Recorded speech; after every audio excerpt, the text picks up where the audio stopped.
Good morning. Thanks so much for joining us on Right Side Broadcasting Network. This is RSBN Live. I'm Matthew Alvarez.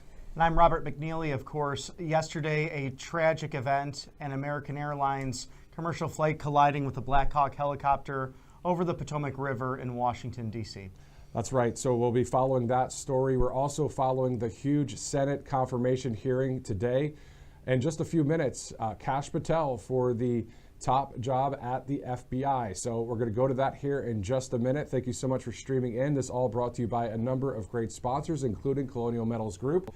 Right here is the free gold guide, as you see there, freegoldguide.com/RSBN for more information on the great backup plan, gold through the IRA and tax-sheltered 401k as well. We also have Tax Network USA. tnusa.com/RSBN, a great group and sponsor that can help you settle those back taxes. And with April 15th right around the corner, very smart to give those patriots a call over at 800-357-1415 or visit tnusa.com/RSBN.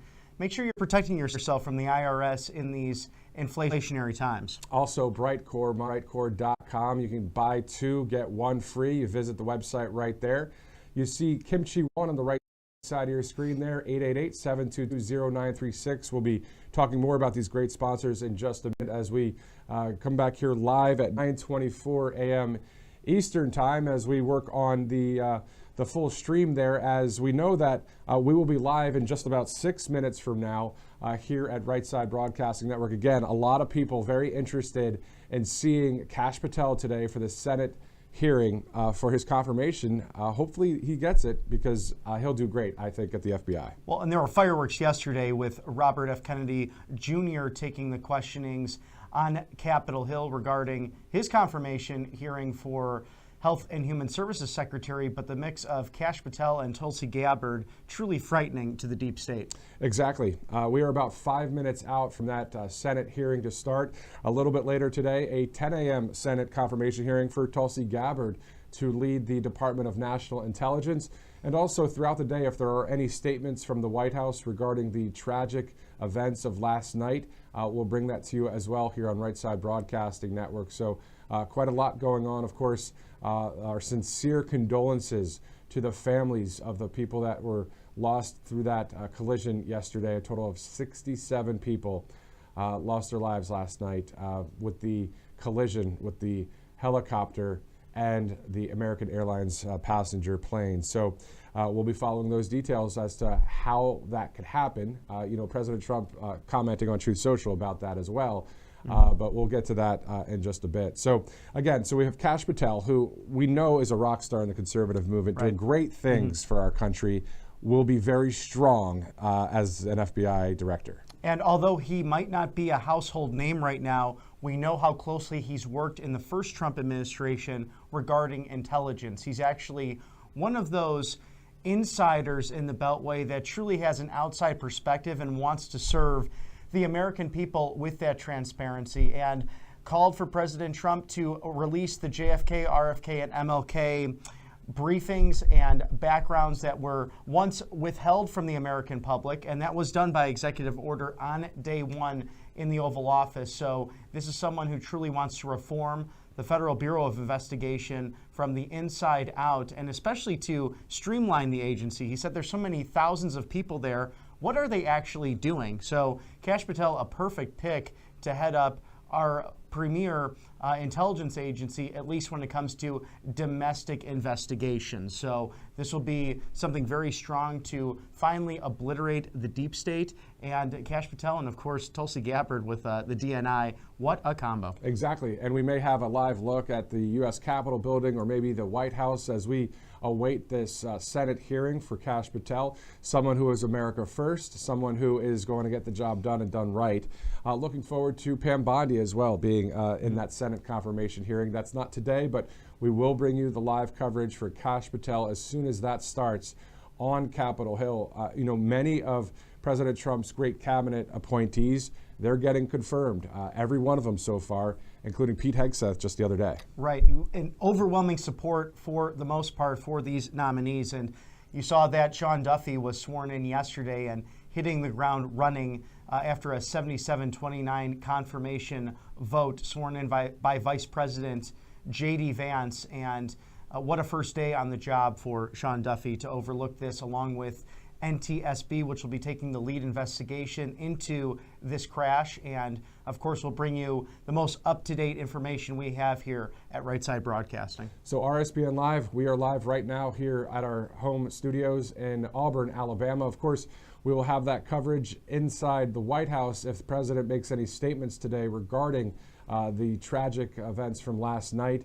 Of course, a number of U.S. skating team was on that flight as well. A statement that was just released from them confirming that.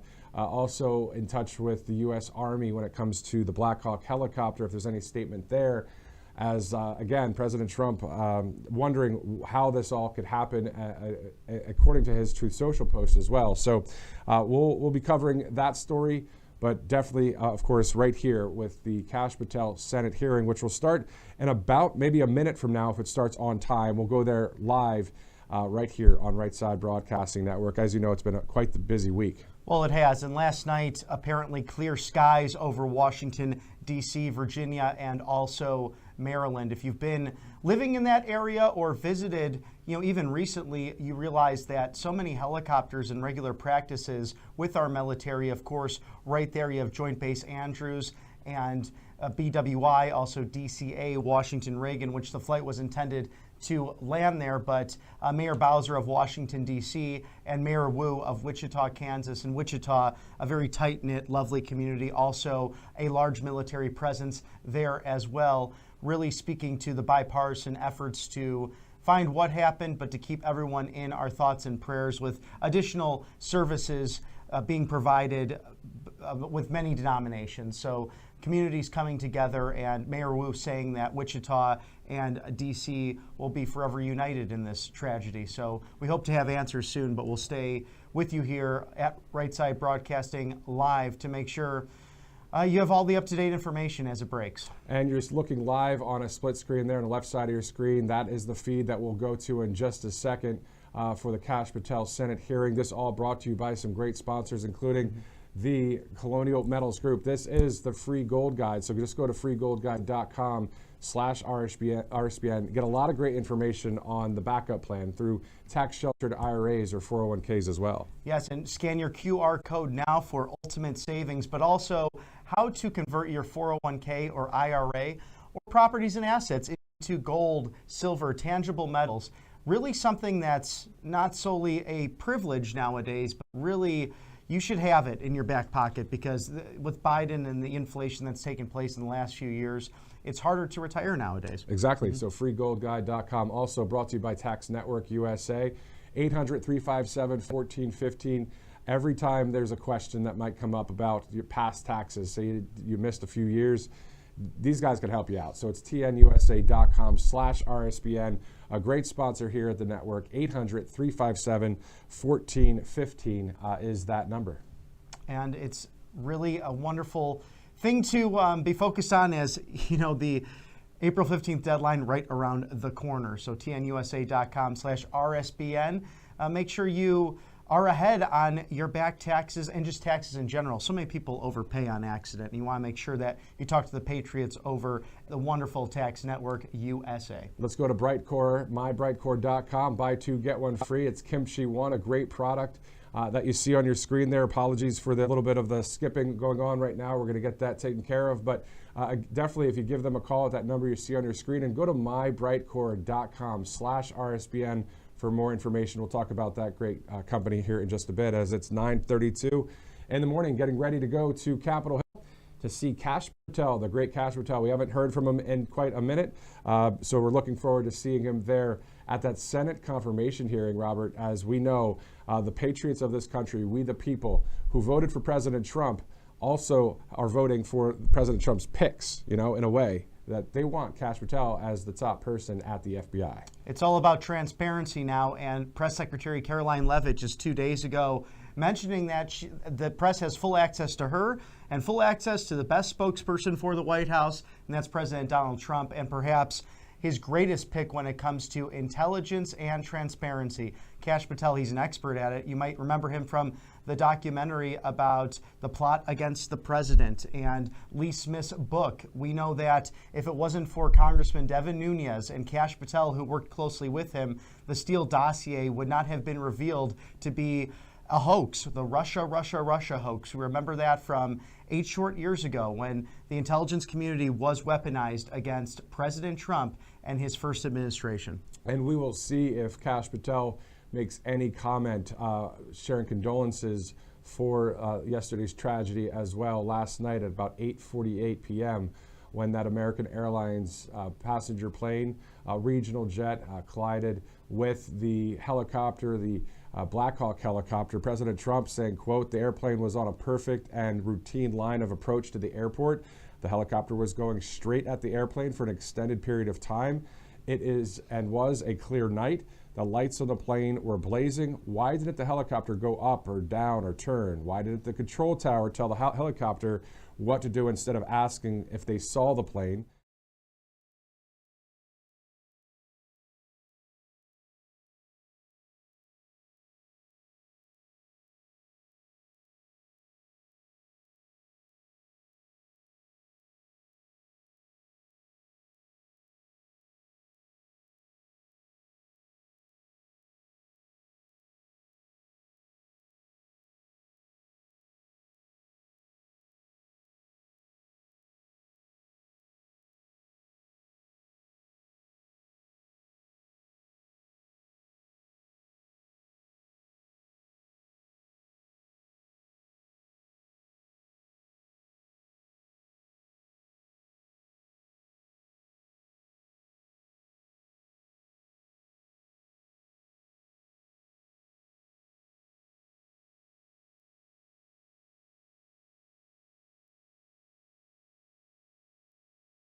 Submitted over 1,000 pages of records to the committee, over 1,000 individual interviews, and many hundreds of hours of media. Thank you. I thank your family for coming. I know some of them have traveled to get here, and I know they're very proud of you, and I determined that by looking them in the face. Public trust in the FBI is low. Only 41% of the American people think the FBI is doing a good job. This is the lowest rating in a century. It's no surprise that public trust has declined in an institution that has been plagued by abuse, lack of transparency, and weaponization of law enforcement. Nevertheless, the FBI remains an important, even indispensable institution for law and order in our country. It's the people on the top floor of the J. Edgar Hoover building, not your local FBI agents, that have caused the low approval rating. Mr. Patel, I know you know this, but it's your job to restore the public trust and return the FBI to its core mission of fighting crime. Your extensive background gives you a unique position to make this happen. Mr. Patel's career has been a study in fighting unpopular but righteous causes, exposing corruption, and putting America first. For almost a decade, Mr. Patel served as a public defender, defending the constitutional rights of some of the least popular people in this country. After serving as a public defender, Mr. Patel joined the Department of Justice under President Obama as a counterterrorism prosecutor in the National Security Division. In this role, he investigated and he prosecuted many important cases, including the World Cup bombing in Uganda in 2010, for which he received an award of excellence. In 2017, Representative Devin Nunes asked Mr. Patel to join the House Permanent Select Committee on Intelligence to uncover the truth about Russiagate. And Mr. Patel did uncover the truth. It was during this period of time that, if you remember, I first met you, Mr. Patel. Through tireless works, Mr. Patel showed that Crossfire Hurricane was based upon fraudulent, discredited information paid for by the Democratic National Committee and the Clinton campaign. As reward for his efforts to uncover the truth, mainstream media, can you believe this, personally attacked Mr. Patel, and the FBI secretly subpoenaed his records. Now, I know what that is because my staff received similar treating during my investigation. The attacks Mr. Patel faced during his work in the House of Representatives are similar to the ones that he faces today. I expect many of these underhanded attacks will be repeated today. Mr. Patel has been accused of having, quote unquote, an enemies list. This is not a fair characterization, as he stated, quote, there is no revenge list, end of quote. Mr. Patel has identified those he believes have put politics and personal ambition over service to the country. He has called out those who've used the institutions like the FBI to achieve their own personal gain. Mr. Patel has said he believes that people who do this should be named and that Americans deserve transparency so that they can make their own judgment as they did in this last election. Other attacks against Mr. Patel are similarly unfounded. To take just one example, in fact, or to take just one example, he's been accused of jeopardizing hostage rescues. In fact, those allegations have been repeatedly shown to be false smears.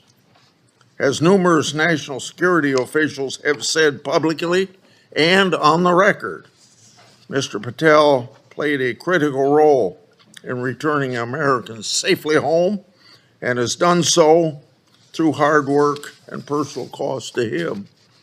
Mr. Patel has been accused of being unqualified to be FBI director. This suggestion ignores his impressive career at the highest levels of government service. After exposing Russiagate scandal in the Congress, Mr. Patel served in roles such as Senior Director, Counterterrorism at the National Security Council, Deputy Director of National Intelligence, and Chief of Staff to the Acting Secretary of Defense. Mr. Patel managed large intelligence and defense bureaucracies, identified and countered national security threats, prosecuted and defended criminals. He's done this while fighting for transparency and accountability in the government. Mr. Patel has precisely the qualifications we need at this time when the FBI is not being respected by our public. Mr. Patel, should you be confirmed, you'll take charge of an FBI that is in crisis. Recently, my oversight exposed that a special agent in charge of the FBI New Orleans field office was on vacation during New Year's Eve and New Year's Day. Of course, that was also included the Sugar Bowl. Senior personnel should be at their posts, not on vacation, during critical security events. And we all remember what happened at that time in New Orleans. But of course, this FBI agent would find it acceptable to do what he did. In August 2022, an FBI oversight hearing of this committee, Director Wray decided to leave early. I asked him to stay just 1 hour and 20 minutes longer, but he already made up his mind that he was going to leave. Later, under questioning in November of that year by Senator Hawley, Director Wray admitted that he left this committee hearing early so that he could go on vacation. These two incidents, among others, are examples of the blatant disrespect that the FBI leadership has shown to this committee and indirectly to the American people. In November 22, I released internal FBI records that my office received pursuant to lawful whistleblower disclosures. Those records provided data about how hundreds of FBI employees who had retired or resigned to avoid discipline, many of those employees engaged in sexual misconduct in the workplace. Those records also showed lower level FBI employees were punished.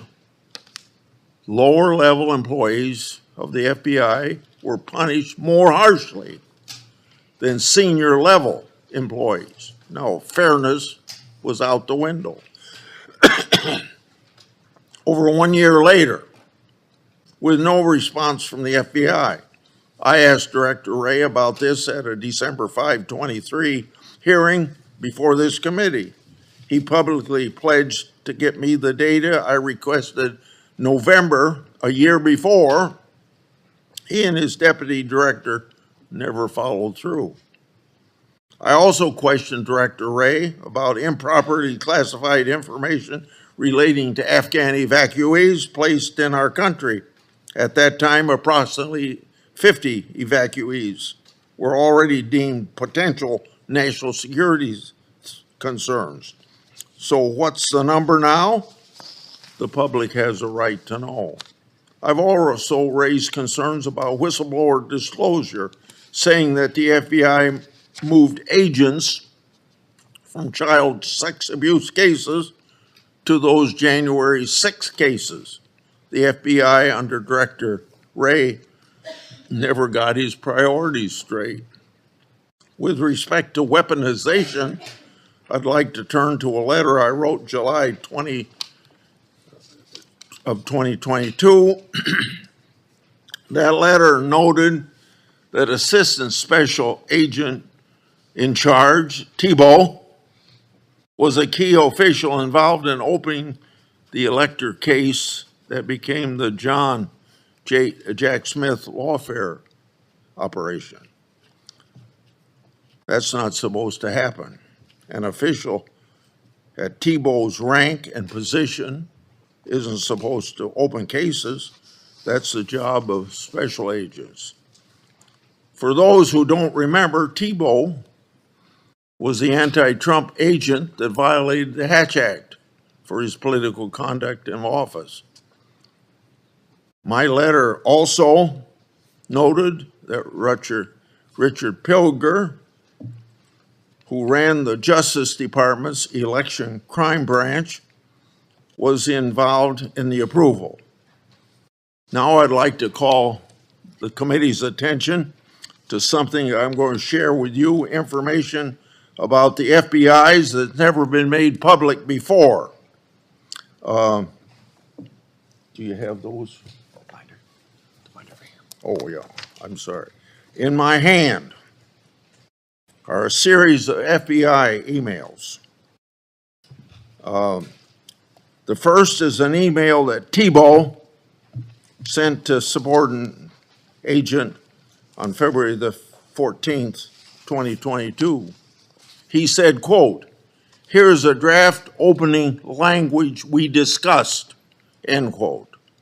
The draft opening was attached and it included material that would later become part of Jack Smith's elector case. The second email, February 24th, 2022, email from Tebow to John Crabb, a prosecutor in the U.S. Attorney's Office for the District of Columbia, saying, quote, "I had a discussion with the case team and we believe there is predication to include former President of the United States, Donald J. Trump, as a predicated subject," end quote. This FBI case would later be codenamed Arctic Frost. The third email, February 24th, 2022, email from Tebow to John Crabb, noting that the Attorney General and the FBI approval will be sought to open the case. The fourth email, February 25th, 2022, email from Tebow, subordinate agent, saying they added Trump and others as a criminal subject to the case. Tebow responded, quote unquote, "perfect." The fifth email, March 22, 2022, from Tebow, emailing a version of an investigative opening for approval. This didn't include President Trump. I want to make clear, that one didn't include President Trump as a criminal subject. The sixth email is on April 11th, 2022, from Tebow approving the opening of Arctic Frost. The seventh email is an April 13th, 2022 email from FBI agent to Tebow stating that the FBI deputy director approved its opening. The eighth email on the same date had Tebow emailing John Crabb that the elector case was approved. Crabb responded, quote, "Thanks a lot. Let's talk next week," end quote. Between March 22nd and April 13th, other versions of the document opening the investigation existed because a ninth email shows that the FBI General Counsel Office made edits on March 25th. Was Trump still removed as an investigative subject? If so, which Justice Department, FBI officials other than Jack Smith later added him for prosecution? I expect the production of all records on this matter to better understand the full fact pattern and whether other records exist. Notably, approval of these documents was also given by Richard Pilger. This committee has written about Pilger undermining the Justice Department's efforts during the 2020 election for partisan purposes. These emails and documents substantiate my July 2022 letter, which the FBI ignored. And I hope you, when you get there, won't ignore my letters. Partisan FBI agents and DOJ officials tried and ultimately succeeded in launching a full field criminal investigation and prosecution of the President of the United States. Justice Department and FBI leadership acted in concert to further a political scheme to take down Trump, just like they did with Crossfire Hurricane. They have yet to learn a lesson, and I hope you'll learn that lesson for them or teach that lesson. And their conduct, yet again, seriously eroded integrity of this once storied institution. As I've said before, if a politically charged investigation is to be open, it must be done the right way, and that didn't happen here. Mr. Patel, in my time, I've never seen our law enforcement intelligence community institutions so badly infected with political decision-making. And I say intelligence community because you know what happened when 55 people, former or present intelligence agencies, signed a letter in 2020 that the laptop was a Russian hoax, as an example. So all of this is these institutions breaking faith with we the people. Mr. Patel, you must be fair, you must be consistent, but you must be aggressive. Your actions must be based on accountability, and transparency brings accountability. Should you do so, you'll have my support. And remember, either you're going to run your agency or the agency's going to run you. And the agency certainly ended up running Director Wray and probably people before him. Without objection, I'm going to put in this letter in the record, and this letter is sent to Director Wray December the 9th last year, calling for him and his deputies to step down, and it's titled, quote unquote, failures. Now I turn to Ranking Member Durbin. Thank you, Mr. Chairman. I appreciate your commitment to the Judiciary Committee's longstanding bipartisan practice of vetting presidential nominees. A little history. The FBI dates back to the start of the last century, 1908, when then Attorney General Charles Bonaparte organized a special agent force. J. Edgar Hoover became director of the FBI in 1924 and led the Bureau for 48 years, until his death in 1972. He is credited with professionalizing the Bureau and developing its investigative ability. However, with little or no oversight, Hoover also used the Bureau's investigative powers improperly. He infamously directed the FBI to spy on Dr. Martin Luther King Jr., Thurgood Marshall, and other civil rights leaders of the day. In 1975, the United States Senate created Frank Church's committee, and they disclosed widespread abuses by the FBI and other U.S. intelligence agencies. The Church Committee concluded these agencies had engaged in illegal surveillance, and as a result, quote, groups and individuals have been assaulted, repressed, harassed, and disrupted because of their political views, social beliefs, and their lifestyles. and, quote, the intelligence agencies have served the political and personal objectives of presidents and other high officials. The Hoover era of the FBI, the Watergate scandal, and the findings of the Church Committee highlighted the risk of political interference in FBI investigations and led to significant, important reform. In 1976, Congress passed a law that limits the FBI director to a single term of 10 years, which was intended to insulate that position from political influence. And critically, we made the FBI director's appointment subject to the advice and consent of the Senate. That's why we're here today. Since 1935, the motto of the FBI has been fidelity, bravery, integrity. These qualities represent the Bureau's core values and the high standards that are expected of all of its employees, including the director of the FBI. After meeting with Mr. Patel and reviewing his record, I do not believe you meet this standard. Mr. Patel has neither the experience, the temperament, nor the judgment to lead an agency of 38,000 agencies and 400 field offices around the globe. During the time I've served on this committee, I've had the opportunity to consider 4 FBI director nominations. Each one was a Republican, and I voted for all of them. My concerns about the director of the FBI are not partisan. As much as Republicans claim that President Biden and former Attorney General Garland weaponized the FBI, let's look at the record. President Biden kept the FBI director, a lifelong Republican who had been appointed by President Trump. Contrast that with President Trump. Fired his first FBI director, James Comey, forced out his second FBI director, Chris Wray, for being insufficiently loyal.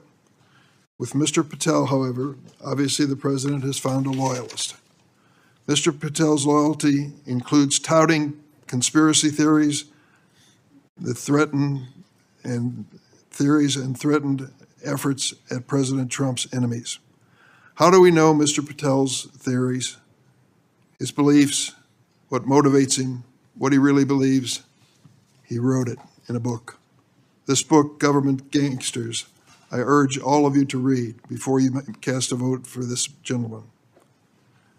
Mr. Patel has published at the back of this book a list of 60 people whom he calls, quote, members of the deep state, 60. This list includes many distinguished public servants who've dedicated their lives to our nation. Among them are Democrats and Republicans, including former Trump administration officials like the former Secretary of Defense Esper. Then there is Mr. Patel's plan to, quote, and I quote him, shut down the FBI Hoover building on day one, reopen it the next day as a museum of the deep state. And he has said, quote, we're going to come after people in the media. We're going to come after you. Whether it's criminally or civilly, we're putting you all on notice. Does this sound like the kind of nonpartisan law enforcement professional who should lead the FBI? No, not to me. This is someone who's left behind a trail of grievances throughout his life, lashing out at anyone who disrespects him or doesn't agree with him. Don't take it from me. Listen to these Republicans who worked with him during the Trump's first administration. Attorney General Bill Barr, and I quote, I categorically oppose making Patel deputy FBI director. I said it would happen over my dead body. Patel had virtually no experience that would qualify him to serve at the highest level of the world's preeminent law enforcement agency. National Security Advisor John Bolton. I didn't think he was qualified. He demonstrated no policy aptitude at all. I was forced to hire him. President Trump's Deputy National Security Advisor, Charles Kupperman. The idea that Kash Patel is going to be the FBI director is appalling. His legal career is modest at best. His ideas are ludicrous. CI Director Gina Haspel threatened to resign after President Trump proposed making Mr. Patel CIA Deputy Director. Defense Secretary Mark Esper said Mr. Patel lied about whether Nigeria had approved a hostage rescue operation putting American lives at risk. But Mr. Patel would have us believe that all of these public servants, all Republicans, all from the first Trump administration, and apparently anyone else who's critical of him, are nothing but government gangsters and deep state members. Many of them have made his list of enemies. Just this week, CNN reported that during the Trump administration, CIA officials referred Mr. Patel to the Justice Department for criminal investigation for sharing classified information without authorization. Last week, I asked the Justice Department and intelligence community for information on any criminal referrals relating to misconduct by Mr. Patel. I have yet to receive a response. Mr. Patel's record is clear. He traffics in debunked conspiracy theories that serve or benefit his political beliefs. Let's start with January 6th, and he dedicates a whole chapter in this book on January 6th. That's something that each and every one of us, as witnesses to January 6th, have our own view of. I'll be grateful always to the Capitol Hill police officers who risked their lives defending me, members of Congress, and visitors to the United States Capitol on that day. Mr. Patel posted on social media, quote, January 6th, never an insurrection. Cowards in uniform exposed. End of quote. Let me repeat that. Cowards in uniform exposed. Who was in the Capitol building on January 6th in a uniform? The Capitol Police were. Do you think they were cowards? Many of them risked their lives and some gave their lives in defense of this building. How about the D.C. police who were here as well? They were in uniform. Cowards, risking their lives as well. Some of them being battered and beaten by these mobsters that came into the Capitol. And Mr. Patel claims that the FBI agency aspires to lead, get this now, was planning January 6th for a year. He says the FBI was planning January 6th for a year. That's a quote. Mr. Patel has gone so far as to co-produce and sell musical recordings of a song performed by January 6 rioters in jail, rioters who violently assaulted police officers. He has described this January 6 choir as, quote, political prisoners. Political prisoners. But at least 6 members pleaded guilty to assaulting law enforcement officers on January 6. All 6 have now been pardoned by President Trump. Here are some of those people who received blanket clemency by President Trump on his first day in office in the second term. Julian Cater assaulted Capitol police officers with pepper spray, incapacitating 3 officers. Ryan Nichols sprayed pepper spray on multiple police officers. After the attack, Nichols posted on Facebook, and I quote, "So yes, I'm calling for violence and I will be violent." Jordan Mink struck officers, quote, aggressively with a long pole. He spat at officers and threw large items at them. Armed with a knife, Ronald Sandlin shouted at officers, quote, "You're going to die, get out of the way." Sandlin shoved officers when they tried to lock the doors to the Senate gallery. After breaching the Capitol, James McGrew struck an officer and lunged for his baton. McGrew also threw a wooden handrail with metal brackets at officers. I want to read a sentence from this book on the January 6th experience, just to give you an idea of Mr. Patel's take on what he calls a haphazard riot.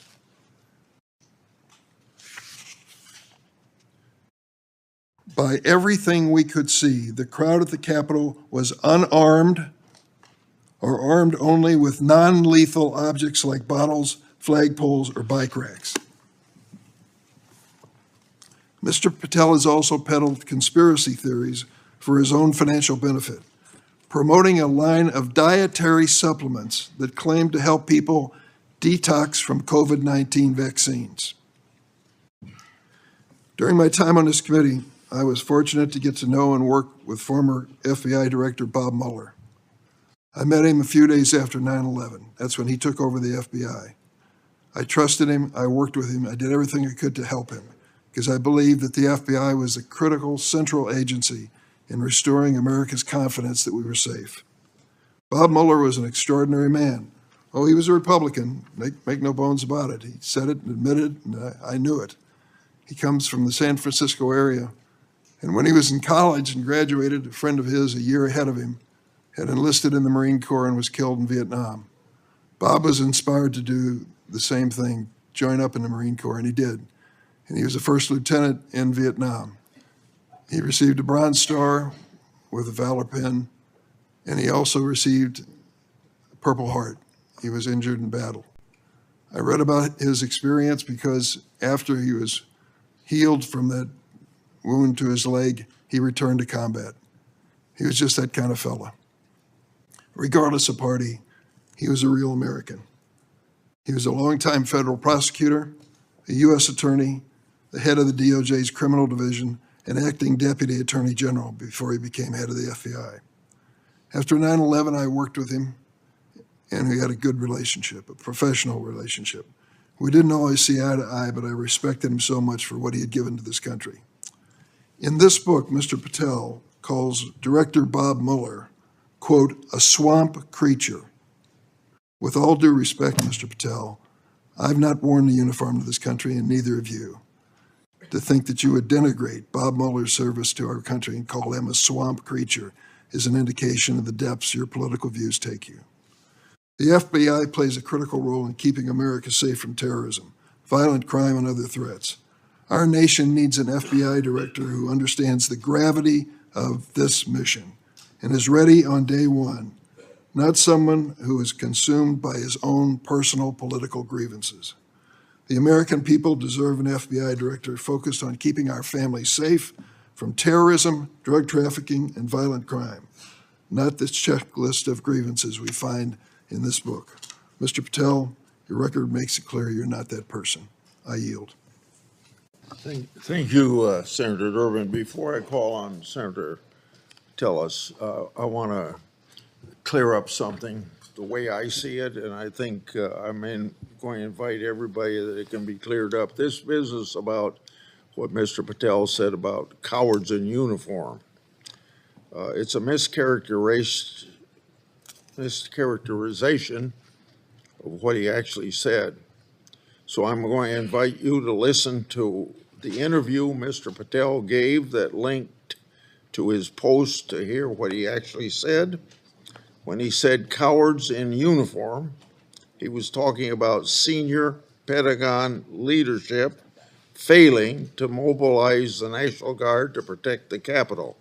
His comments had nothing to do with police. Mr. Patel made his comments while discussing an article in the New York Times exposing grave miscommunication between the Department of Defense and the D.C. National Guard. So I would encourage people to follow up on that. Senator Tillis. Thank you, Mr. Chairman, Ranking Member, colleagues on the Senate Judiciary Committee. It's my honor to introduce Kash Patel, President Trump's nominee to be FBI Director.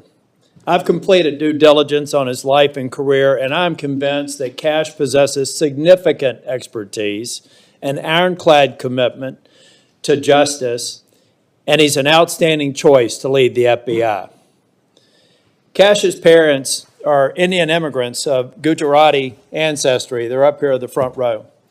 The Gujarat state is a melting pot of religions, including Hinduism, Islam, Jainism, with temples, mosques, and other religious sites scattered across the state. His father was raised in Uganda, but his family had to flee the country to escape repression under Idi Amin. His mother was born in Tanzania. They met and married in India and ultimately made their way to New York City by way of Canada, where his parents, along with 7 brothers and sisters and their spouses and at least a half a dozen kids, lived under the same roof. His parents raised Kash in the Hindu faith, and they instilled in him the values of hard work and education. Kash is a devout Hindu, and consistent with his faith, he's shown respect to people of all faiths.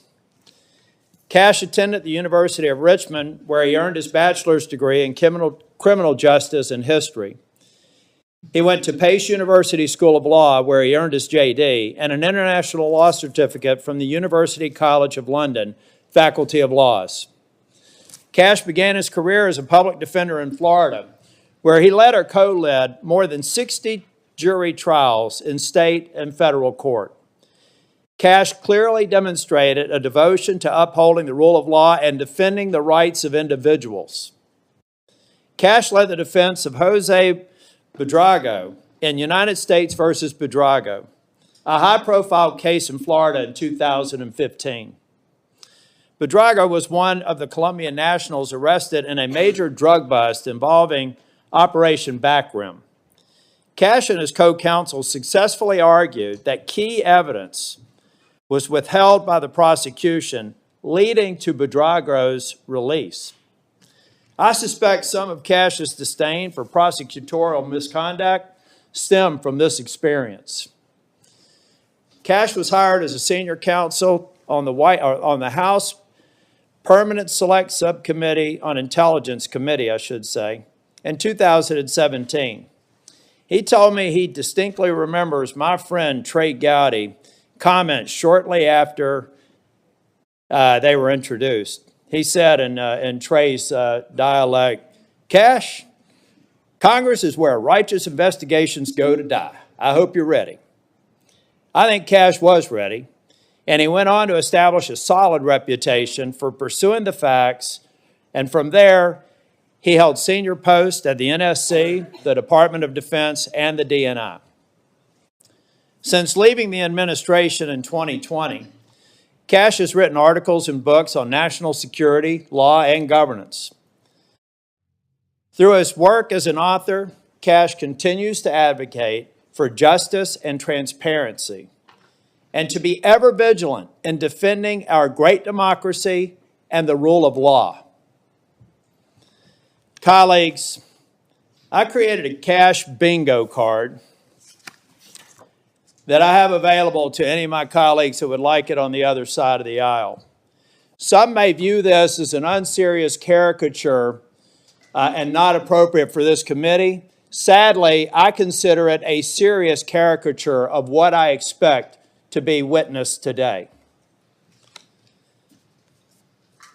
I think we'll have words like enemies list and deep state. I've already X'd out 4 boxes in the opening statements alone.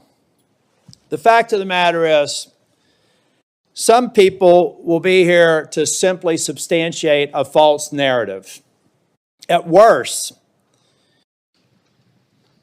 they may be just going through an unfounded litany of quotes and half-truths, some of which have already been dispelled by the chairman after the opening statements.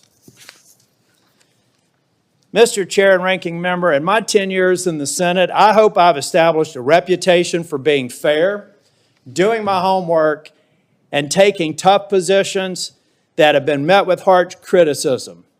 Heck, I've even been censured by my entire state and 30 counties for taking tough positions. And I stand by those decisions today and my decision to support Kash Patel. When President Trump announced his intent to nominate Kash, I contacted Trey Gowdy and others who worked with Kash, and they gave me glowing recommendations. So I called Kash on December the 2nd, and I offered to help him with his nomination. Since then, we have spent hours together, in person and on the phone. I've asked him difficult questions, and I've urged him to reach out to members across the aisle. In fact, Kash Patel has met with 60 members of the U.S. Senate. Every member except the last 3 who were sworn in, and the majority of the members on the other side of the dais in this committee and members off the committee. Chair Grassley, Ranking Member Durbin, friends and colleagues on the committee, I've completed my due diligence of Kash Patel, and I am honored to provide my strongest recommendation for his confirmation. Thank you, Mr. Chair.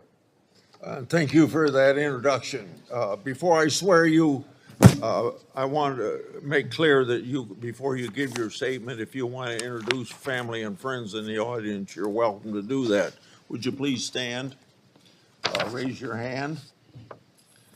Do you swear or affirm that the testimony you're about to give to the committee will be the truth, the whole truth, and nothing but the truth, so help you God?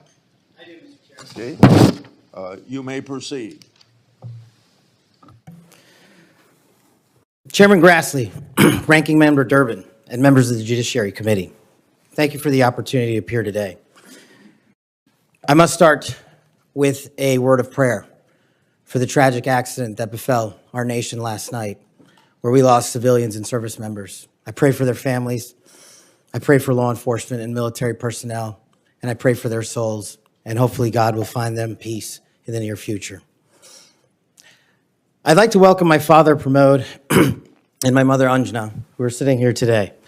They traveled here to get here from India. My sister's also here, Nisha. She also traversed the oceans just to be with me here today. It means the world that you guys are here. Jai Shri Krishna. I wouldn't be here today without their guidance, their unwavering support, and their relentless love. When President Trump informed me of his intention to nominate me as the director of the FBI, I was deeply honored. Sitting here today, I carry not only the dreams of my parents, but also the hopes of millions of Americans who stand for justice, fairness, and the rule of law. My commitment to these principles is deeply rooted in my family's history, which has profoundly shaped my worldview. My father fled Idi Amin's genocidal dictatorship in Uganda, where 300,000 men, women, and children were killed based on their ethnicity, just because they happen to look like me. My mother is originally from Tanzania. She studied in India, as did my dad, and they were married there. They would later emigrate to New York, as the senator pointed out, where I was born, and we were raised in a household of my father's 7 siblings, their spouses, and at least half a dozen children. That's the only way we knew how to do things at the time, in the 70s and 80s, the Indian way. But we would soon learn the American way.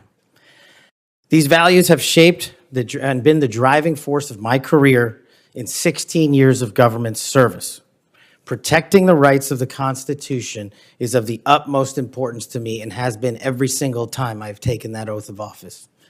The recent terrorist attacks in New Orleans tragically claimed the lives of 14 innocent Americans and serve as a stark reminder that our national security is at threat, both internally and externally.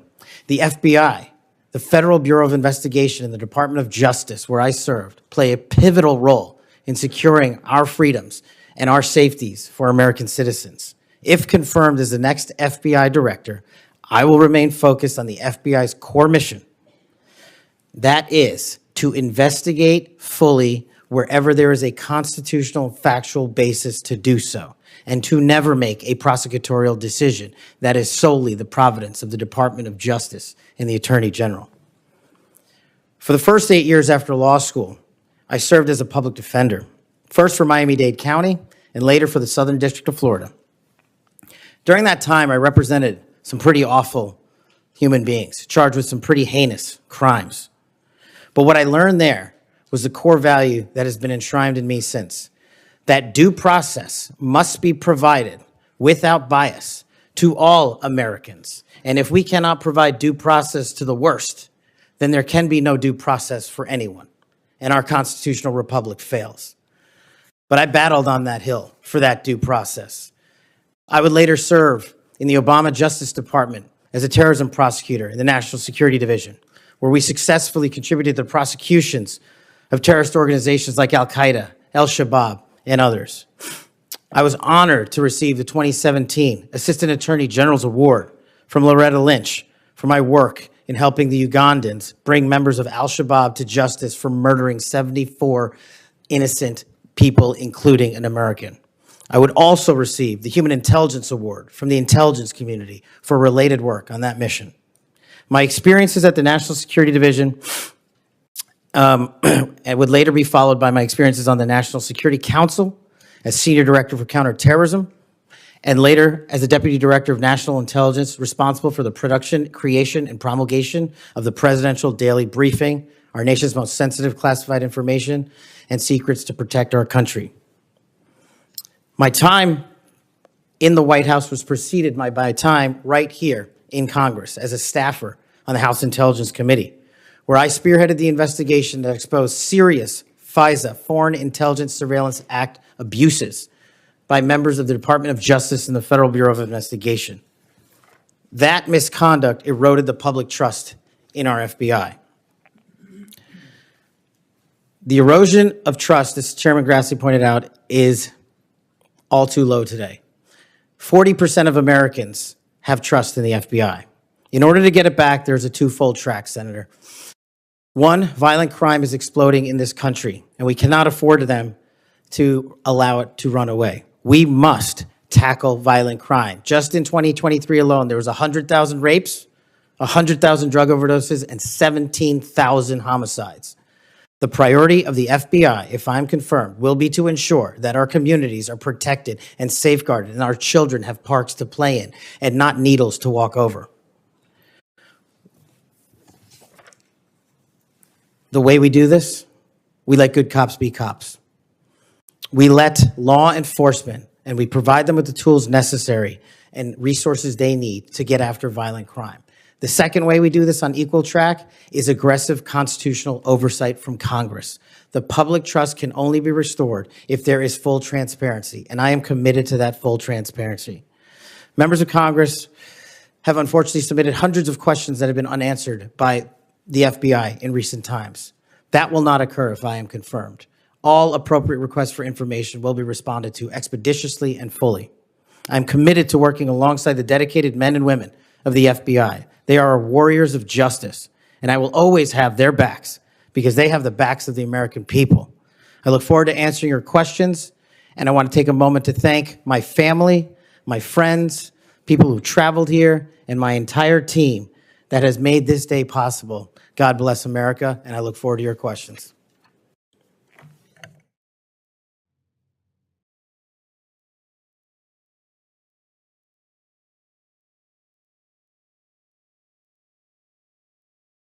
Minutes first round, is that right? 7 minutes for 3 minutes the second round. Mr. Patel, I'm not going to go through all the things that you've done through your career because I said those in my opening statements, but Democrats on the committee say you don't have experience. What are you most proud of from your career in public service? Mr. Chairman, I appreciate the question. It's really humbling to be afforded the opportunity to have served this country for 16 years. But I think what I'm most proud of is my work in national security, protecting the no-fail mission, returning American hostages, killing high-value terrorists that brought hate and destruction to our shores. I've served that mission in Democratic and Republican administrations, and it is the one mission that we cannot fail, and it is the one mission where the FBI must play a critical role. Okay. As you well know, and you and I discussed this in my office, whistleblowers are critical to rooting out waste, fraud, and abuse. Their courage to come forward and make legally protected disclosures about government wrongdoing benefits the country. I think they're politically, they are good American citizens, just want the government to do what it's supposed to do. I think they're treated by bureaucracies, not just in the FBI, but throughout the bureaucracy, like skunks at a picnic. Will you protect whistleblowers from retaliation, unlike former Director Wray, and promote a culture at the FBI that values whistleblowers' important contributions?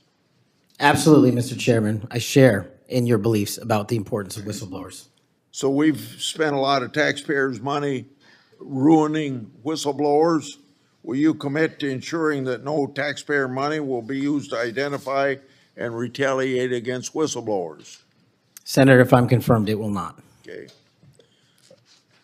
You and I have heard a lot of criticism about various statements about January 6th. You said, quote, those who broke actual laws should be prosecuted, end of quote. But you've also called out the partisan nature of prosecutions and compared how the Biden Justice Department treated January 6th defenders with how they ignored many other crimes. Those include crimes related to illegal immigration, as well as riots that took place around the country. So explain your position on January 6th to this committee, and how do you respond to critics who say that you're anti-law enforcement? Mr. Chairman, I greatly appreciate the question, the opportunity to discuss that. If anyone wants to consider me as anti-law enforcement, then look at my 16 years in government service, whether I was trying 60 jury trials in state and federal court upholding the rights of the indigent and breathing life into constitutional due process, or later as a national security prosecutor, where I served this country and overseas, and later when I was a Joint Special Operations Command civilian embedded with SEAL Team 6 and Delta, chasing down some of the most high-value target terrorists there are on this earth and successfully achieving a mission end state. I have always respected law enforcement. I have taken that oath and will take that oath again, God willing, to be the next director of the FBI. As for January 6th, I have repeatedly, often, publicly, and privately said there can never be a tolerance for violence against law enforcement. And anyone that commits an act of violence against law enforcement must be investigated, prosecuted, and imprisoned. And on January 6th, I said the same thing about acts against law enforcement. The Capitol Police, who I have served with, and when I was Chief of Staff at the Department of Defense, rushing to the aid of the members of this committee and your colleagues to provide the National Guard, was my top mission priority, not politics. And that is my love of this country, to protect our laws and our way of life. And it was no different. If there's any ever corruption, I have been the first to call it out. And I will continue to call out corruption in government service, because it is a privilege to serve this nation. Thank you, Mr. Chairman. Outside of this committee, and some people on this committee have accused you of promoting the QAnon movement. My colleagues have already asked your future boss, Mr. Bondi, many questions about this. I think it's easy to see these attacks for what they are, guilt by association. Are you a follower or promoter of QAnon? No, Senator. In fact, I have publicly, including in the interviews provided to this committee, rejected outright QAnon baseless conspiracy theories or any other baseless conspiracy theories. They must be addressed head-on with the truth, and I will continue to do that. And I will always continue to support Americans who support law enforcement, our military, and want a secure border. Over the past 4 years, the FBI and Justice Department have weaponized law enforcement towards partisan ends. This has affected you personally. You, along with even members of my staff, were the victims of FBI overreach when they secretly subpoenaed your records during the investigation into Crossfire Hurricane. Inspector General Horowitz of Justice Department was right to say actions like this have a quote, unquote, chilling effect on whistleblowers. How do you intend to make sure that this kind of misconduct never happens again? Senator, this may be one of the scenarios that most uniquely qualifies me to take command at the FBI.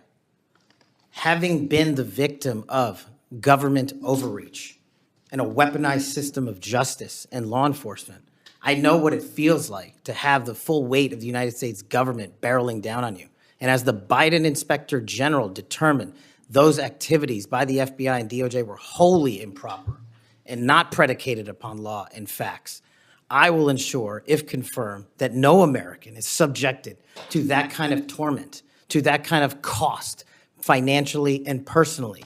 And most importantly, I will make sure that no American is subjected to death threats like I was, and subjected to moving their residences like I was, because of government overreach, because of leaks of information about my personal status. If confirmed as FBI director, Mr. Chairman, you have my commitment that no one in this country will feel that pain. Senator Durbin.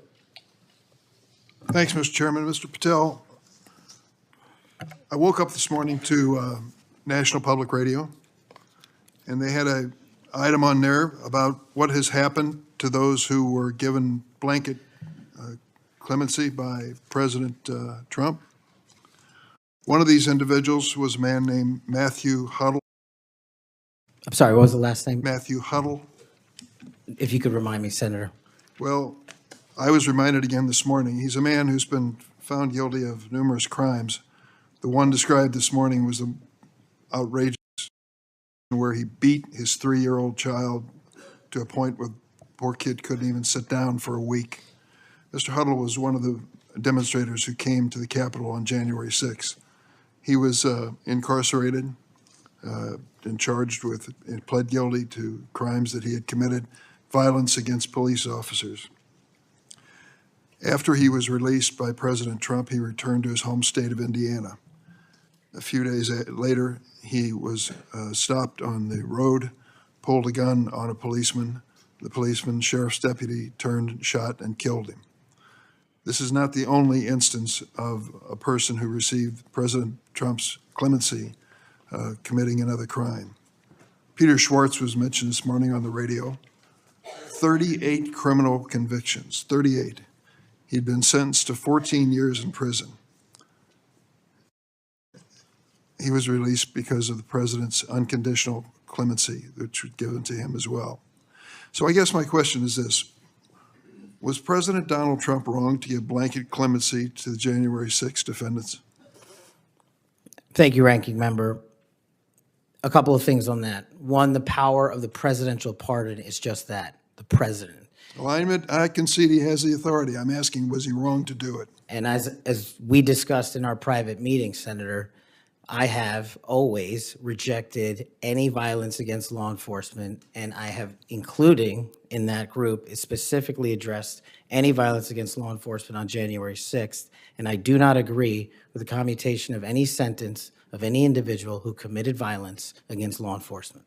So do you think that America is safer because these 1,600 people have been given an opportunity to come out of serving their sentences and live in our communities again? Senator, I have not looked at all 1,600 individual cases. I have always advocated for imprisoning those that cause harm to our law enforcement and civilian communities. I also believe America is not safer because President Biden's commutation of a man who murdered 2 FBI agents, Agent Kohler's and Williams' family, deserve better than to have the man that point blank range fired a shotgun into their heads and murdered them released from prison. So it goes both ways. Leonard Pelletier was in prison for 45 years. He's 80 years old, and he was sentenced to home confinement. So he's not free, as you might have just suggested. He killed 2 FBI agents. That's That's true, he unacceptable. did, and he went to prison for it and should have.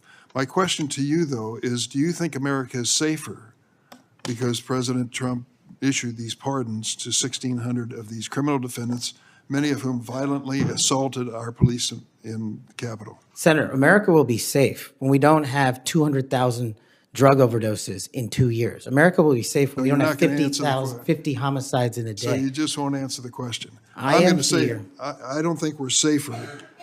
Matthew Huddle was sent back to Indiana. I don't think we're safer with Peter Schwartz. I could go through a long list of individuals, some of who are wanted in states, members of this committee. Let me move to another topic if I can. Tell me about your J6 choir. What is that? Well, it's not my choir.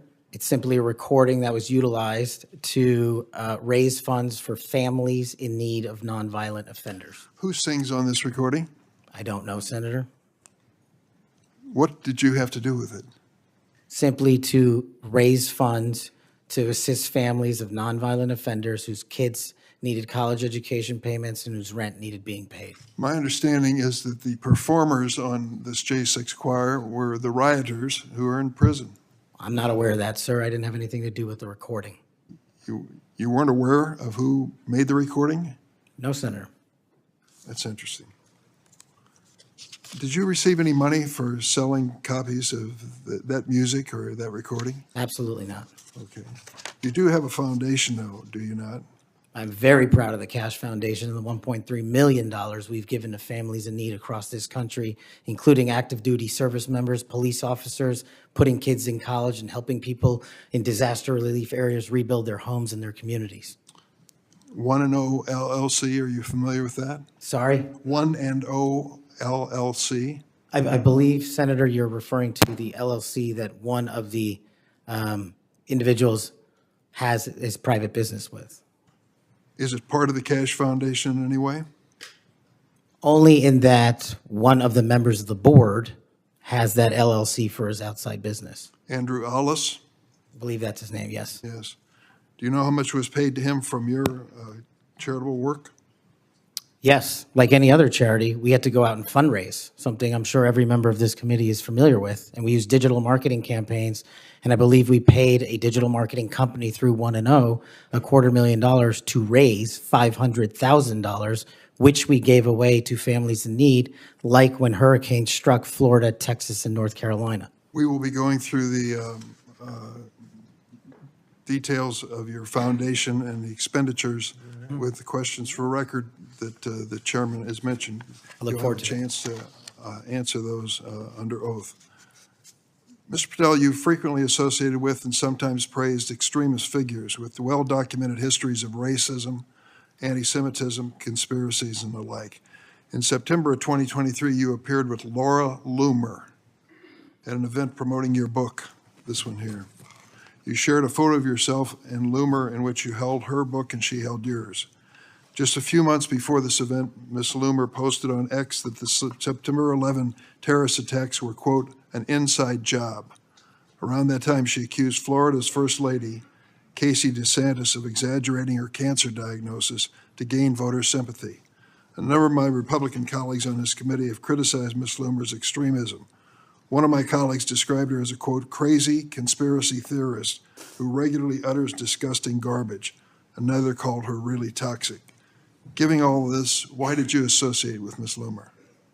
Senator, as you can see, I took a photograph with an individual who showed up at a book event. I don't believe I'm guilty by association, and I certainly don't believe that an individual who is the first minority to serve as the Deputy Director of National Intelligence for this country is a racist in any way, and I detest any conjecture to the contrary. You familiar with the Stu Peters? Does that name ring a bell? I'm sorry, what? Are you familiar with Mr. Stu Peters? Not off the top of my head. He made 8 separate appearances on his podcast. He promoted outrageous conspiracy theories and worked with a prominent neo-Nazi. There are more, Ted Nugent, it goes on, list goes on. I'm just asking, when it comes to your association with individuals, why are so many of them in this category? My association, as you loosely define it, is by appearing in media over 1,000 times to take on people who are putting on conspiratorial theories and to devour them of their false impressions and to talk to them about the truth. That is something that I will always continue to fight for, Senator. Senator Graham. Thank you. We'll eventually talk about the FBI. That's the job you're up here for, right? Have you ever been subject to racism as an individual? Unfortunately, Senator, yes. I don't want to get into those details of my family here. Let's get into a few of them. Tell me about it. Well, if you look at the record from January 6th, where I testified before that committee, because of my personal information being released by Congress, I was subjected to a direct and significant threat on my life. And I put that information in the record. I had to move. In that threat, Go ahead. I was called a detestable, and I'll apologize if I don't get it all right, but it's in the record, a detestable sand nigger who had no right being in this country. You should go back to where you came from. You belong with your terrorist home friends. That's what was sent to me. That's just a piece of it. But that's nothing compared to what the men and women in law enforcement face every day. And that's why they have my support. Okay. Growing up, were you subject to racism? Yes, sir. Okay. Now, I think the reason you're here has a lot to do with your work on Crossfire Hurricane. Are you familiar with that FBI operation? I am, Senator. So Senator Durbin mentioned the church report and the history of abuse, but he failed to mention Crossfire Hurricane. He failed to mention the Horowitz report. Wonder why? If you're waiting for these guys over here to figure that out, you're going to die waiting. So this is the Nunes memo. You work for Mr. Nunes over on the Sorry? House side? David Nunes? Sorry? Are you familiar with this memo by the Foreign Intelligence Service Act abuses Yes. at the Department of Justice? Absolutely. Did you help write this memo? I did as a staffer. Okay, I'm going to put this in the record. Thank you. In this memo, you kind of dissected the abuses of Crossfire Hurricane, right? I did, Senator. And the Mueller investigation. So the Crossfire Hurricane investigators, two of them were Strzok and Page. Are you familiar with them? I am, Senator. Okay, it was opened up on July the 31st, 2016. And here's what Strzok said. And damn, this feels momentous because this matters. The other one did too, but that was to ensure we didn't F something up. This matters because this matters. So super glad to be on this voyage with you. That's to Page.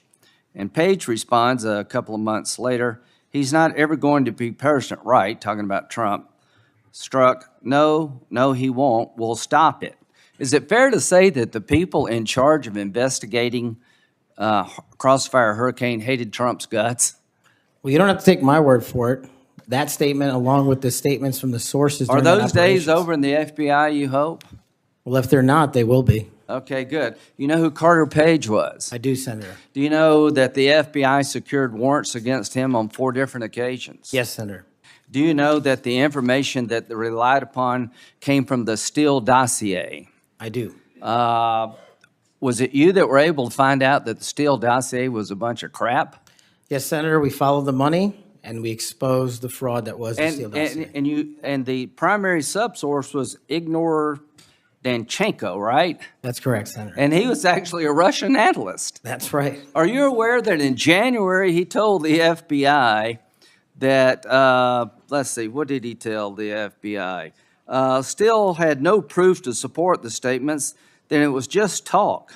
The primary subsource explained to the FBI that his information came from word of mouth and hearsay, conversations he had with friends over beers, and some of the information were statements he heard made in jest. And he told the FBI this in January That's of right. 2017. And they got 2 more warrants after that. That's correct. Are you aware that the FBI had volumes of information that the Steele dossier was a bunch of bullshit and nobody ever told anybody at the top? I am, sir. We exposed Or it. they lied about being told? That's correct. So are you aware of the fact that the FISA court rebuked the FBI? Are you aware of the fact that an FBI lawyer went to jail because he misled the court by manipulating a email from the CIA? I am.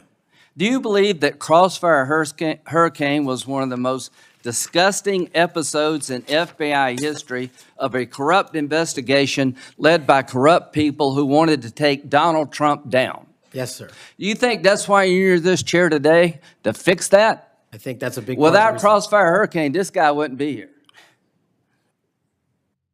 And my friends on the other side, like pulling teeth, the Horowitz investigation, the Inspector General labeled this fraudulent at its core, mismanaged at its core, running stop signs. At every turn, they went forward when they should have stopped. The Durham report said it was obviously politically motivated. FBI agents were telling anybody and everybody that would listen, this is not reliable, this is not trustworthy, but they plowed on. And because of you and Trey Gowdy and others, we now know about this. Everybody who signed the warrant under questioning by me said if they knew then what they know now, they wouldn't have signed the warrant. Comey said that. Yates said that. Rosenstein said that. The reason you're here is because most of the public, almost every Republican believes that the FBI has been used continuously in a political fashion, ignoring evidence, making up evidence, lying to get Donald Trump. And when it came to the Hunter Biden laptop, they told every social media outlet in October 2020, oh, that's Russian disinformation. That was BS too. Right before the election, the FBI intervened to shut reporting on the Hunter laptop down as being Russian misinformation, according to Zuckerberg. Do you promise all of us those days are over at the FBI? Yes, Senator, they are. Are you proud of what you did to find all that? Absolutely. You think that's why you're here today, is to make sure that never happens again? The American people deserve just that. Thank you. Senator Whitehouse. Thanks, Chairman. Welcome, Mr. Patel. I remember January 6th. Colleagues running through our halls to flee the mob, colleagues shouting that rioters should be shot, us returning to our constitutional business through hallways cleared for us by automatic weapons carrying SWAT teams. None of you, none of us, said those violent rioters should be pardoned. A Republican colleague said such pardons would be hard to believe, even absurd. Your former colleague J.D. Vance said the violent rioters should not be pardoned. Even Jim Jordan said pardons would, and I quote, focus on all the people who didn't commit any violence. Well, Trump pardoned all of them. And there's a lesson in that. Every time you think Trump would never go that far, rethink that. We all seem to agree that violence against police is unacceptable, yet more than 600 people who physically attacked Capitol Police officers were just put back on the street, part of a 1,500-person personal Trump army, now out there with people who have proven themselves willing to do violence on Trump's call. In only 10 days, some are already back committing crimes. We've also tried as a committee, together, to address the dangers of illicit drug sales over the internet, and I assume we're all against murder for hire. But Trump also just pardoned a dark web operator sentenced to life in prison for trafficking illegal drugs online and accused of soliciting murders for hire. Those pardons, as Mr. Patel has said, are a mistake, but they are also a signal that we are entering a strange and dangerous time. That is the context for today's hearing. Warnings that the FBI could become Trump's enforcer, use the powers of law enforcement to stifle speech and dissent, punish political rivals of either party, and hand out free passes, get out of jail free cards to violent supporters are warnings we should heed. Here are some warnings of this nominee's Trump administration colleagues. Former Attorney General Bill Barr said, this nominee has virtually no experience that would qualify him to serve at the highest level of the world's preeminent law enforcement agency, end quote, and we would never be able to command the respect necessary to run the day-to-day operations of the Bureau. That's for the deputy position. Former CIA Director Gina Haspel was reported threatening to resign rather than have this nominee serve under her. John Bolton, Trump's former national security advisor, said, I didn't think he was qualified. I was forced to hire him. Trump's deputy national security advisor, the nominee's former supervisor, said, his ideas are ludicrous. He's absolutely unqualified for this job. He's untrustworthy. And it's an absolute disgrace to even consider an individual of this nature. That's from Republican appointees who worked with him. And here's what this nominee himself has said about using his office to prosecute journalists. We will go out and find the conspirators, not just in government, but in the media.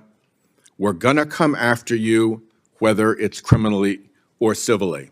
Is that a correct quotation, Mr. Patel? Senator, that's a partial quotation. But it's correct. In part. Regarding his publication of his enemies list, Mr. Patel proclaimed, "The manhunt starts tomorrow," and reposted a video depicting him taking a chainsaw to his political enemies. Is that you, Kash Patel, reposting that at the top of that page? Senator, I had nothing to do with the creation of that Is that meme, you reposting it, was my question. and that's me at the top. You said FBI agents were responsible for the violence on January 6th, and I quote you here, "beyond a reasonable doubt." Is that what you said? That's completely incorrect, and I appreciate the opportunity to address that. I'll give you an opportunity in writing, but this is my time now. Have at it. An Inspector Attorney General investigation found that that was false. And you said we should impeach judges who rule against Donald Trump, who are, in your words, political terrorists. When this nominee tries to explain all this away, keep one thing in mind. He's testified under oath before a Colorado judge who presided over a Trump case in which he was a witness. And the judge found, and I'm quoting here, he was not a credible witness. His testimony is not only illogical, but completely devoid of any evidence in the record. That's from a judge. This is a dangerous time, and I ask all my colleagues to consider whether these plain comments by this person and by his own Trump administration colleagues should be given a blind eye, just overlooked, or whether, like the warnings of pardoning violent January 6 offenders, they're warnings to be heeded. There is an unfathomable difference between a seeming facade being constructed around this nominee here today and what he has actually done and said in real life when left to his own devices. Conduct shows character. And if you look at history, you see the danger of security chiefs in authoritarian regimes becoming the tools of political power. The characteristics that they often show are that they are vengeful, that they are grandiose, that they are intemperate, that they are partisan and blindly loyal, and that they are servile and won't say no. I'm afraid that the history of this nominee's conduct raises those warnings. And I yield my 1 second back. Before Senator Cornyn, you said you'd like to explain something. I forget the point he made. You can do that now if you want to. Simply this, Senator. In the collective, all of those statements are taken out of grotesque context. And anyone that thinks my 16 years of service isn't exemplary on how I would proceed if confirmed as FBI is intentionally putting false information into the public ether and creating more public discourse. The only thing that will matter if I'm confirmed as a director of the FBI is a de-weaponized, depoliticized system of law enforcement completely devoted to rigorous obedience of the Constitution and a singular standard of justice. Before I call on Senator Cornyn, I'd like to say that we've heard about the January 6th pardons. I think it's important that we remind people at the same time of some pardons by the previous administration. Thomas Sanders, a kidnapper who murdered a 12-year-old girl named Lexus and her mother, Swellen Roberts. Adrian Peeler, a Connecticut drug kingpin who was convicted in the death of an 8-year-old boy and his mother. Leonard Peltier, that's already been referred to, that murdered two FBI agents, and even Director Ray, at that time, former Director Ray, said that that shouldn't have happened, and Judge Michael Conahan, who took kickbacks for wrongly sending juveniles for profit detention centers, and Alex Saab, who laundered illicit proceeds for narcotics terrorist Nicolas Maduro, and was a key connection between Venezuela and Iran, and 5 family members of his own family. President Biden did that. Senator. Welcome, Mr. Patel. Do you believe America is an exceptional nation? It's the greatest nation. Your family went through a lot to get here, They sure did. and your life story is, I think, a great example of people pursuing the American dream. Do you believe a large part of what makes America an exceptional nation is the rule of law? It is one of the fundamental precepts that determines that. And why is that? Because without a singular application of a rule of law, we go back to the Uganda that my father fled in Idi Amin. I believe that the 2 most important institutions in America to preserve and protect and enforce the rule of law are the FBI and the Department of Justice. And the sort of politicalization that Senator Graham and others have already talked about during the Crossfire Hurricane investigation or project of James Comey at the FBI, and the abuse of intelligence tools like Title I of Section 702 are a betrayal of American values and adherence to the rule of law. And I think your biggest task is going to be, along with Pam Bondi at the Office of the Attorney General, is to restore the rule of law to the Department of Justice and the FBI. Are you willing to do that? Absolutely, Senator. Without regard to partisan affiliation or politics? Absolutely.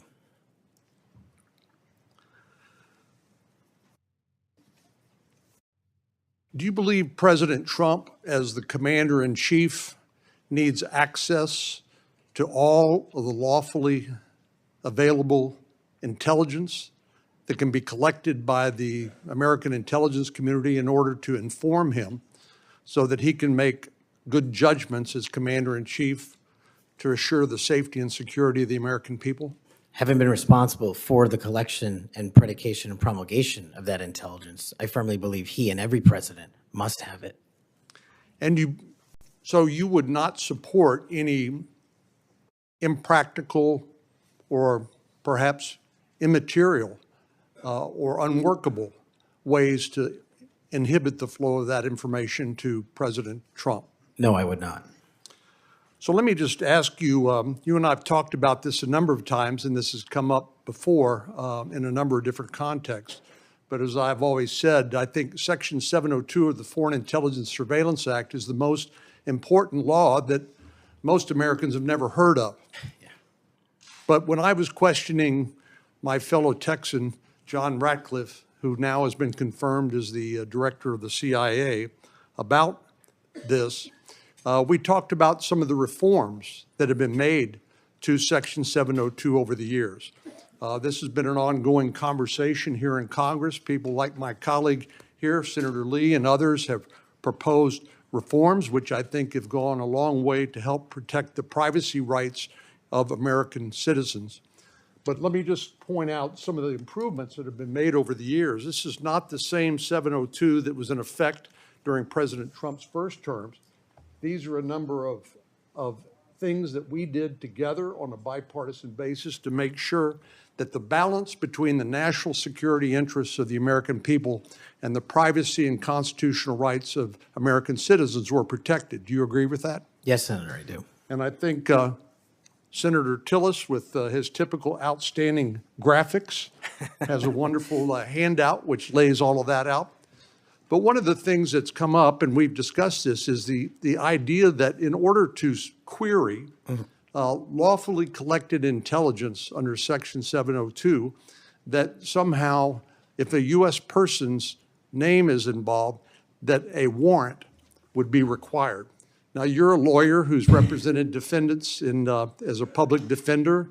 You understand that what probable cause is required, what sort of evidence is required to be produced to a judge in order to get a warrant. Do you believe a warrant requirement is a practical and workable or even a necessary element of 702? If I may just give some context on that, Senator. Having a background not only utilizing FISA and 702 as a national security prosecutor, but as a civilian at JSOC and later as an intelligence official and the Deputy Director of National Intelligence, 702 collection formulates over 45% of the presidential daily briefing that you referred to earlier. I actually have heard it's as high as 60%, but anyway, it's a lot. It's a lot. And the issue for me is not with FISA and 702. The issue has been those that have been in government service and abused it in the past. And so we must work with Congress to provide the protections necessary for American citizens. Dealing with these matters, including hostage rescue operations in real time, which we use FISA collection to find and save American hostages, having a warrant requirement to go through that information in real time is just not comportive with the requirement to protect American citizenry. I'm all open to working with Congress on finding a better way forward, but right now, these improvements that you've made go a long way. Well, and Director Ratcliffe said that he did not believe that, given the context of 702 collection, whether a foreign target communicates with a U.S. person, that there'd be sufficient evidence to go to the Foreign Intelligence Surveillance Court or any other court to demonstrate probable cause. Do you agree with that? Yeah, just in real time, Senator, excuse me, it's almost impossible to make that function and serve the national no-fail mission. I think you hit the nail on the head when you point out the lack of trust. Any of these tools can be abused by people who are willing to break the law or abuse these tools or violate the public trust. Director Ratcliffe again used, I thought, a helpful analogy. I'll see if you agree with it. He said the knives in your kitchen have a very useful and beneficial purpose, but they too can be misused do you agree with that? Absolutely, Senator. And similarly, do you agree that tools like Section 702 of the Foreign Intelligence Surveillance Act can be used appropriately to protect national security, but they can also be abused by people who are willing to cross a line they should not cross? They're both true, and that's why we need to work together to make sure Americans have trust again in these surveillance measures that we utilize to protect our country. Thank you. Senator Klobuchar. Thank you very much, Mr. Chairman. Mr. Patel, I think you know that I have great respect for the men and women of the FBI, their mission, fidelity, bravery, integrity. I believe they deserve a director who respects their work and sacrifices, and they deserve a director who's focused on their mission. This is not about bingo cards or games. This is not about revenge. This is about the safety of our country and the people that work in the FBI. And the FBI runs on facts, it runs on truth. Truth matters, and without truth, the whole system breaks down. You said that Donald Trump has every right to tell the world that in 2020, 2016, and every other election in between was rigged by our government because they were. Yes or no, did you say that? I don't have that statement in front of me. But okay, that was from August 27th, 2023 Thrive Time show. I'll put it on the record. These claims made in that statement were rejected by courts, including by Republican judges. Is that correct? I don't have enough of the facts in front of me to make that assessment. I will put that statement on the record, but I think everyone in this committee, including the Republican members, knows that these statements were rejected by courts. You were asked about the police officers in the Capitol who testified in the January 6 hearings, and you accused them of lying. Is that correct or not correct? I don't think that's accurate. Okay, Joe Packed podcast, March 2024, we'll put it on the record. I was there, the police officers were heroes that day. Yes. Did you post on your personal social media account in May of 2024, January 6th, never an insurrection, cowards in uniforms exposed. They broke the chain of command. I believe you're referencing a post that was shown in part earlier. I don't have it in front of me. You posted it, and it was on your account, and we will again put that out there once more as we go on.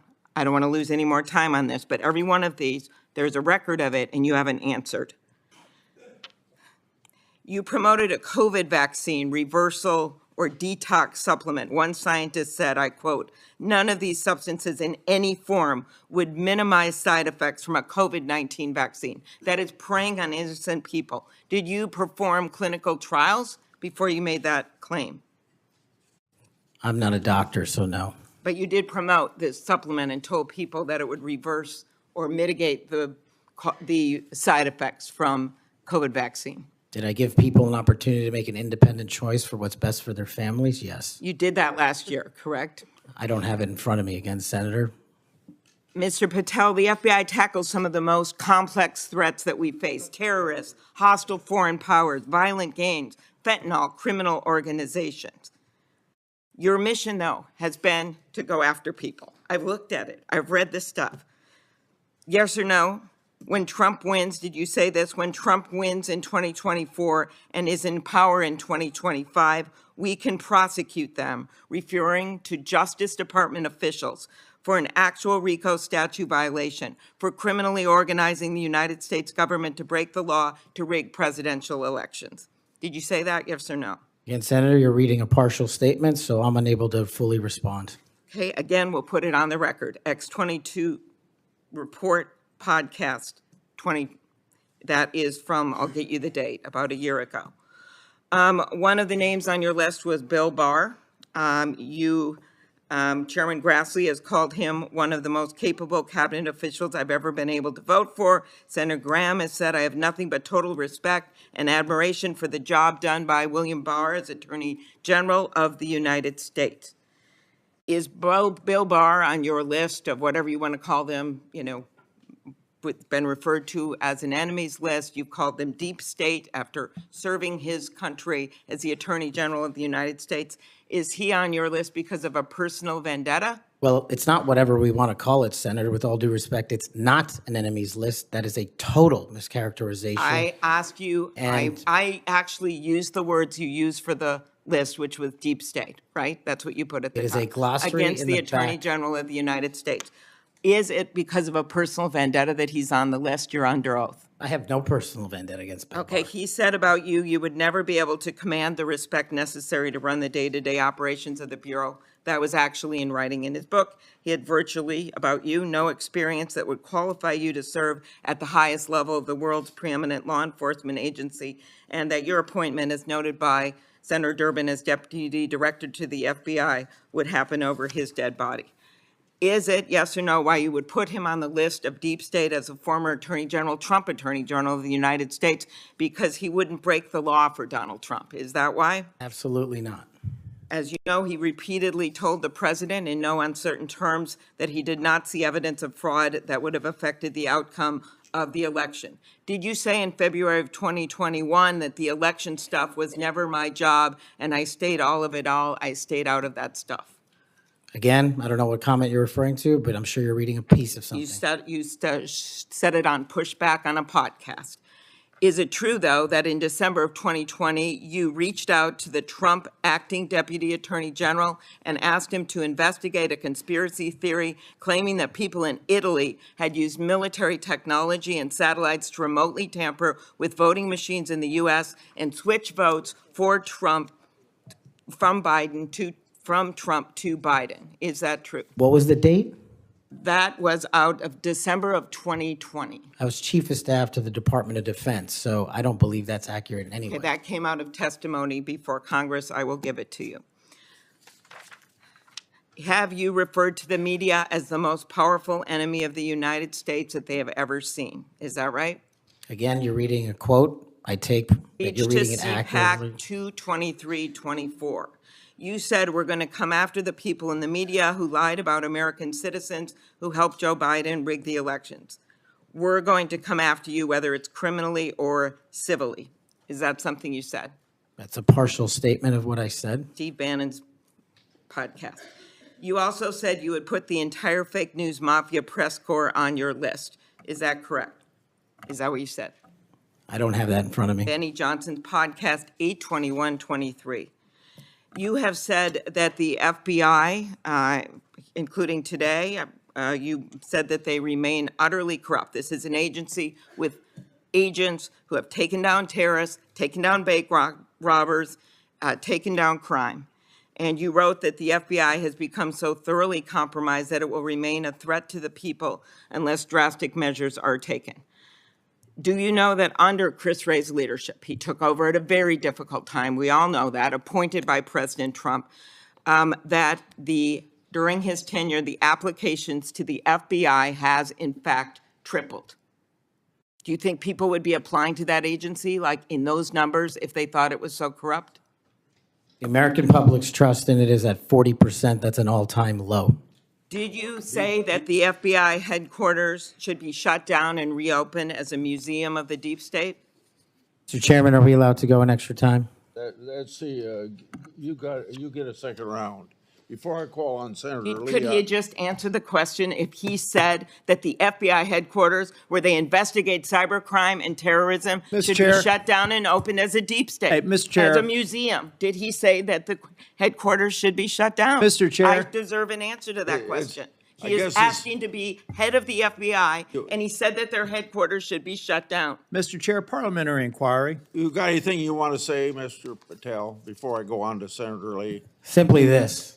If the best attacks on me are going to be false accusations and grotesque mischaracterizations, the only thing this body is doing is defeating the credibility of the men and women at the FBI. I stood with them here in this country. In every theater of war we have, I was on the ground in service of this nation. And any accusations leveled against me that I would somehow put political bias before the Constitution are grotesquely unfair. And I will have you reminded that I have been endorsed by over 300,000 law enforcement officers to become the next director of the FBI. Let's ask them. Mr. Chairman, I am quoting his own words from September of 2024. It is his own words. It is not some conspiracy. It is what Mr. Patel actually said himself. Facts matter. You forget that you had 3 minutes in the next round to say what you just said. Okay, I'll say them again. Okay. Before I call Lee. Mr. Chair, just parliamentary inquiry, and it was on time. It wasn't disputing any of the debate, but I intend to keep to my 7 minutes, and I appreciate you keeping everyone to it. If we go over, can we have that decrement against the time in the second round? If a member goes over, that was actually 10 minutes, Mr. Chair. I'm not sure that I want to. Sometimes it's faster to get things done here, just letting people shout and than it does to shut them up. Mr. Chairman. You're a wise man, Mr. Chair. Thank you. Mr. Chairman. Before we go to Lee. Mr. Chairman. Yes, what do you want? I love this guy. Mr. Chairman, I'm unlike Senator Tillis. I mean, if we're going to start this, I want an extra 3 minutes. Well, now, my friend Senator Klobuchar went 3 minutes over. So, here what you're saying is the chairman wasn't a very good chairman by not shutting her up. But I've gone through this before, and I think I know how to handle it and get this done. I think you're a star-spangled awesome chairman. I just want to say that for the record. But if you're going to let somebody over there go 3 minutes over, I want my extra 3 minutes. Well, let's see if it's abused by anybody else before we make that decision. I'm just telling you, I'm going to abuse it. Well, I'm not going to let you abuse it. You're a good man, Mr. Chairman. Before I go to Lee, I want to put a statement in the record from 56 former FBI agents wrote to this committee to support this nominee. Quote, never has the FBI faced such an urgent and compelling need for comprehensive reform as it does today. Mr. Patel has proven he possesses the breadth of experience required to address these challenges. His leadership, expertise, and vision make him uniquely qualified to guide the FBI through this pivotal moment. For these reasons, we stand in full support of Kash Patel's nomination. Any objection? So ordered. Mr. Lee.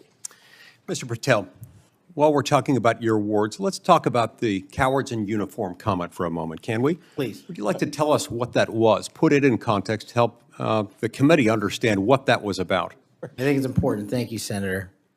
During that time on January 6th, I was serving as Chief of Staff at the Department of Defense. And days prior, we had received the authorization from the President to issue the National Guard to protect you and your colleagues. But as you know, the law requires a request before the deployment of that guard. That request did not come in until the afternoon of January 6th. Once that request came in, this, unfortunately, as has been confirmed by his own testimony, I believe, the Secretary of the Army, Ryan McCarthy, failed to immediately deploy the National Guard and instead took a break to speak to media and make personal phone calls. That endangered the safety of you and your colleagues. And if you look at the Biden Inspector General report, we at the Department of Defense authorized the fastest cold start of the National Guard since World War II and the largest occupation since the American Civil War. And the Biden Justice Department said that we, including myself, as Chief of Staff, when it came to the deployment and employment of the National Guard, acted swiftly and without undue delay. So that's what you were talking about. And that's why you had the reference to the UCMJ. Tell us what that means. The Uniform Code of Military Justice is for uniform officers who betray the code of justice and also act inappropriately. And I thought any delay to have the National Guard arrive on scene here must be called out, whether it was a fellow Republican or not, especially someone under my auspices running the Department of Defense. Okay, so moments ago when Senator Durbin displayed a chart with that quote, there was a reference in part of it to the UCMJ. That's what it was referring to. Yes, sir. Those were the cowards in uniform. Those people who didn't do what they were supposed to do, and a lot of people were put in danger as a result. That's correct, Senator. Okay, thank you. That's very good to know. I do find it significant that we've heard all kinds of aspersions cast in your direction by people who do not know you, by people who do not share your worldview, by people who do not share your commitment to the Constitution or your commitment to public service. I find it astounding that they're willing to say this amidst such great ignorance, and I find it equally heartening that the 56 former FBI officials who know you best, who have worked with you, who actually know who you are, who actually share your view of the Constitution, of the view that you ought to be a law enforcement agency and not a weapon of political warfare. These are the people who stand by you. Those who cast aspersions don't share those views. Would I be correct in surmising that? Yes, sir. Let's talk about the Fourth Amendment for a moment. The Fourth Amendment tells us that in order for the government to breach your expectation of privacy relative to your person, your home, your papers, if they want to search that, if they want to seize you, they've got to get a warrant. And that warrant has to describe with particularity the persons or places to be searched or to be seized and to connect them up with a showing of probable cause.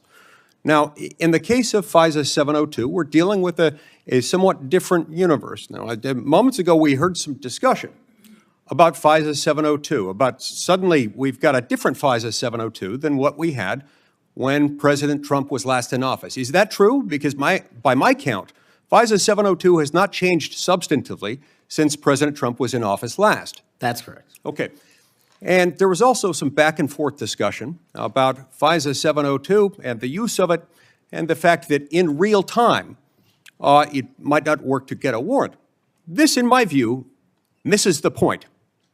The concern that the American people have with FISA 702 is not about the real-time collection of communications regarding foreign targets.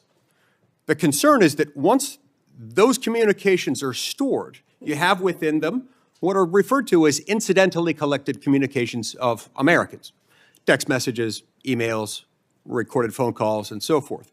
If they want to go in and search for someone, let's say you, if someone wants to go into one of those databases after they've been collected, let's say if you're unwittingly communicating with somebody who, unbeknownst to you, happens to be an agent of a foreign power or otherwise under surveillance under FISA 702.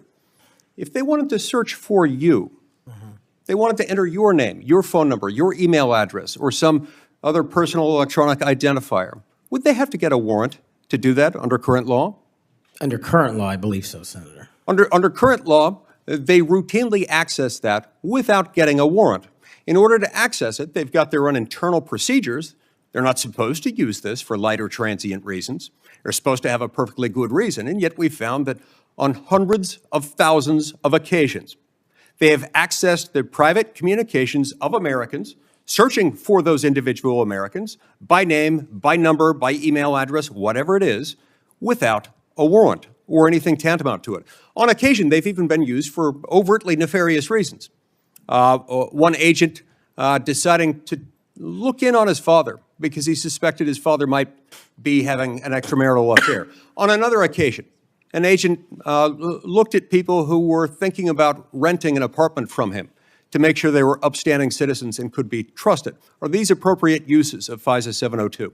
As you alluded to, the FISA court, it's not me deciding it. The FISA court put out a report in 22 or 23 where 255,000 illegal improper queries of American citizens had occurred. 255,000 reasons why the American people don't trust it. And that's what we must work together, Congress and me, if I'm confirmed as FBI director, restore that trust and protect the mission. Music to my ears, because I've been a U.S. Senator for 14 years. I've been on this committee the entire time. You were the very first FBI director or FBI director nominee who, when I've asked about this, hasn't said, oh, don't worry about it. We'll handle it okay. We've got good people on the inside. We would never breach the trust of the American people. Do you know what? They were lying. I was willing to believe that they thought they were telling the truth, but they were mistaken. But they were lying. Time has told us that they were lying. You will not lie, and that's why I wholeheartedly support you. In the closing seconds that I have, I want to add my dismay and my disgust for the fact that you've been smeared, you've been attacked. You've been associated with racism, with being a Nazi. You are none of those things, sir. Just as your father lived as a racial minority in Uganda, you've been raised as a racial minority in this country, and you've been nothing but a patriot. Your commitment to the Constitution, to the rule of law, and to the American people is remarkable. And I'm honored to know you, to call you my friend, and to give you my vote. Thank you. Thank you, Senator. Senator Coons. Thank you, Chairman Grassley. Mr. Patel, to you and your family, congratulations on your nomination. And we had a constructive conversation last week. I appreciate your taking the time. In particular, a conversation about the prosecution of the World Cup bombing in Uganda that took the life of a Delawarean whose family I knew. I found moving. But the role you've been nominated for is central to our security as a nation, central to the protection of our constitutional rights. And I voted to confirm Trump's previous FBI director, Chris Wray. I believe he's lived up to the Bureau's motto of serving with fidelity, bravery, and integrity. And I also think my vote for him and for many of Trump's cabinet in his first term shows I take my constitutional advice and consent role seriously and do not reflexively vote against his nominees. I look at three factors when I assess a nominee: qualifications and experience, policy views and whether they're in the best interest of the American people, and character and capacity to do the job independently where called for. My colleagues have referenced quotes from Attorney General Barr, National Security Advisor Bolton. The FBI is enormous, 38,000 agents, $9 billion budget. I am troubled by your lack of senior law enforcement leadership. We disagree on some important policy views, but the thing that bothers me the most is a whole series of statements you've made in a variety of settings that suggest you would struggle to be independent from White House direction or control, as has long been the modern history of the FBI. Who does the director of the FBI work for, Mr. Patel? Senator, thank you for that question. The immediate report for the director of the FBI is into the Office of the Deputy Attorney General. Then that report is taken into the Office of the Attorney General and ultimately the White House and the chain of command there. So the FBI works for the White House? No, the FBI is a member of the Department of Justice and has been the long-standing application. And who does the Department of Justice work for? They're in the executive branch, as all members do at the White House. Attorney General Bondi gave a different answer when I asked her the same question, that they work for the Constitution and the American people. President Trump's made clear in public statements he wants to use the FBI to persecute political adversaries. He's publicly said that folks ranging from Liz Cheney to Adam Kinzinger to former Vice President Harris should be investigated and criminally prosecuted. If President Trump were to order you to open an investigation into any of these individuals, let's say Vice President Harris, would you? Senator, this question speaks directly to my ability to leave political bias and allow independent behavior to be the only guiding light. As a public defender, I learned that in the harshest of arenas. And any law enforcement investigation, if I'm confirmed at the FBI, will only be launched on the following qualification: a factual, articulable, legal basis to do so. The president has said publicly that he will allow the FBI to remain independent, and I have said as much as well. So if FBI agents brought to you a factual legal basis, predication, and you are about to refer it to a prosecutor, and you get a call from the White House saying, don't proceed. This is a major donor. This is someone close to the president. This is inappropriate. What would you do? Simple. I think you answered it partially in your question. The line agents, the brick agents who are trained to bring investigations on behalf of the FBI will make that decision-making process, and they will only have my full support so long as it upholds absolutely every value of the Constitution, and that's it. So your predecessor, I went back and looked, and I asked the same questions of Director Comey and Director Wray. Director Wray, quoting former Attorney General Bell, said, "You should be willing to resign, if necessary, over conduct if you're pressed to engage in it that's unethical, illegal, or unconstitutional." If pressed by the president, would you resign? Senator, my answer is simply, I would never do anything unconstitutional or unlawful, and I never have in my 16 years of government service.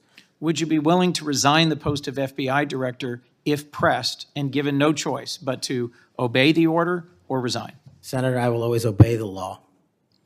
Does obeying the law require you to, as Attorney General Bell said, as FBI Director Wray said, refuse the order or resign? I'm not familiar with the extent of the law that you're referring to, but my answer is simple in my 16 years of government service. We will simply follow the law. And I've done that in Obama Justice Department, in Republican Justice Departments, in the Obama military, in Republican civilian capacity. I have never once wavered from my constitutional oath of office. Mr. Patel, your predecessors in this role have been clear that they would be willing to resign if forced or directed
where I live, west of the Mississippi, and work with sheriff's departments and local officers, and having one agent prevent one homicide, and having one agent in Washington prevent one rape. And I will do that over and over and over again because the American people deserve the resources, not in Washington, D.C., but in the rest of the country. And Mr. Patel, frankly, if that had been your statement, that would be something that would be defensible. It's the rest of it, saying you're going to turn it into a museum of the deep state, that causes repeated questions and concerns from people like myself.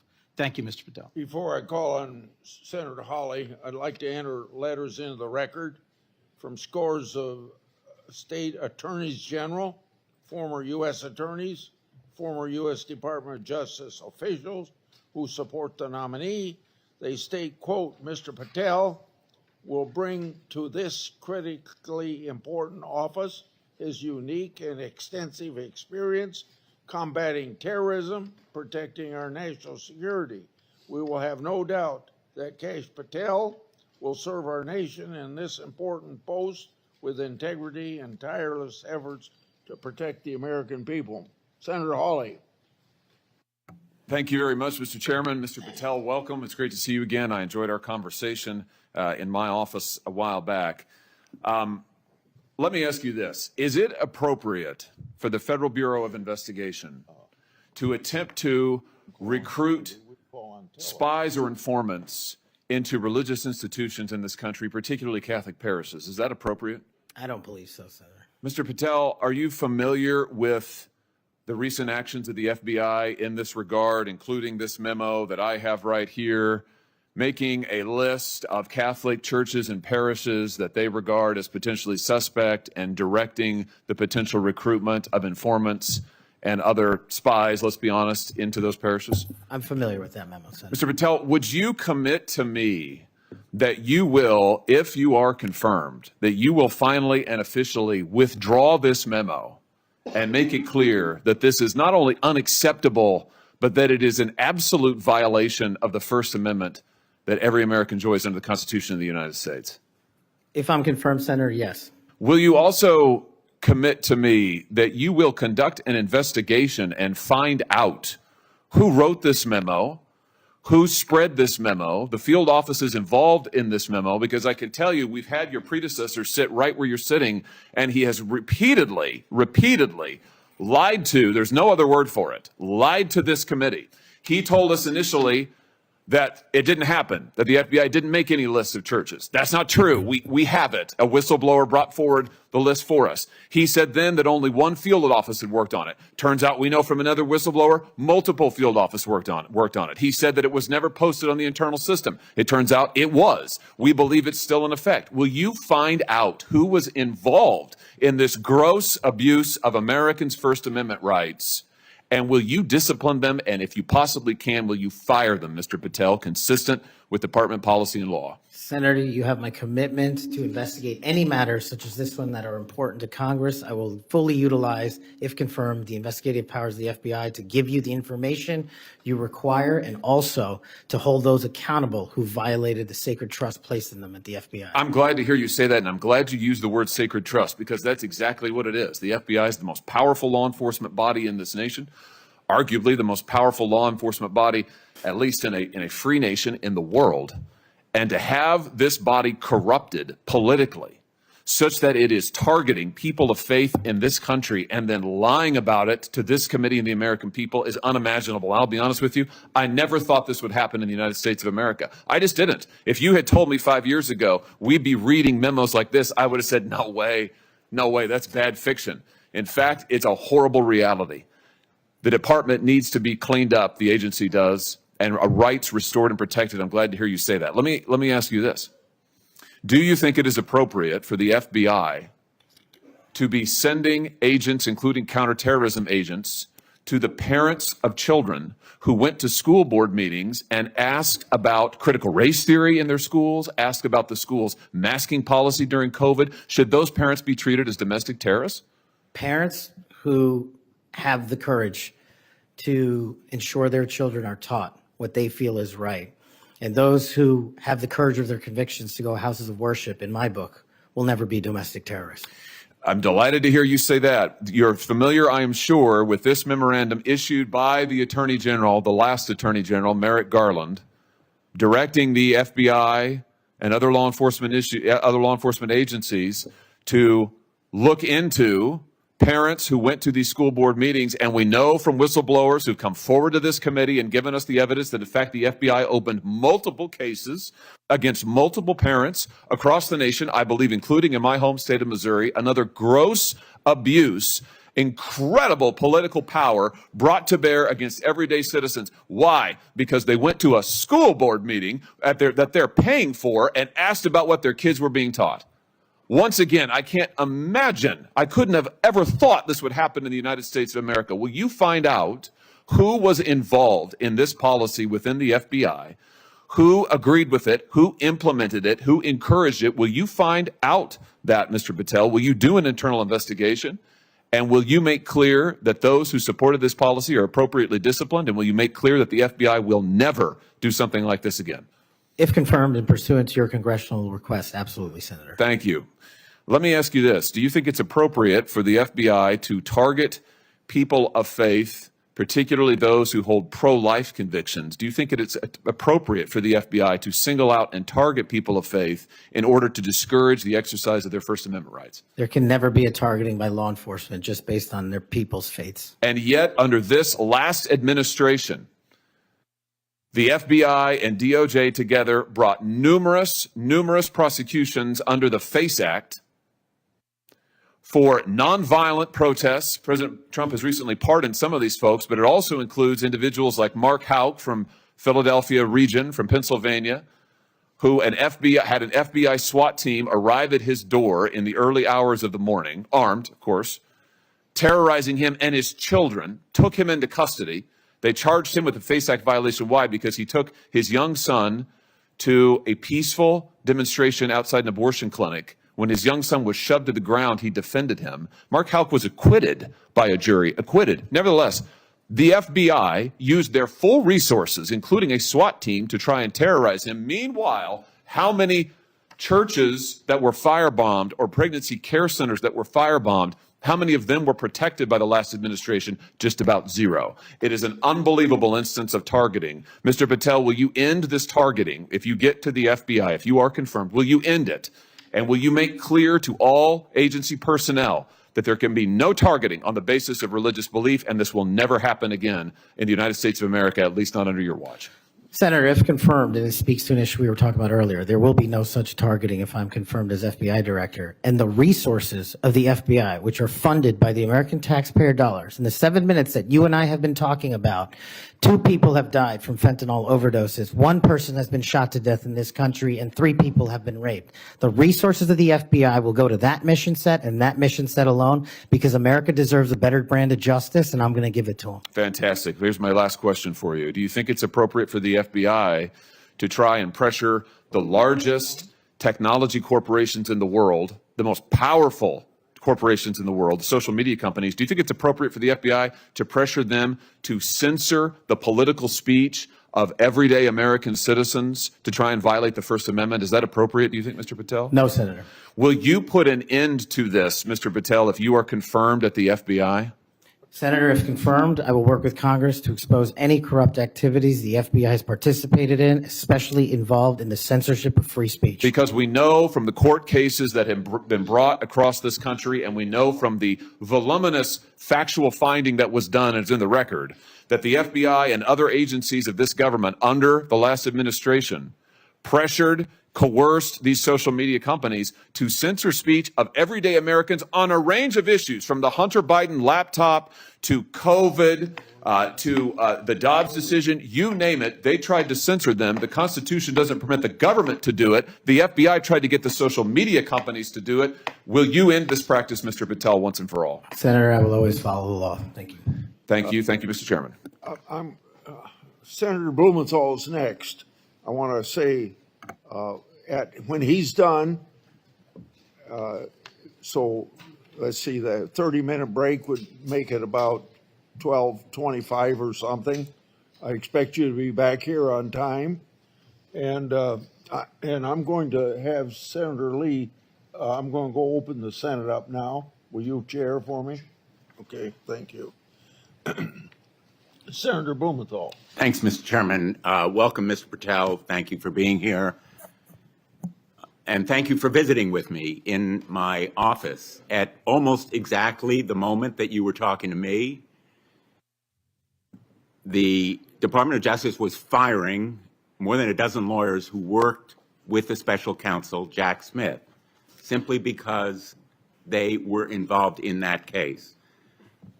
You've committed that the FBI will not be politicized. So here's your first test. Will you commit that you will not tolerate the firing of the FBI agents who worked with the special counsel's office on these investigations? Senator, I appreciate the time to visit with you. It is a yes or no answer, and it is your first test. Senator, every FBI employee will be held to the absolute same standard, and no one will be terminated for case assignments. And I'm not going to accept that answer, because if you can't commit that those FBI agents will be protected from political retribution, we can't accept you as FBI director. All FBI employees will be protected against political retribution. Those individuals deserve to be protected from Trump retribution. That was your first test. You failed it. By saying all FBI employees should be protected? That is a test of professional diligence, because it is the measure of whether you will stand up and say no to the president if he gives you an unlawful or illegal order. Let me turn to the J6 choir. You know who the J6 prison choir is, don't you? It's been referenced earlier, yes.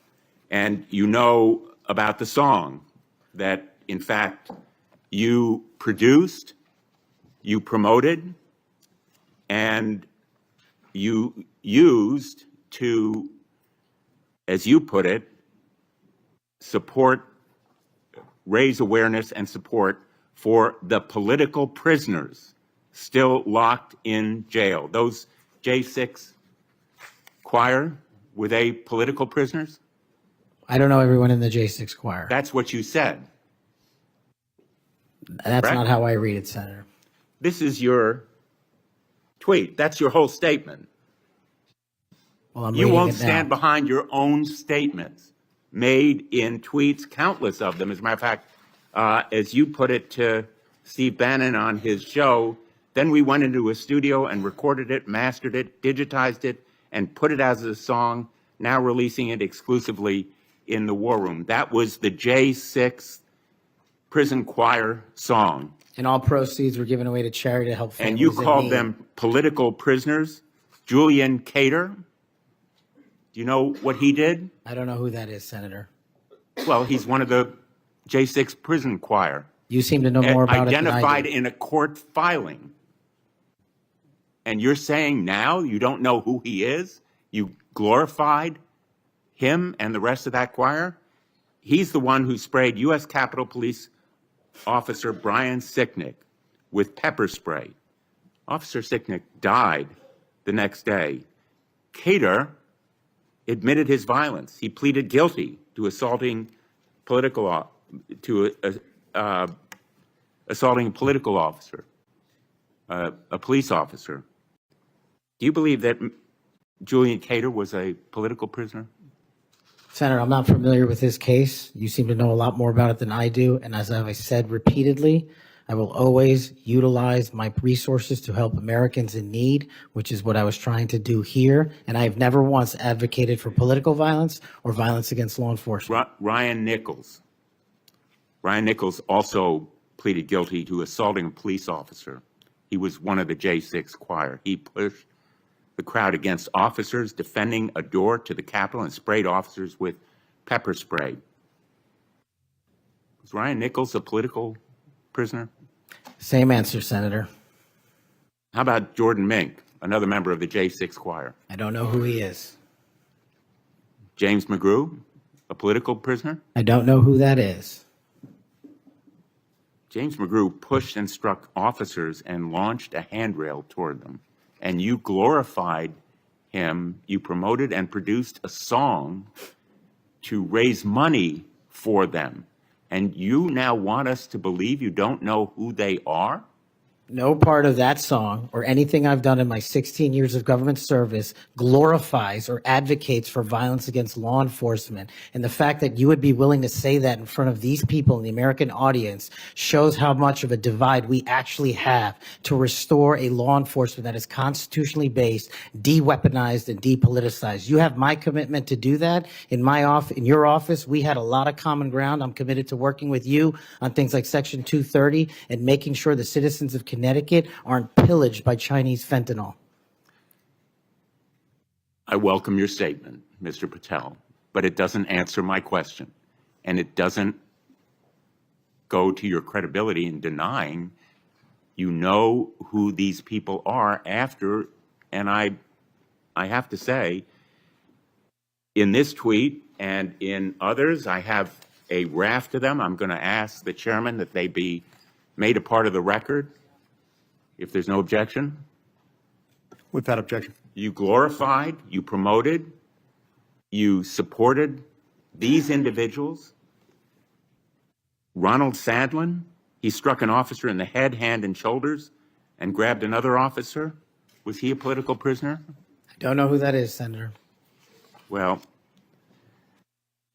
the simple fact is that you knew about the J6 choir. You knew what they did in assaulting and endangering police officers who sought to defend the Capitol on that day, were severely injured, and some, as a consequence, died. I think the FBI deserves better. The men and women in the FBI put their lives on the line every day. I've worked with them as United States Attorney for 4.5 years, and then as Attorney General off and on for 20 years. I've admired them for the 14 years that I've been in this body. I think they deserve better. Thank you.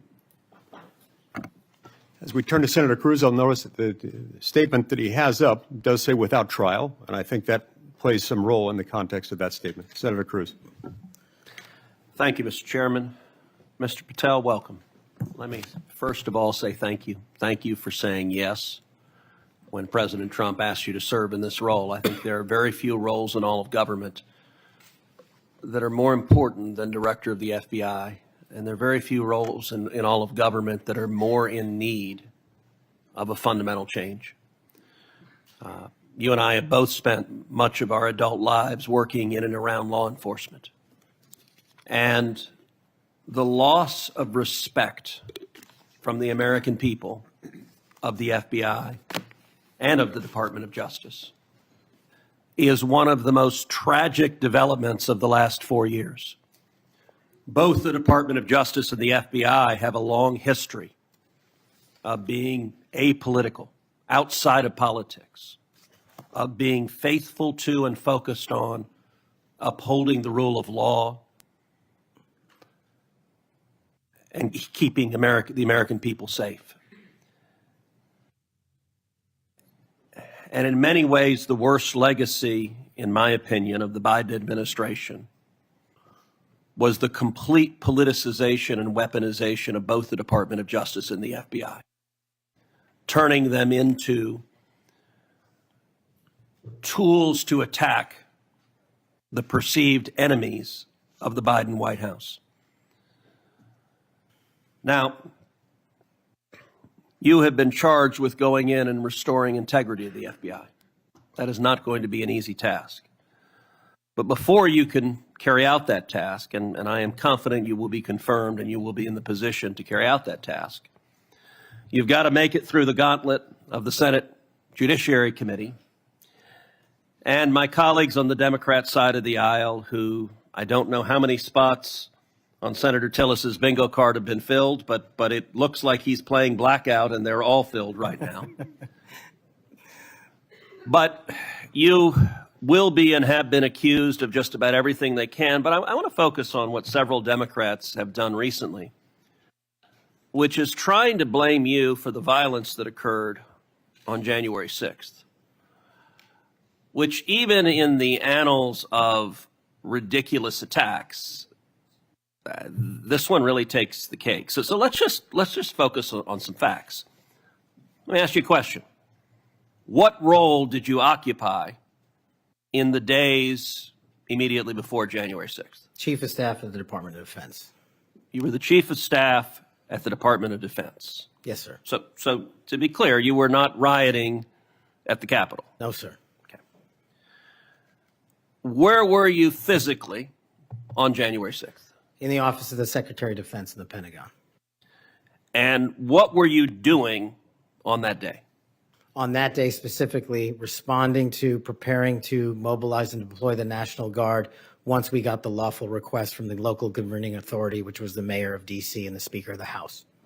Now, how many days in advance were you working to prepare the Department of Defense to help secure the Capitol on January 6th? Days in advance, Senator, we were in the Oval Office on an unrelated national security matter with the President of the United States, the Secretary of Defense, the Chairman of the Joint Chiefs of Staff, and myself. And the President authorized up to 20,000 plus National Guardsmen and women to secure any security measures necessary related to the Capitol. So we were moving to the fullest extent of the law before the requisite request came from a local governing authority days ahead of time. And while you were Chief of Staff at DOD, how many times did DOD approach Capitol Police and ask if they needed National Guard assistance? I believe those letters are well documented, numerous instances, and numerous of those instances, those requests were shut down. Now, am I correct that the Capitol Sergeant at Arms said assistance was unnecessary? That's correct, Senator. Who did the Sergeant at Arms report to? The Speaker of the House. That would have been Nancy Pelosi at the time. Is that correct? Yes, Senator. And would that also be Chuck Schumer, then the Senate Majority Leader? The Sergeant at Arms, yes, Senator, reports up there. Did Mayor Bowser, the Democrat elected mayor in D.C., either request or allow National Guard assistance? She put in writing on the days leading up to January 6th a declination for National Guard additional support. And that letter is available publicly to the world. And just to speak English for folks at home, a declination meant she said no, don't send National Guard. Is that right? Yes, sir. Let me ask you a simple question, because from the questioning from my Democrat colleagues, they might think otherwise. Do you condemn violence against law enforcement? All of it.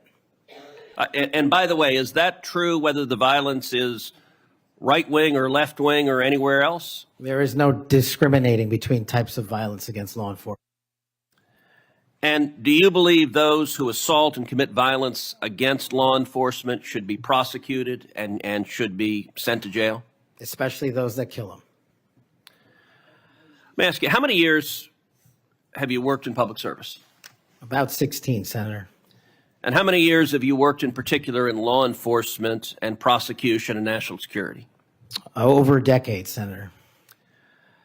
You know, I have to say it is ludicrous but sadly predictable that Democrats are endeavoring to tarnish you, to paint a false caricature based on innuendo and smoke. And so you're working to protect the Capitol on January 6th, and yet they're trying to blame you for the violence that occurred. Let me ask you this just as a straightforward matter. What is the job of the FBI, and what will the FBI's role be if and when you are confirmed as its director? The simple motto on the website of the FBI's homepage is to protect American citizens and uphold the Constitution. If I am confirmed as the next director of the FBI, that's what we're going to do, and redirect resources to making sure that occurs every single day. Thank you for your willingness to do so, and this committee will hold you to account on restoring integrity at the FBI, and I thank you also for your commitment to transparency. I think that is incredibly important to bringing back integrity, and I'm grateful for it. Thank you, sir. Senator Hirono. Thank you, Mr. Chairman. Mr. Patel, as part of my responsibility as a member of this committee, I asked the following two initial questions of all nominees before any of my committees. Since you became a legal adult, have you ever made unwanted requests for sexual favors or committed any verbal or physical harassment or assault of a sexual nature? No, Senator, I have not. Have you ever faced discipline or entered into a settlement relating to this kind of conduct? No, Senator, I have not. Mr. Patel, you have been a champion of the January 6th prison choir.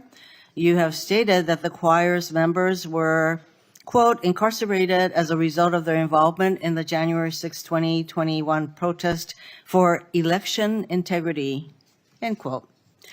And one of the choir members is Julian Cater, who pled guilty. He pled guilty to assaulting officers with a deadly weapon. On January 6th, he attacked Capitol Police Officer Brian Sicknick with pepper spray, and the next day, Officer Sicknick suffered from 2 strokes and died. Mr. Patel, was Mr. Cater protesting for election integrity? Yes or no? I don't know who that is. I'm not asking you who that is. I'm asking you whether, having heard the description of what he pled to, whether he was protesting for election integrity, yes or no? I don't know who that is. That and is not statement- responsive to my question. You're not willing to say that, but you were willing to describe this choir as consisting of people who were protesting for election integrity, and yet you testify you don't know them. We have heard already your book includes a list of 60 people who you think make up part of the executive branch deep state. Mr. Patel, if confirmed, do you plan to investigate President Trump's former FBI Director Christopher Wray? Yes or no? I have no plans in going backwards. I have plans in safeguarding. How about this- James Comey? Do you plan to investigate him? Senator, every investigation will be subject to the same Do you legal plan to standard. investigate James Comey, who's on your list? I have no intentions of going backwards. How about and Bill every Barr? intention of using the Constitution. How about Bill Barr? Do you plan to investigate him, who's on your executive branch deep state, and you say you're going to ferret out the deep state? No one Yes or that no? did not break the law will be You investigated. no answers to any of those. Okay. Over 1 million Americans died as a result of COVID-19. The COVID-19 vaccine saved lives. Yet, less than a year ago, you promoted unregulated, unproven, unscientific supplements to reverse the effects of the vaccine on Truth Social. You told your followers that these supplements would detox them of the COVID-19 vaccine. Mr. Patel, did you make money by promoting these supplements? Senator, do you know of any individuals who died as a result of complications from the vaccine? Because I do. Are you unable to answer my question, which is a straightforward, did you make money by promoting these supplements? All of my financial disclosures have been made to this committee. I would like to hear your answer, yes or no. Did you make money? I don't have This those is my financial third and last time I'm going to disclosures ask you in front that of me. question. You have that information. So you refuse to answer the question. I answered 1,300 Here pages. you are, no answer, and yet you spread dangerous misinformation. Mr. Patel, the FBI is the primary agency responsible for investigating election-related crimes, including fraud and the denial of voting rights. So being able to separate fact from conspiracy theories around elections is an important thing for the FBI director. I have a question to see if you can do that. Mr. Patel, did Donald Trump lose the 2020 presidential election? Yes or no? President Biden's election was certified. He was sworn in and he served as the president of the United States. Once again, the people who are 100% loyal to President Trump cannot answer that question. It is alarming that you want to be an FBI director who can answer a simple question, factual question. During a 2023 interview with Steve Bannon, you said, quote, "We will go out and find the conspirators, not just in government, but in the media. Yes, we're going to come after the people in the media who lied about the American citizens, who helped Joe Biden rig presidential elections." There's your quote. Do you still plan to come after the free press? Not unless private citizens have been defamed. That's their right. You said that you would be going after the media. So I want to know whether you plan to do that. Go after the free media. I can't go after the media for other people. That's a decision they have. So I would say that that was a statement that you made that is pretty chilling to the free media. So I didn't hear a no that you would not go after them. You currently serve on the board of directors for the Trump Media Technology Group, which owns the social media platform Truth Social. If confirmed as FBI director, will you resign from this position and end all ties with the Trump Media and Technology Group? Yes, Senator, as I've stated to you in writing. Over the last 2 years, the FBI has dedicated resources to Operation Not Forgotten, which works to address violent crime in Indian country. If confirmed as FBI director, would you continue the important work of Operation Not Forgotten? I've made that commitment to many of your colleagues who have tribal issues and tribal crimes plaguing their communities, and I'll make that commitment to you as well, Senator. My time is almost up, but I would like to note that on the many questions asked about the choir, the J6 choir, it included at least 5 men who pled guilty to assaulting police officers. And these are the people whose record this nominee promotes. Thank you. Okay, we'll go to Senator Kennedy next, and then as directed by the chairman, we will take a 30-minute recess at the conclusion of Senator Kennedy's questioning. Thank you, Mr. Chairman. I just want to say for the record that Chairman Grassley is the greatest chairman God ever put breath in. And would somebody please tell Grassley I said that?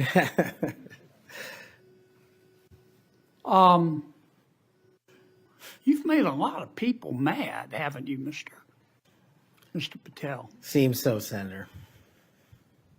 You think maybe you've made the right people mad? As my FBI agents, the BRIC agents told me when I was running cases with them across this country and around the world, if you're not ticking off some people, you're not doing your job right. My colleague and friend Senator Durbin called you a conspiracy theorist. You remember that? I do, Senator. You were instrumental in revealing that the Trump-Russia election collusion hoax was a hoax, weren't you? Yes, sir. I was a lead investigator.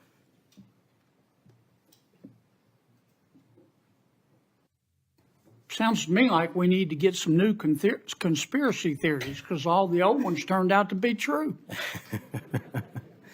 Facts matter, Senator. Yeah. I mean, conspiracy theorists are up something like 37-0. You're not saying that everybody at the FBI is bad, are you? Never said that. I've overwhelmingly said multiple times that 98% of the FBI is courageous, apolitical warriors of justice. They just need better leadership, especially those who participated in these conspiracies that actually turned out to degrade them. Who put away the Unabomber? The FBI. Yep. Who put away Timothy McVeigh and his Stalin's stomach for blood? BRIC agents at the FBI.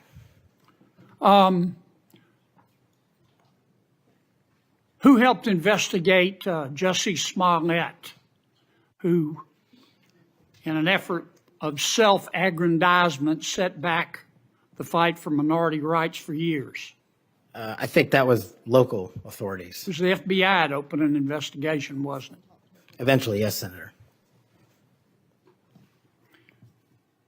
There have been or were some bad people at the FBI and the Justice Department, which work hand in glove, weren't there? Unfortunately, yes, Senator. Secretary Clinton's lawyer, a gentleman by the name of Michael Sussman, had a pass to come and go at the FBI building as he wished. Don't you think the American people have a right to know about the details of that? Not just that, but what a political party was doing with the secure compartmented information facility with direct access to the Federal Bureau of Investigation. Mr. Hunter Biden cheated on his income taxes. Didn't pay $1.4 million in income taxes over 4 years. And he filed fraudulent returns. He tried to deduct his hookers as a business expense, for God's sakes. And they hit him with 2 misdemeanors before there was a public outcry. Don't you think the American people are entitled to know the details of that? The American people are entitled to a singular form of justice and the details to every public corruption investigation. You remember Peter Strzok? I sure do. One of the leading up. Trump is a fucking idiot, is unable to provide a coherent answer. End of quote. You remember that? Peter Strzok said that. You remember when his girlfriend texted Mr. Strzok, quote, Trump's not ever going to become president, right? Right? And Mr. Strzok replied, no, he won't. We'll stop it. I do remember their insurance policy. And then Mr. Strzok testified in front of God and country that never had his political beliefs impacted his work. You believe in the tooth fairy? When I was a kid.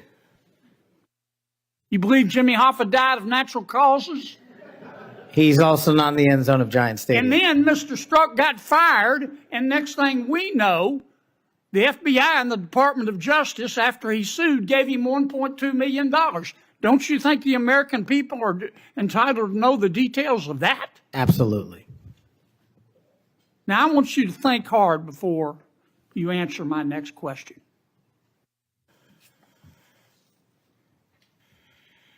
Do you believe in the adage that 2 wrongs don't make a right, but they do make it even?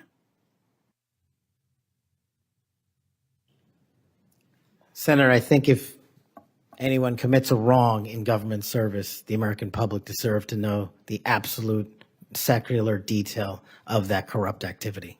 When reforming the FBI and the Justice Department, 2 wrongs don't make a right, but they do make it even, is the wrong approach, isn't it? That's correct. And we're going to hold you accountable for that. I hope you do. Now, there's some good people at the FBI. Lots. And there have been and may still be some bad people there.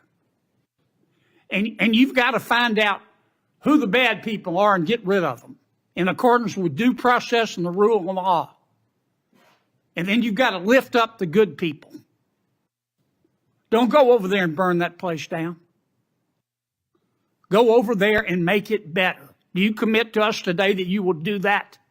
I commit to you, if confirmed, Senator, every single day, 24/7, 365, the FBI will be the premier law enforcement agency in the world.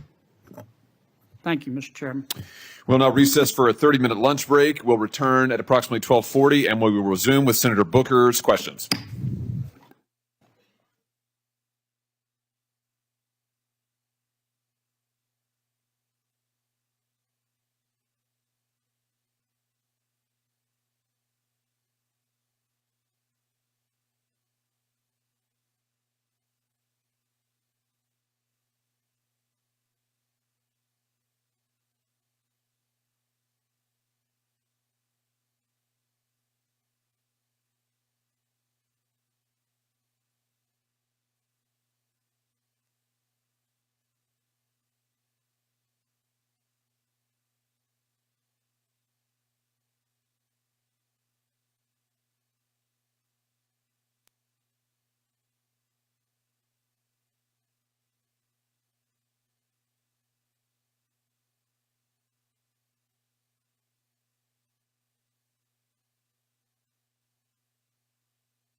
right, it's about 12:22. Obviously, you see that the Senate confirmation hearing for the great Kash Patel is in recess right now. We'll go right back to Capitol Hill, and we saw some of the clips there, and you see Kash being just a straight-up rock star, for future possibility here of the FBI lead there. So it'll be great to see that. Standing up for himself as well, that he has been an honorable patriot and that he cares about the future of this country and being transparent with the American people.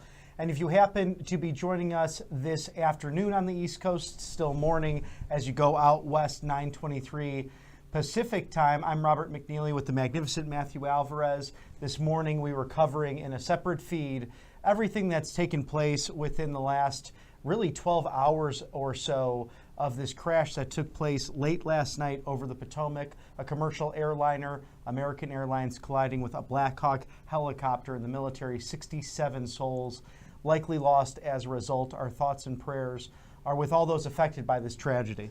So President Trump just held a press conference at the White House press briefing room. As soon as the Kash Patel Senate hearing starts back up, we'll go right back to it. Just want to give you a few updates, as Robert has started to do as well. The president handling the press like a boss that he is today at the press briefing room, also sharing the options of what could have happened and what could have caused this tragedy with the American Airlines flight and the Black Hawk helicopter. The Vice President, the Secretary of Defense, and the Secretary of Transportation all in attendance at that press briefing. So if you missed any of that coverage after the Kash Patel Senate hearing, you can always watch on replay or also follow us on X or Truth to get some of the excerpts and sound bites from the president there. Quite the moment when President Trump said, quote, "As one nation, we grieve for every precious soul that has been taken from us." He also was saying we'll get to the bottom of what happened there. So you see that split screen there on Capitol Hill. Again, we're live, and we've been live pretty much throughout the morning. A lot of press conferences, everything from Wichita, Kansas to Washington, D.C., and then, of course, now back to this Senate hearing, where Tulsi Gabbard will be also having a hearing today for the Department of National Intelligence. And as President Trump closed out that press conference this morning, stating that he wants the nominees for the rest of the cabinet to have the hearings finished and moved along here so that he can have his entire national security team in place. And it's because of issues like last night. You want that robust agency head to make sure that everything is moving and operating smoothly. Of course, the rest of the president's schedule today, in roughly 1 hour, he is scheduled to have lunch with Vice President J.D. Vance, who was also in the press briefing, and at 3 o'clock signing more executive orders from the Oval Office. But this situation, I'm sure, dominating his schedule today. And we do know that there were Russian nationals on the commercial flight, as well as some other countries represented.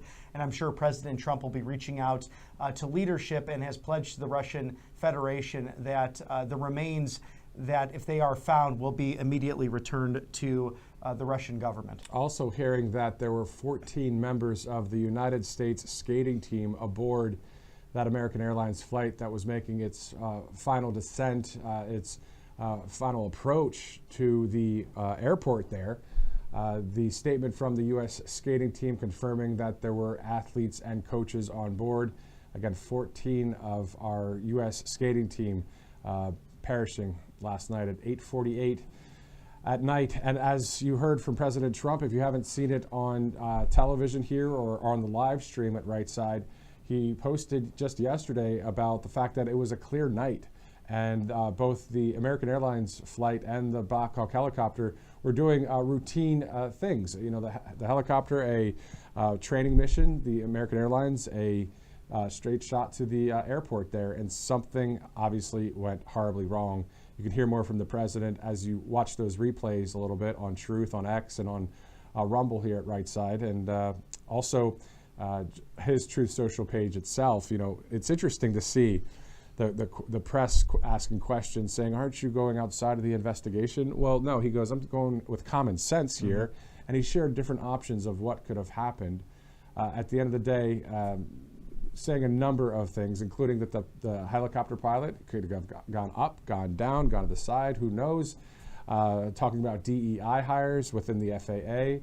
Other options just at the last second of visually outside of the helicopter, outside of the airplane. How could you just So a lot of questions to be answered, and President Trump being straight up, just today in that press briefing, which I thought was quite interesting, right in front of the press, handling the press wonderfully. And we have a post on Truth Social actually with the whole CNN thing. If you missed that, go ahead and take a look as you're in recess with us here as we await the Kash Patel Senate confirmation. Yes, we will share that as well, because sometimes you have reporters in the mainstream in Washington which try to accuse President Trump of something that did not happen, or want to actually make the news rather than report it to you, the American people. But something that stood out from that press conference, Matthew, is the fact that Press Secretary Caroline Leavitt the other day said in her first press briefing that I will be accessible to you, so will the best spokesperson for this White House, that's President Donald Trump. And you saw that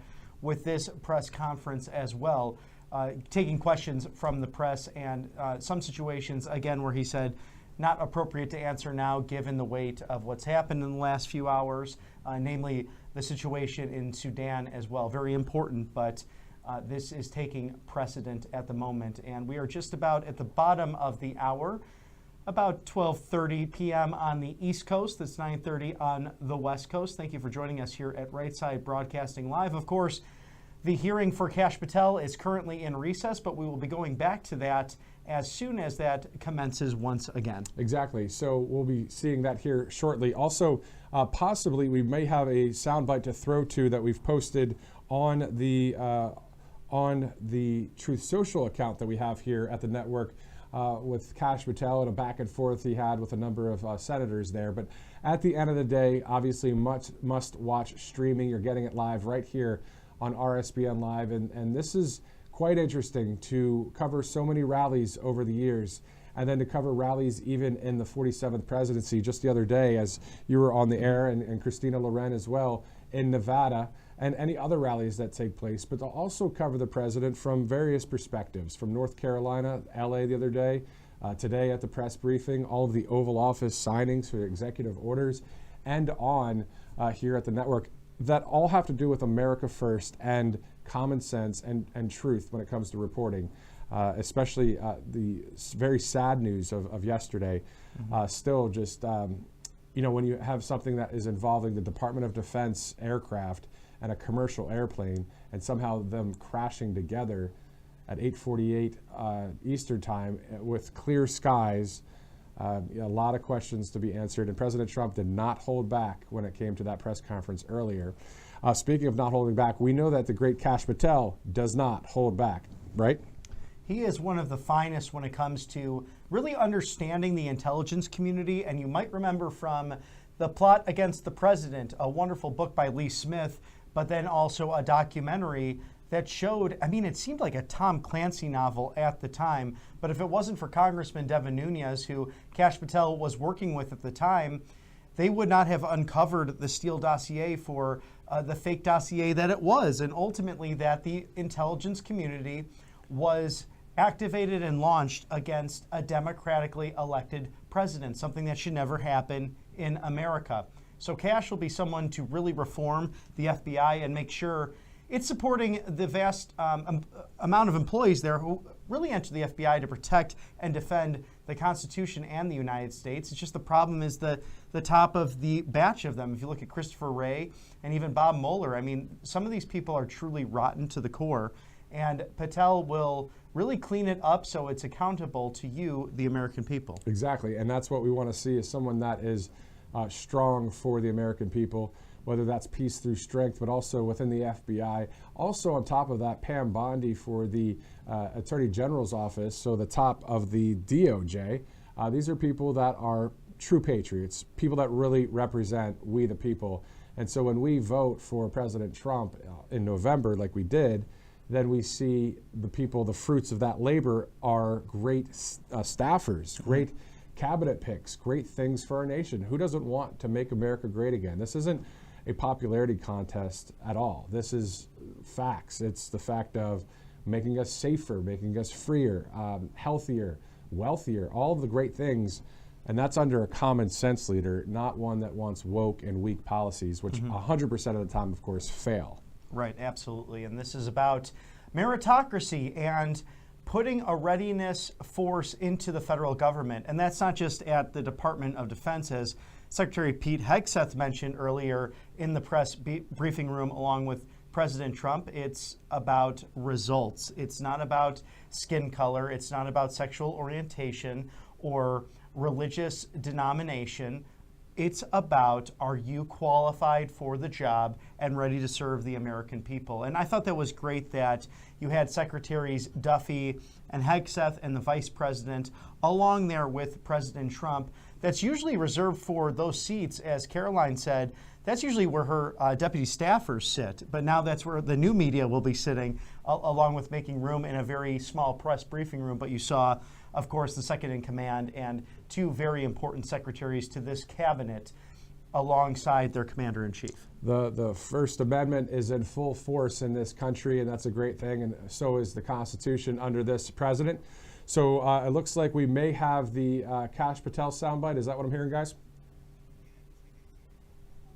All right, cool. We're going to go to that in just a minute as we await the end of this recess and we go back to Capitol Hill. If you'd like to follow us on Truth Social, it's at RSBN. Also on Truth Social, it is at Right Side Broadcasting. Oh, you're asking mine personally. Yeah. Oh, my goodness. Thank you, Mr. Magnificent. We will go over to at Robert B. McNeely, and we can find you at Matthew Alvarez. Correct, at Matthew Wonderful. Alvarez. All right, so let's go to that soundbite from earlier today with the Kash Patel Senate hearing. No. I'm afraid that the history of this nominee's conduct raises those warnings.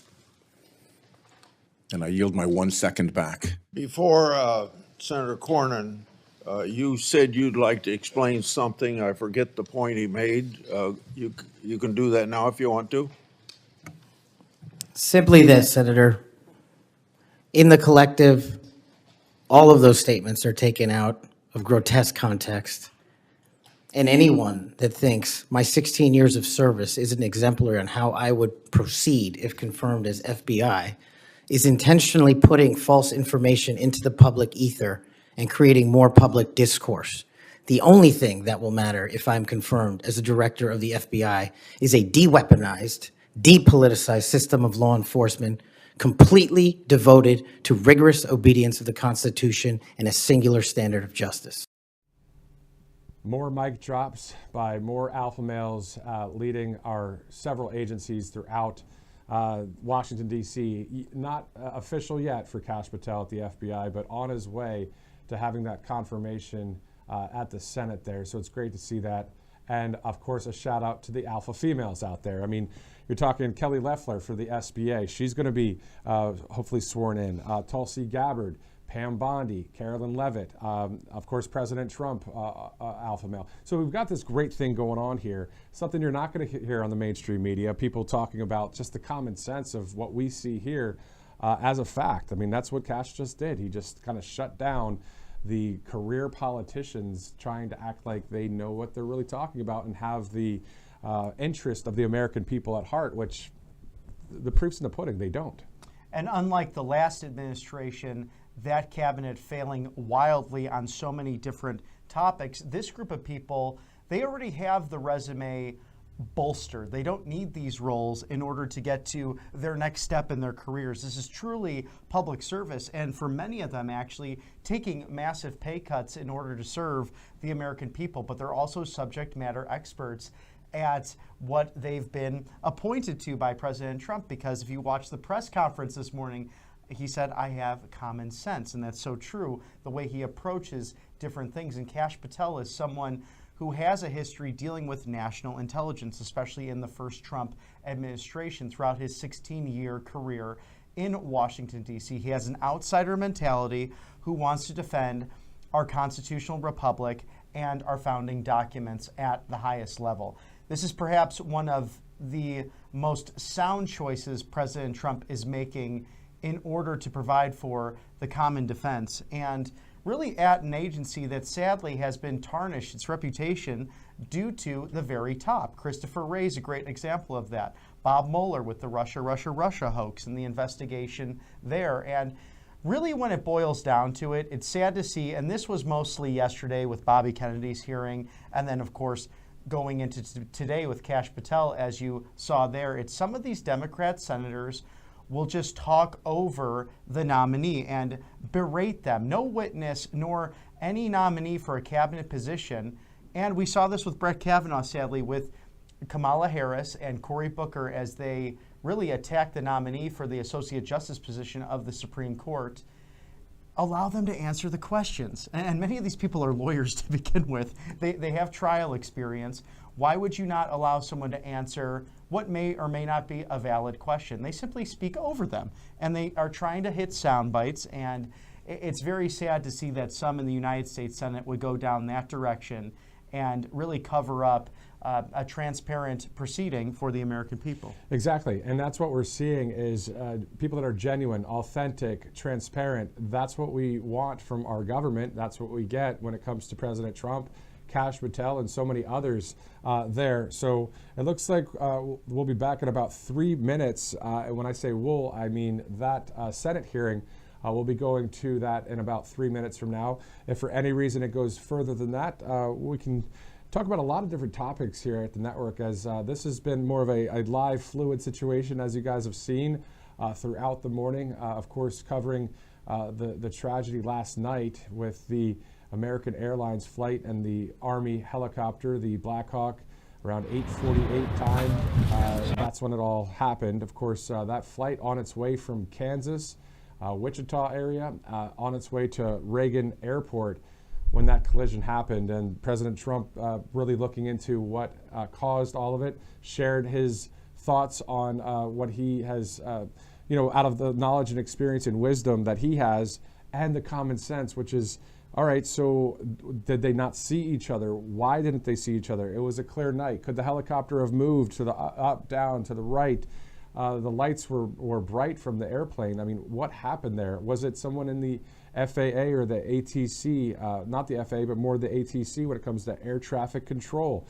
He highlighted that these are people that need to be really with it when you're talking about the safety of our people that are traveling, which all of us, most of us do, right? So, yeah, so anyway, so President Trump really, sharing with the press there that information earlier. Yes, it was really very thorough, and the first press conference he had in the James Brady briefing room.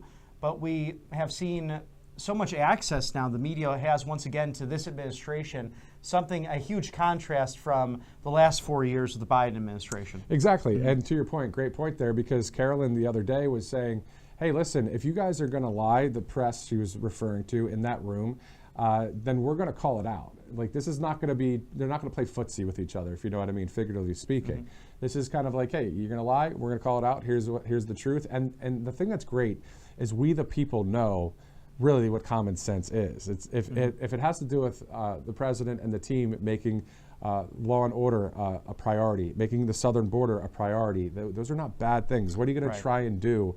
And why would you come against something like that, right? So anyway, we're seeing it here with you. I'm glad to bring you this live coverage. This is RSBN Live. It's 1241. Robert McNeely, I'm Matthew Alvarez. Thanks so much for joining us. Tomorrow, we may be joined by RSBN's Christina Loren and Megan Kohler here at the network in the morning.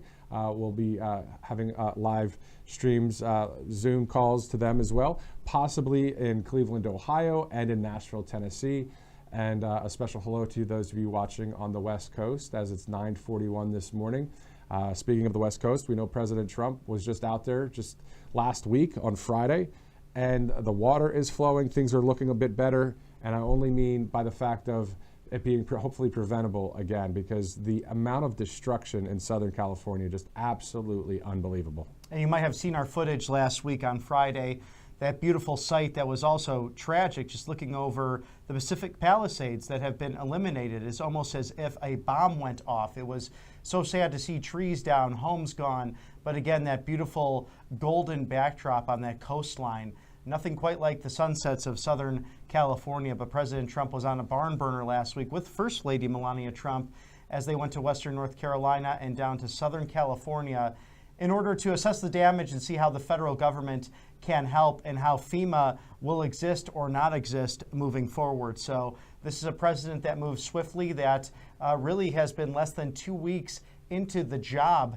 And it's nonstop, breakneck pace for President Trump. And he's the man for the mission, the man for the job, and a man made for such a time as this. And that's what we've been seeing since day one back in 2015. Now we are 10 years later, and we still have 4 years. So it's always good to see a common sense leader, the people's president, in charge, and working on behalf of the American people. And just one more note about Pacific Palisades.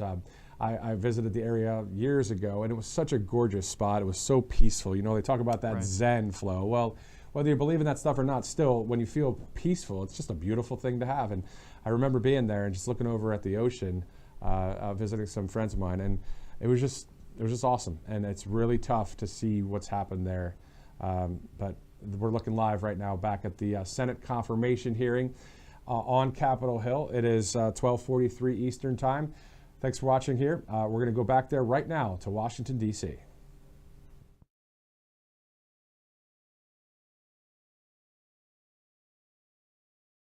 The cases against President Trump and were recently fired. Some of those that were involved in the Mar-a-Lago classified documents case. Do you know who Brett Reynolds is? Maybe, but it doesn't ring a bell at this point. So You're under oath. You have no recollection of who Brett Reynolds is? if you could provide me with a little more context, I could possibly remember. Are you aware of any plans or discussions to punish in any way, including termination, FBI agents or personnel associated with Trump investigations? Senator, just to be clear, I did not participate in any of those DOJ Sir, decisions. that's a yes or no question. Are you aware of any plans or discussions to punish in any way, including termination, FBI agents or personnel associated with Trump investigations? Yes or no? I'm not aware of that, Thank you. Senator. There is no evidence of wrongdoing by FBI employees involved in these investigations. If you do pursue investigations of those involved, will you commit to using standard processes, including a standard review by the FBI Inspections Division and the Inspector General? Senator, I will honor all those review processes. You will honor those review processes. Yes, Senator. If these are actions that the FBI employees, if there are actions against FBI employees that do not follow those standards process that happen before you get in, will you commit to reversing any decision prior to your arrival so that those standard processes and the standard review by the FBI Inspections Division will take place?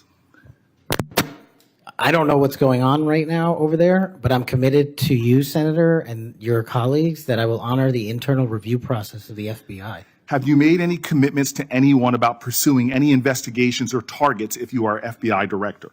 Only violent criminals and terrorists. Have you had any conversations with anyone on the transition team about pursuing any investigations or targets? Only following the Constitution.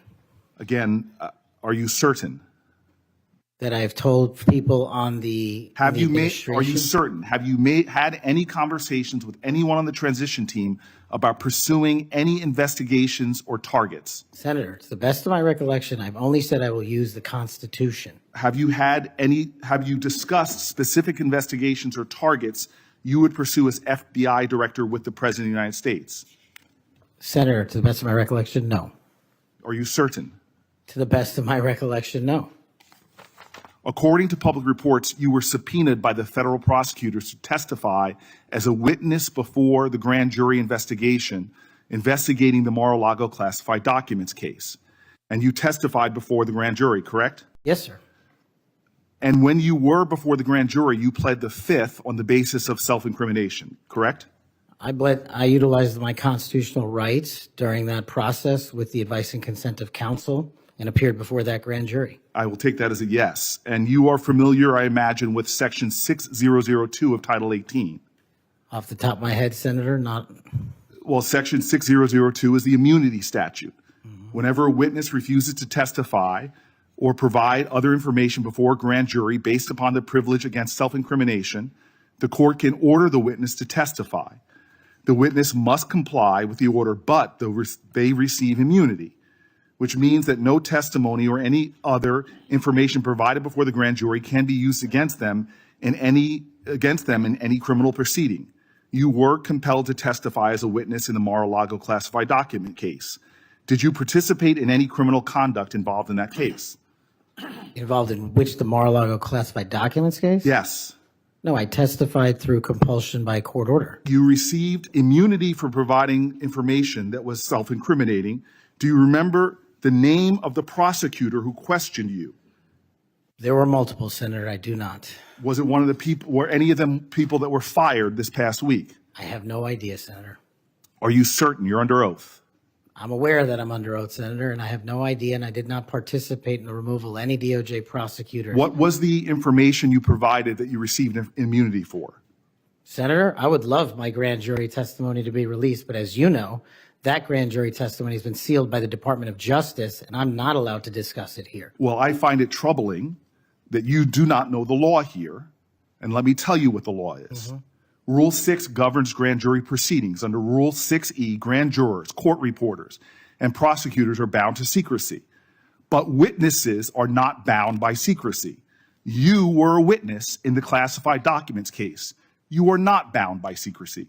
You can tell us everything that happened in that room and everything you testified about. I'll ask you again, what information did you provide to the grand jury? In this, we are in agreement, Senator. Get my grand jury testimony. I want it made public. I asked the Department of Justice to make it public, and they refused to do so. There is no legal bound against you telling us right now what you testified to. When I asked for my transcript to be released, the Sir, Department did of you or did you Justice- not commit a crime? Senator, I did not commit a crime. Then why won't you tell us what you testified to? Because it occurred over the course of 3 weeks. I don't have the ability to recall everything I testified to, but I'm asking you to put my Did you testify transcript to down. witnessing the President of the United States declassifying documents? Senator, what I testified to is best captured by that transcript So in real you're time. not willing to tell Congress, after making many pledges today about transparency, whether or not you testified to witnessing the President of the United States declassify documents. In the name of all the values you have said today, did you or did you not testify to witnessing the President of the United States declassify documents? I testified accordingly and under oath, and I encourage you to get that transcript. And by the law of our land, you are free to tell people, what are you hiding from Congress? Answer the question. Did you testify to witnessing the President of the United States declassifying documents, yes or no? Senator, the grand jury testimony is available to you.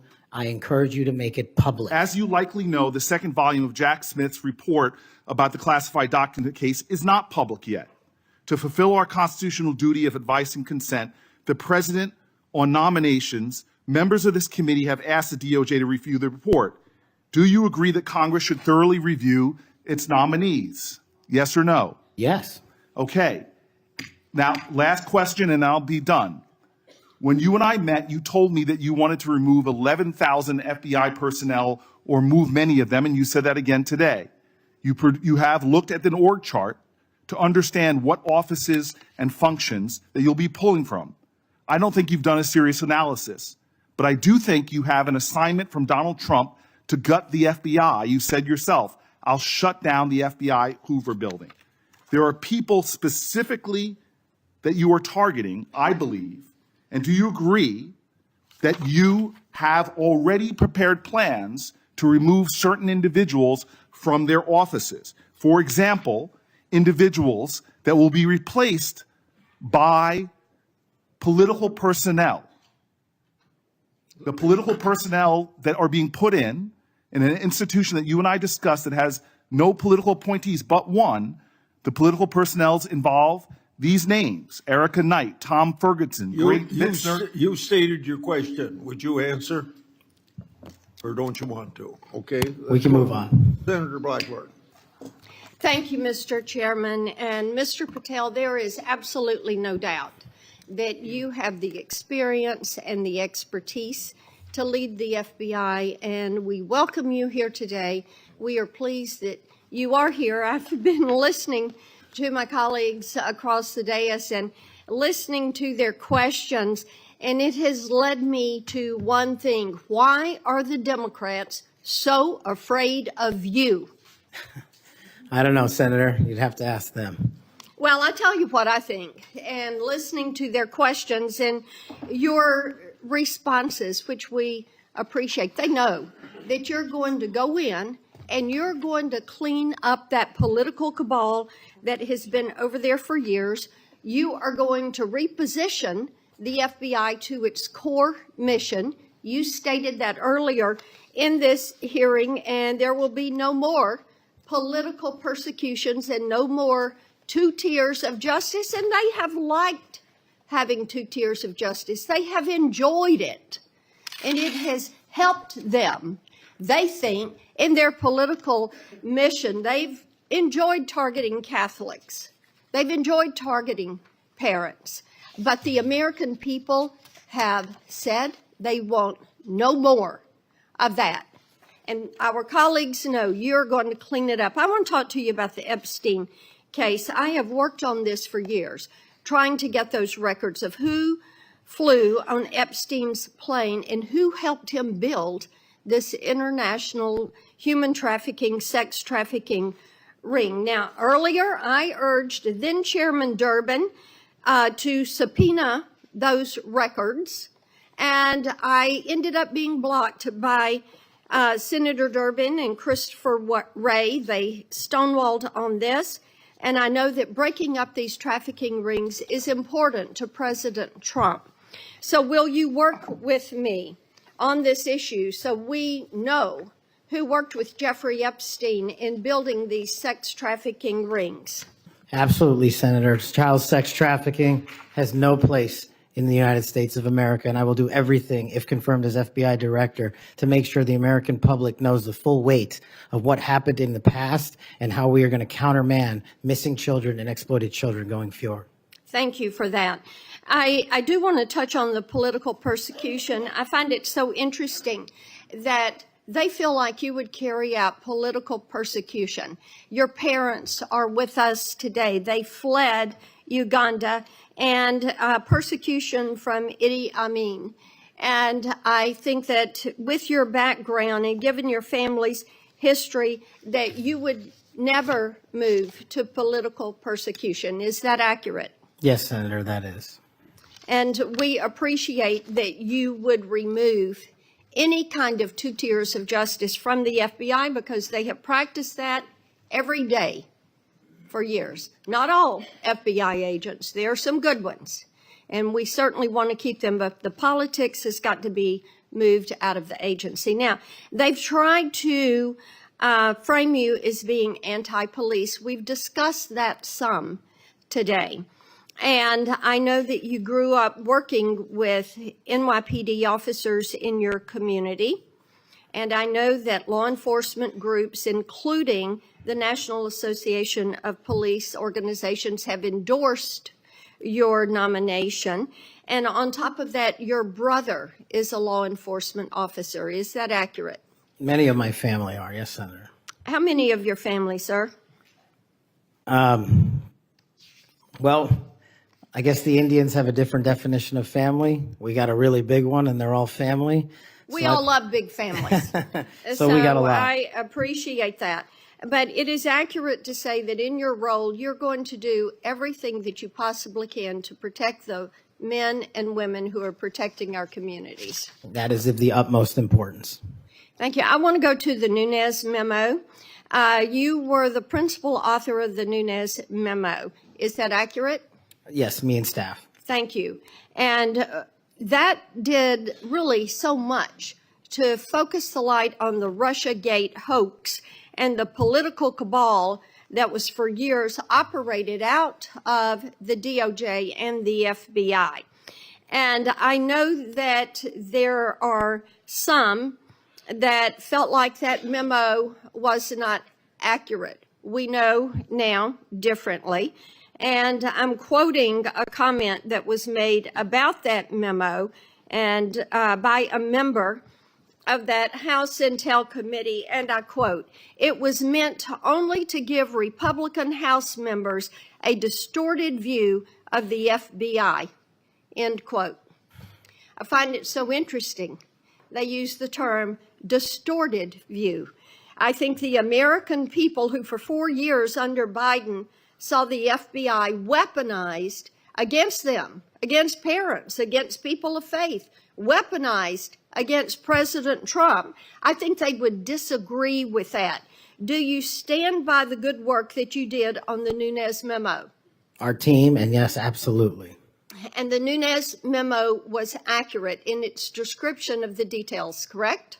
As confirmed by the Inspector General, the Special Counsel, because the Nunes memo only contained sworn information received pursuant to transcribed interviews and production of government materials, including FBI 302s and DOJ memorandum. So the Nunes memo is accurate. Yes, ma'am.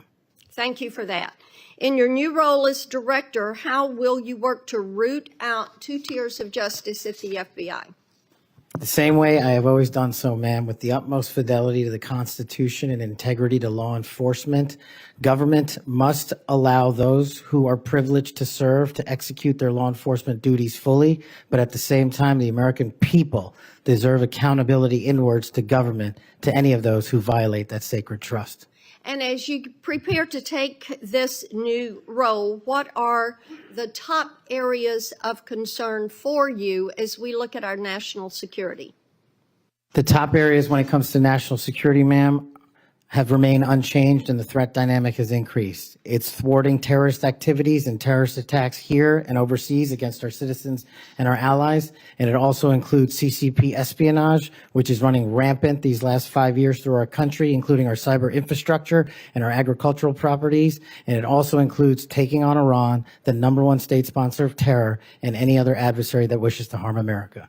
Thank you. I look forward to a yes vote on your confirmation. Thank you, Thank you, Mr. Chairman. Mr. Chairman. Senator Padilla. Mr. Chairman. Oh, yes. Since the senator from Tennessee raised my name, I'd like to respond. Please go ahead.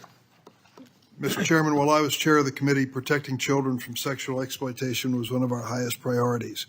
We chaired hearings on kids' online safety, and we decided on a bipartisan basis to call the big tech CEOs in for an important, maybe historic meeting of this committee. Last year, the committee reported 6 bipartisan bills to help protect child safety online, including one of my own, Stop CSAM, and Senator Blackburn's Report Act.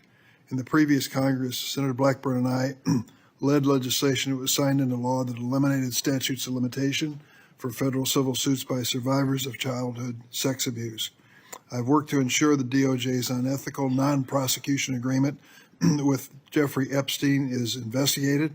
As I've argued in this committee, my Inspector General Access Act would allow the Inspector General to investigate that.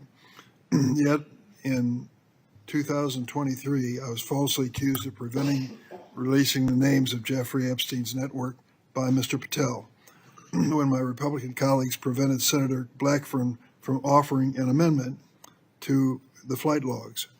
Prior to the committee's November 9th, 2023 Supreme Court ethics subpoena markup, Senator Blackburn had never raised Epstein's flight logs with me publicly or privately.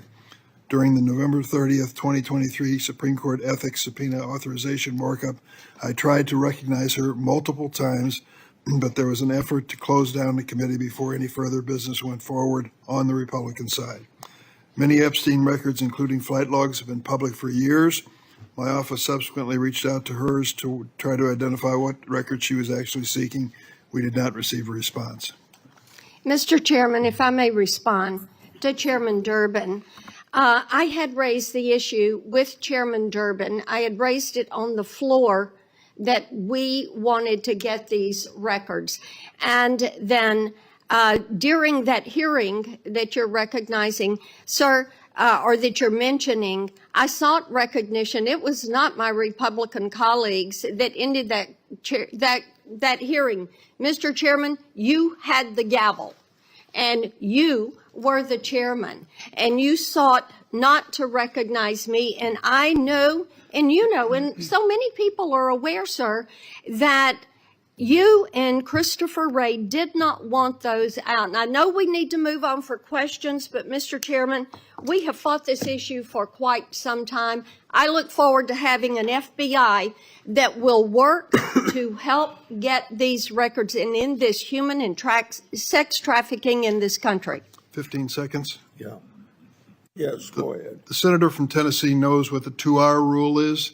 The 2-hour rule takes the gavel out of the chairman's hands, and that was what was being executed when you were seeking recognition and being executed by your side of the aisle. Okay. Senator Padilla. Thank you, Mr. Chair.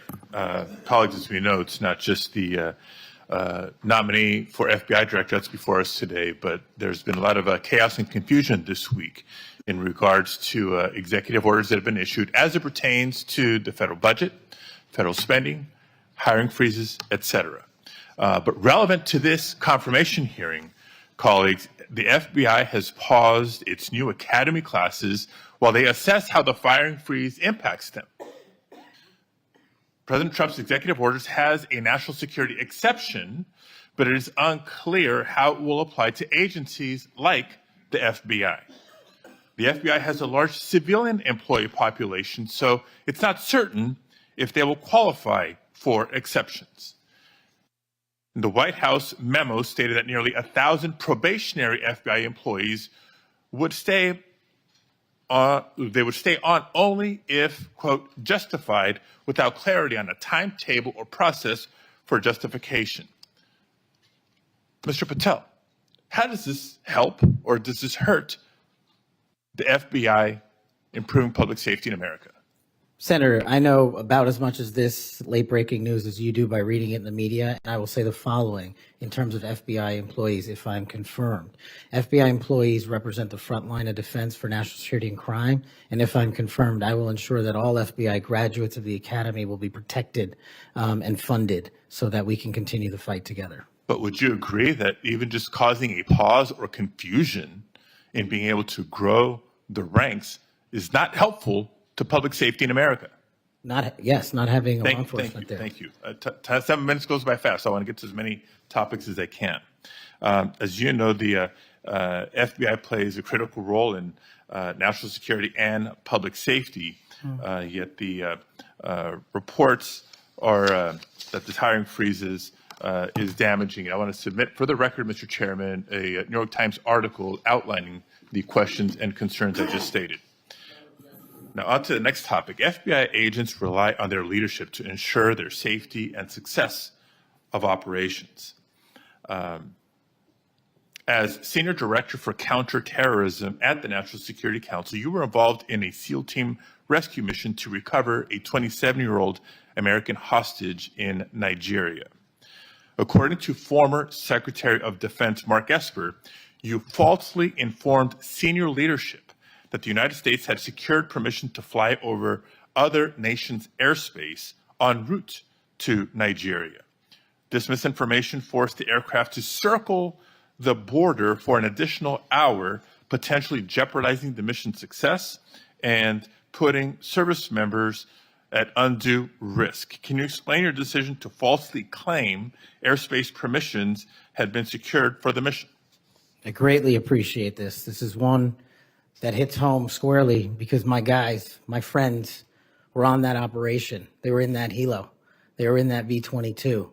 And there's never a time in my career that it would jeopardize the safety of the men and women in uniform. And if you ask the National Security Advisor of the President of the United States, who's with me on that day, who has gone on the record publicly, as has General Tony Tata, who's the Undersecretary of Defense, they have both stated with affirmation that I acted appropriately, relayed all information accurately, and never jeopardized the safety of the hostages. And our men were on the ground for 59 seconds and executed 6 sentries and rescued an American hostage named Philip Walton, and he's home today with his family because of it. So your friend's word versus the former Secretary of Defense, that's what we're going to be asked to consider.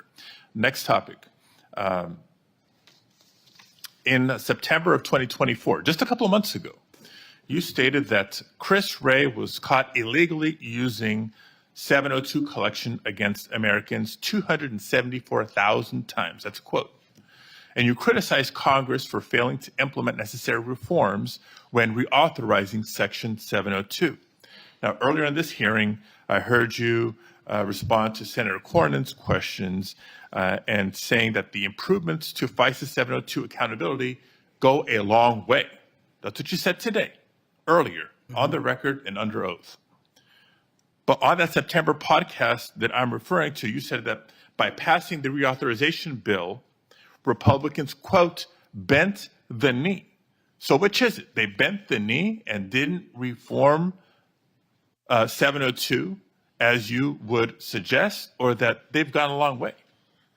Senator, as I've talked about extensively with my experience with 702, it is a necessary tool to protect this country. The FISA court themselves issued the report you're referring to about the illegal searches. They found 270-some thousand violations.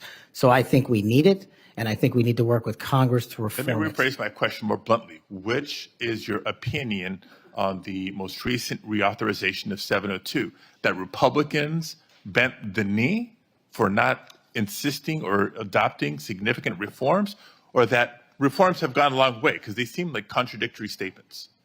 702 is a critical tool, and I'm proud of the reforms that have been implemented, and I'm proud to work with Congress moving forward to implement more reforms. So they bent the knee, but now you're proud of it. Got it.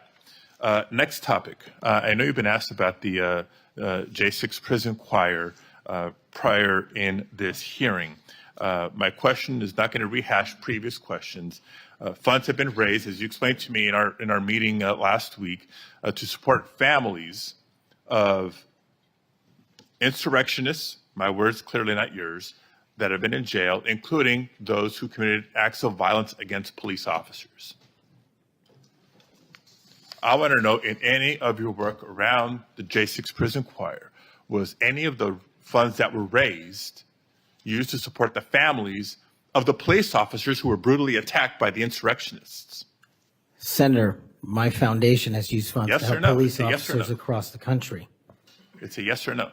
I don't know if those officers' families applied for a grant. That's how we distribute at a charity, based on who that comes in. tells me a lot about your care and prioritization of the police officers you claim to support, because They've given away over $500,000 to law enforcement and but active you duty can't militaries. articulate. I mean, you were able to articulate to me examples of the families of January 6th insurrectionists. Because the insurrectionists words, in jail, not you mine. supported the families, but you can't, say clearly and confidently that families of police officers who were brutally attacked got similar support. Next topic. Your time's up. Okay, I'll save it for the second round. Thank you, Mr. Chair. Before I call on Senator Schmidt, I have a letter that I want to put in regard to this Nigerian rescue story. It's from General Tata. What people that bring this up don't tell you is that General Tata has denied the exchange reported in the Atlantic and has forcefully defended Mr. Patel. General Tata said, "I never heard the words that somebody's saying they heard from me. That's not a quote from me," end of quote. General Tata wrote to the committee and said it was, quote, irresponsible, end quote, to say Mr. Patel jeopardized the mission. He said, quote, Kash played a critical role in that and many other successes during his tenure precisely because he cares so deeply about America, its national domestic security, and her citizens. So by unanimous consent, I will put this letter in the record. Any disagreement? I hear none. Senator Schmidt. Thank you, Mr. Chairman. It's good to see you, Mr. Patel. It's great to have your family here. I know they must be very proud. I have to tell you, I saw up close and personal how politically weaponized the FBI had become. In my former job as Attorney General of Missouri, we brought the Missouri versus Biden lawsuit, which uncovered this vast censorship enterprise where the federal government coerced and colluded with some of the biggest companies in the history of the world to suppress speech. And not just that, actually to pre-bunk the Hunter Biden laptop story. The FBI had the laptop in November of 2019. They met with senior executives. Yoel Roth, who was the main guy at Twitter at the time, signed an affidavit saying they were talking specifically about the laptop. It could be Hunter Biden's, pre-bunking it, calling it a Russian hack and leak operation. They knew it was true. They knew it was his laptop. So the rot is deep, and the time for you is now, and I'm glad, because reform is needed. Senator Durbin referenced your book. I think it's everyone should read the book. Because I want to ask you about some quotes that are in the book, because a lot's been made of it. Usually just some of the endnotes, but the content of the book. Did you say in the book, American justice must never be selective? If the law is applied unevenly, democracy crumbles. Did you say that? I did, Senator. When agencies like the FBI and the CIA prioritize politics over truth, the nation suffers. Did you say that? I sure did, Senator. Accountability isn't optional. Those who violate the public trust must face real consequences, regardless of their rank or title. Did you say that? I did, Senator. Okay. There's a lot more in there. I know that Senator Tillis has got the game of bingo. I'd like to play another game. Would you rather? Let's have at it, sir. Would you rather the FBI prosecute and persecute parents who voice legitimate concerns at school board meetings, or should it investigate domestic terrorists who commit school shootings and threaten the lives of American children? Absolutely investigate and prioritize the safety of our children and any actual and real domestic terrorists, as I've prosecuted in my past in the Obama Justice Department. Would you rather the FBI be weaponized by investigating presidential candidates, political opponents, spying on and wiretapping candidates' advisors, or should the FBI get back to its core mission and get politics out of the FBI? There should be no politics in the FBI, and having been a victim of the weaponization of law enforcement against me, I know what that feels like, and if I'm confirmed, I will make sure no American feels that sleight of hand ever again. Would you rather the FBI target traditional Catholics as extremists, or should the FBI focus on investigating actual threats posed to the American people by cartels pumping fentanyl into our communities through the southern border? 100,000 deaths due to fentanyl and drug overdoses in 1 year. I'd rather the FBI focus on that and save our children. Would you rather the FBI ignore when thugs threaten to harm and plot against Supreme Court justices, or should the FBI actually investigate that and get to the bottom of it? I'm so glad you brought that up, Senator. This body passed a law to protect our justices of the peace, including the Supreme Court, and every single justice of the peace deserves that enforcement of that law so they can do their duty. Would you rather the FBI pressure social media companies into censoring conservative viewpoints, or should it focus on what the FBI should get back to, which is investigating interstate crimes that threaten the well-being of Americans? No censorship. Let's focus on investigating interstate crimes. Would you rather the FBI raid the home of a former president and chief political rival, going through the First Lady's personal belongings, spreading out documents on the floor staged, or should it raid the homes of terrorists who seek to harm citizens? Let's let our men and women in law enforcement kick down the doors of terrorists and narco traffickers and pedophiles and put those people in prison where they belong. So, I could go on and on. But let me tell you what I think's really going on here. What I think's going on here is that the folks on the other side can't actually believe and can't come to grips that they're in this position right now. That they're in the minority and that President Trump is back in office. Because what they did was, after he was out of office, they tried to destroy him. They tried to financially ruin him and his family. They tried to intimidate him. They tried to throw him in jail for the rest of his life. They tried to demonize half the country. Their opening and closing argument for the last 4 years has been that President Trump and Republicans are a threat to democracy. But the American people sat in a jury box and they watched. And they weighed the evidence, and they heard all the facts, and they rendered their own verdict. And their verdict was for reform. They don't believe that the people who've been doing this in these positions have done a particularly good job before. They think the deck is stacked against them, and they saw how our justice system was turned against political opponents. In a Soviet-style justice system, which moniker was, "Show me the man and I'll show you the crime." And by the way, I don't think they can believe you're sitting where you're sitting at right now. But guess what? You are.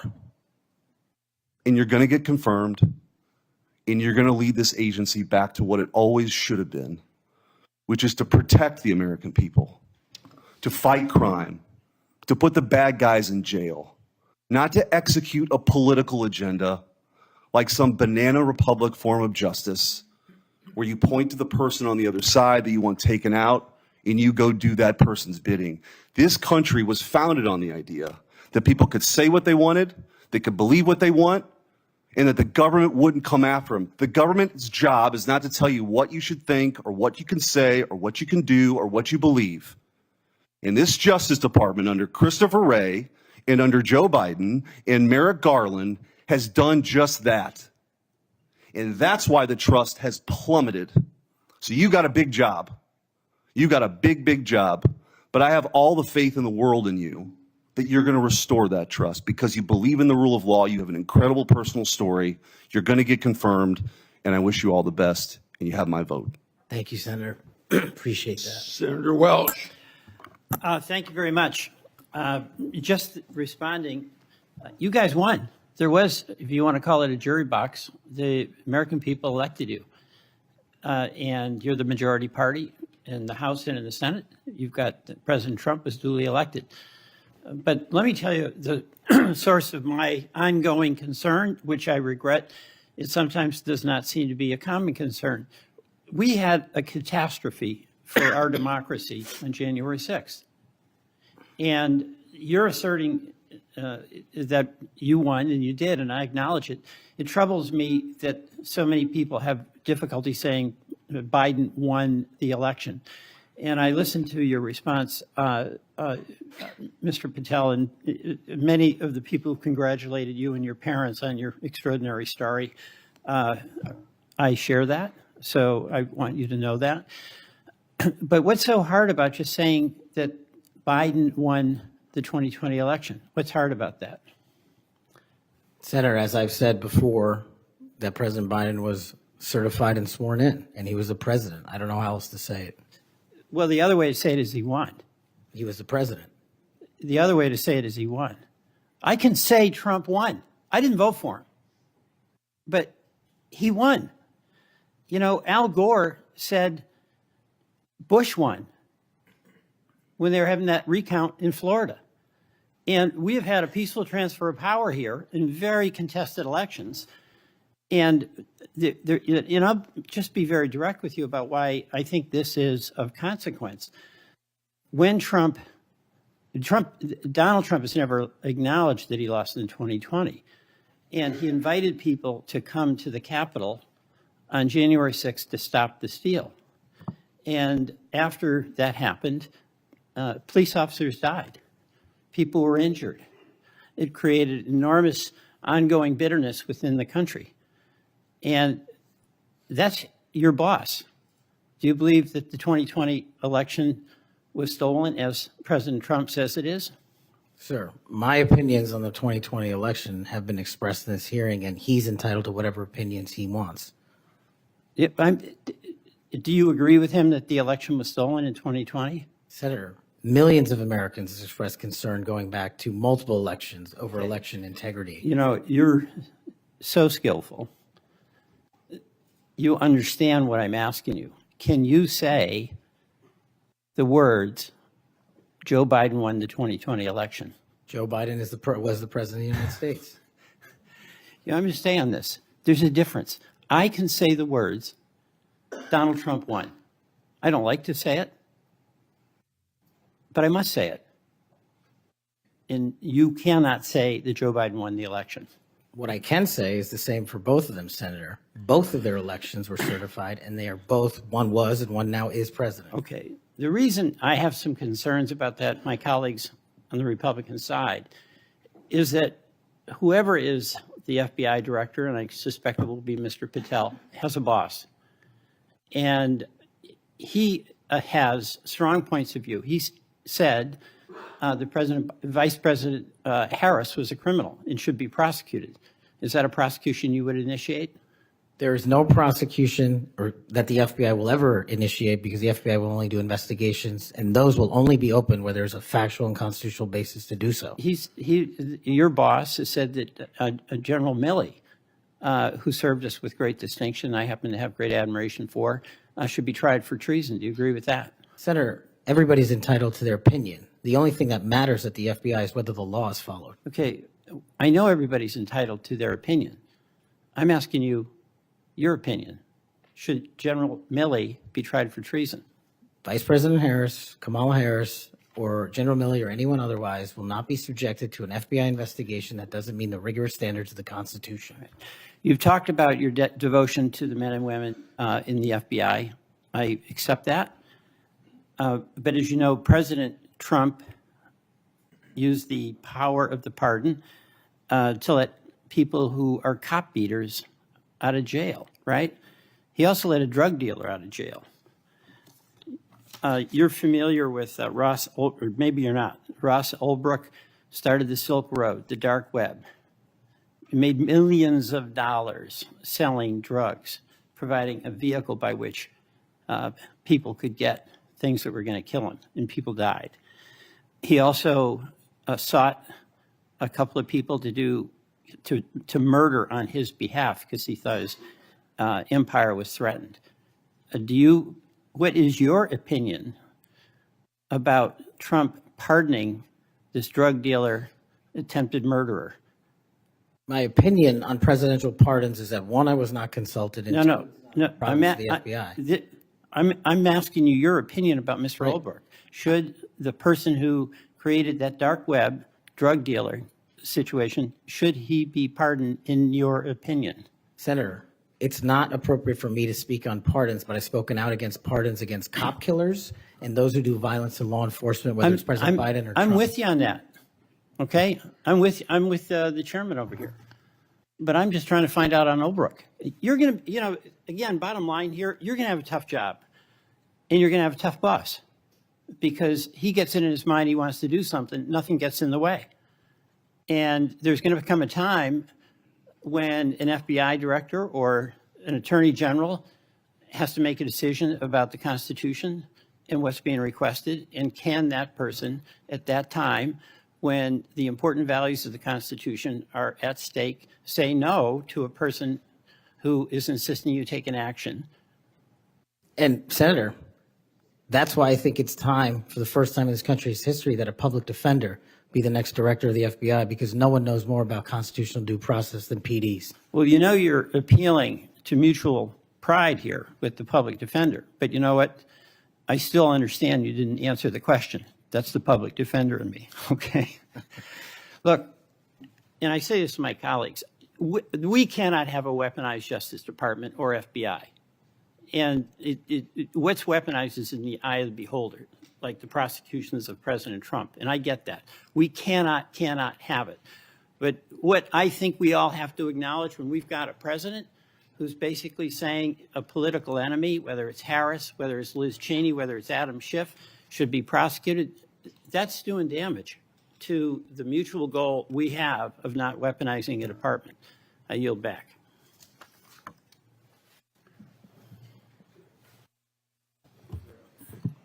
Thank you, Mr. Chairman. I appreciate it. Mr. Patel, thank you so much for being here. To your family, I know that this has to be such an incredible moment. Congratulations, and thank you for time to be a part of this with all of us. Look, I have been diligently listening over the last few hours, and what I have heard you say is this, that your duty is to protect American citizens, that you will work to uphold the Constitution. I have heard you say you're going to get back to making sure you focus on violent crime. You said, I want children to have parks to play in, not needles to walk on. You said, I'm going to let cops be cops. You said we've got to get back to having full transparency. You said all requests will be responded to, and on all members of the Judiciary Committee, for that we say thank you.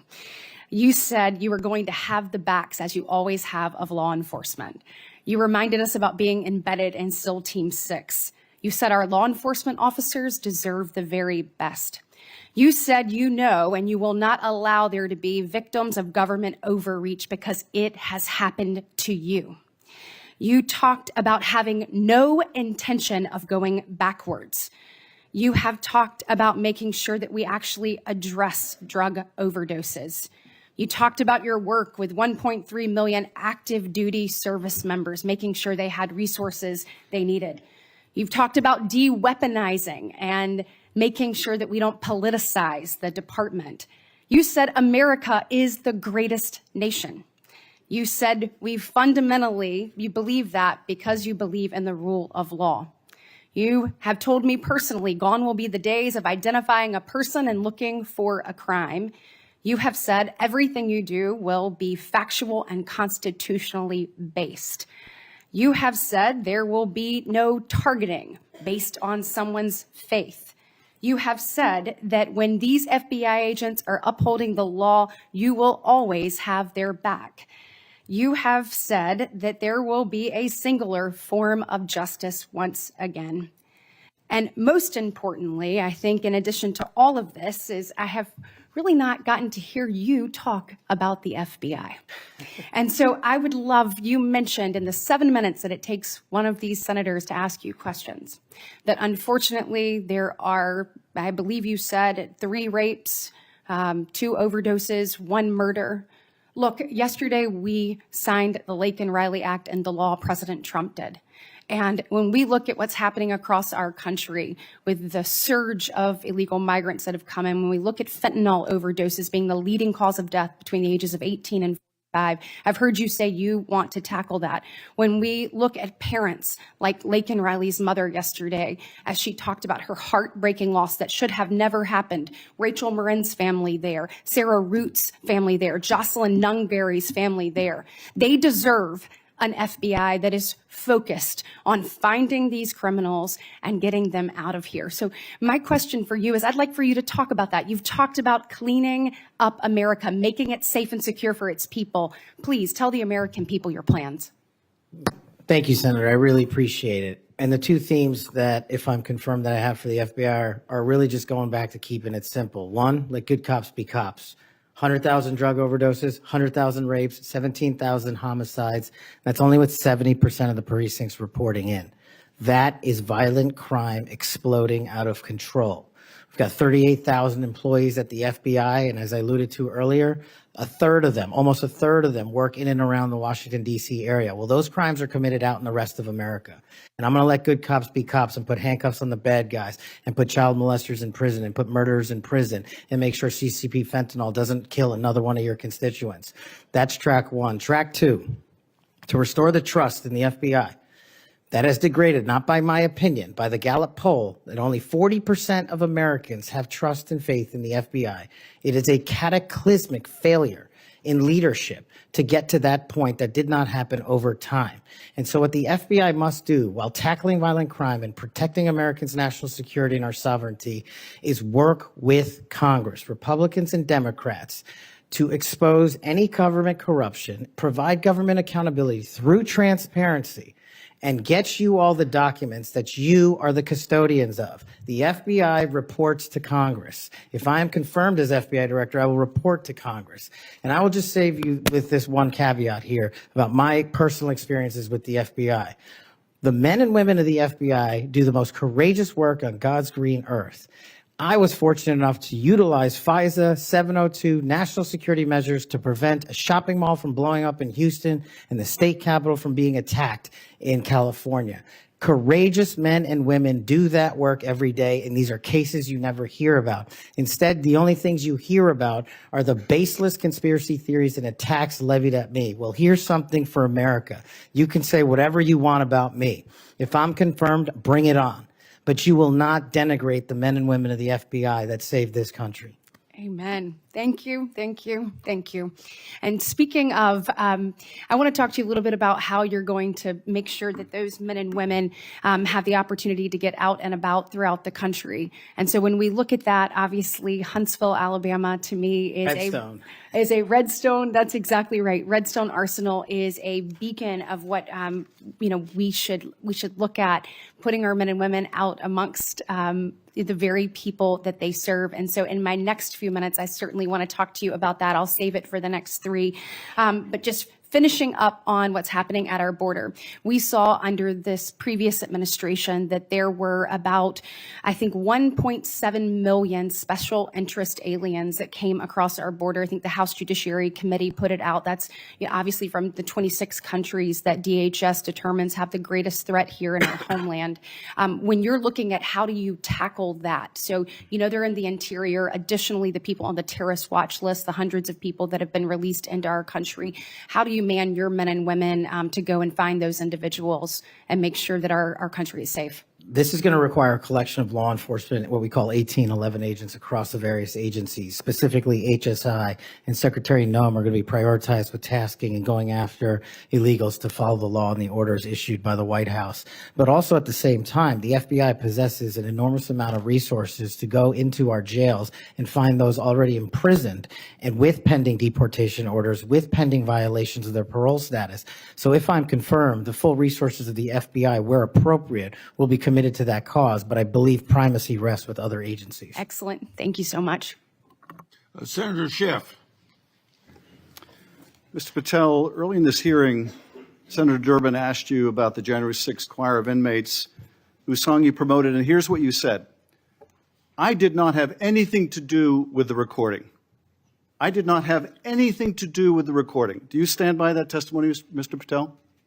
Senator, what I said was I didn't do the recording. You said you didn't have anything to do with the recording, which is interesting because here's what you told Steve Bannon on his podcast. So what we thought would be cool is if we captured that audio and then, of course, had the greatest president, President Donald J. Trump, recite the Pledge of Allegiance, then we went to a studio and recorded it, mastered it, digitized it, and put it out as a song now releasing exclusively on the War Room. We. If you had nothing to do with it, Mr. Patel, why did you tell Steve Bannon and all his listeners that you did? That's why it says we, as you highlighted. Yeah, and you're part of the we, right? When you say we, that includes you, doesn't it, Mr. Patel? Not in every instance. Well, that's new. So when you said we, you didn't really mean you. Is that your testimony? Not unless you have a new definition for the word we. Oh, okay. I always thought we included the person who pronounced the word, but maybe not. Well, you also said this, Mr. Patel.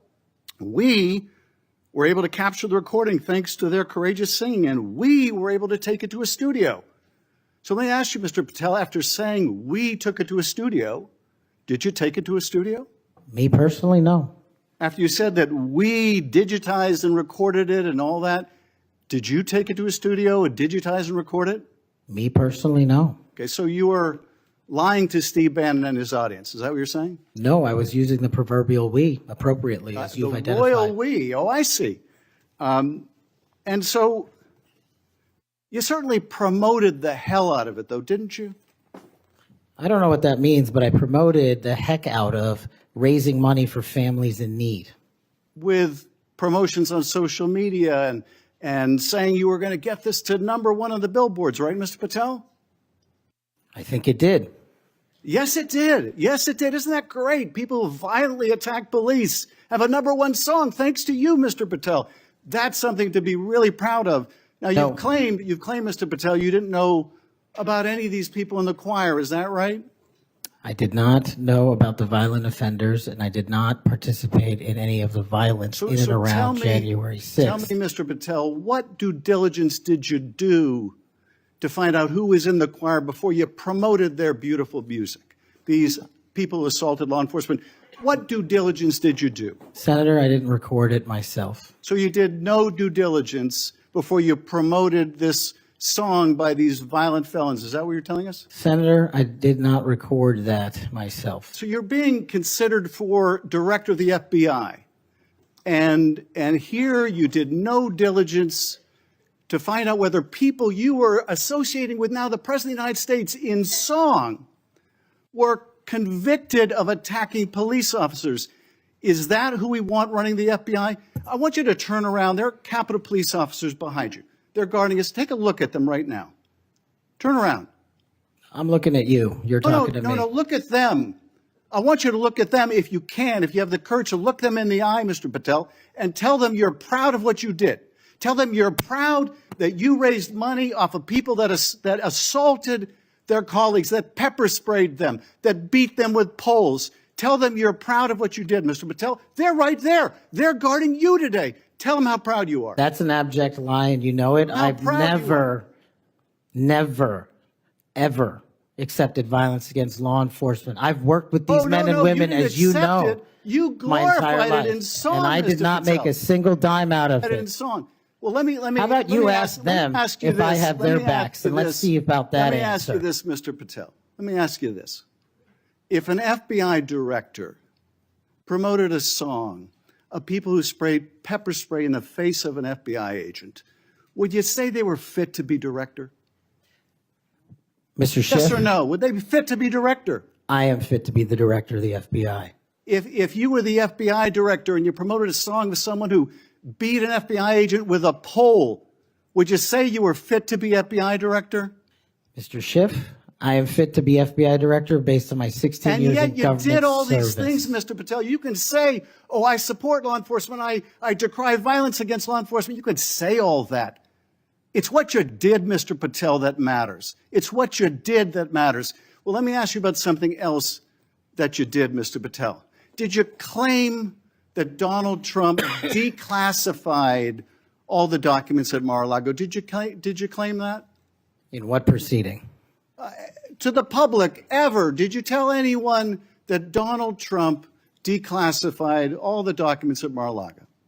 From publicly available information, President Trump issued a declassification order on a variety of materials. No, I'm just asking you, did you tell the public, did you tell anyone, did you make the claim that Donald Trump had declassified those hundreds of classified documents that were at Mar-a-Lago? Did you make that claim From publicly? my best of my recollection, I said President Trump issued a declassification order to a large number of documents. Yeah, and were you present when he declassified all the Mar-a-Lago Senator, I'm not saying he declassified all the Mar-a-Lago documents. I said President Trump declassified a large number of documents, and I would hope this committee and the rest of Congress would want to get those documents to the American people. Mr. Patel, before a president or anyone declassified documents, wouldn't you want to know whether making the public would cause sources to be killed? Wouldn't you want to know that before you just declare they're all declassified? Wouldn't that be the responsible thing for a president to do?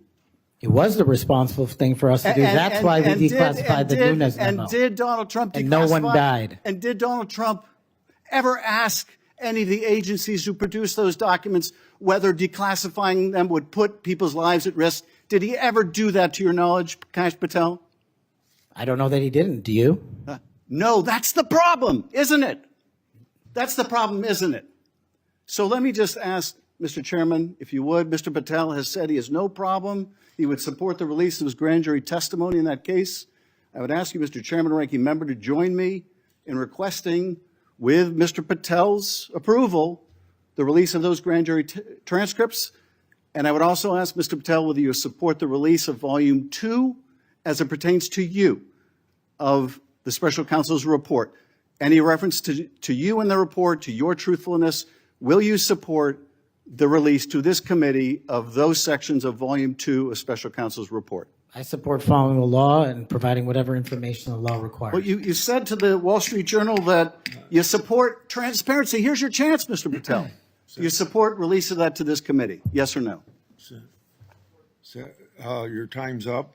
Before I call on Senator Tillis, I have letters here from law enforcement groups representing 310,000 officers supporting Mr. Patel's nomination.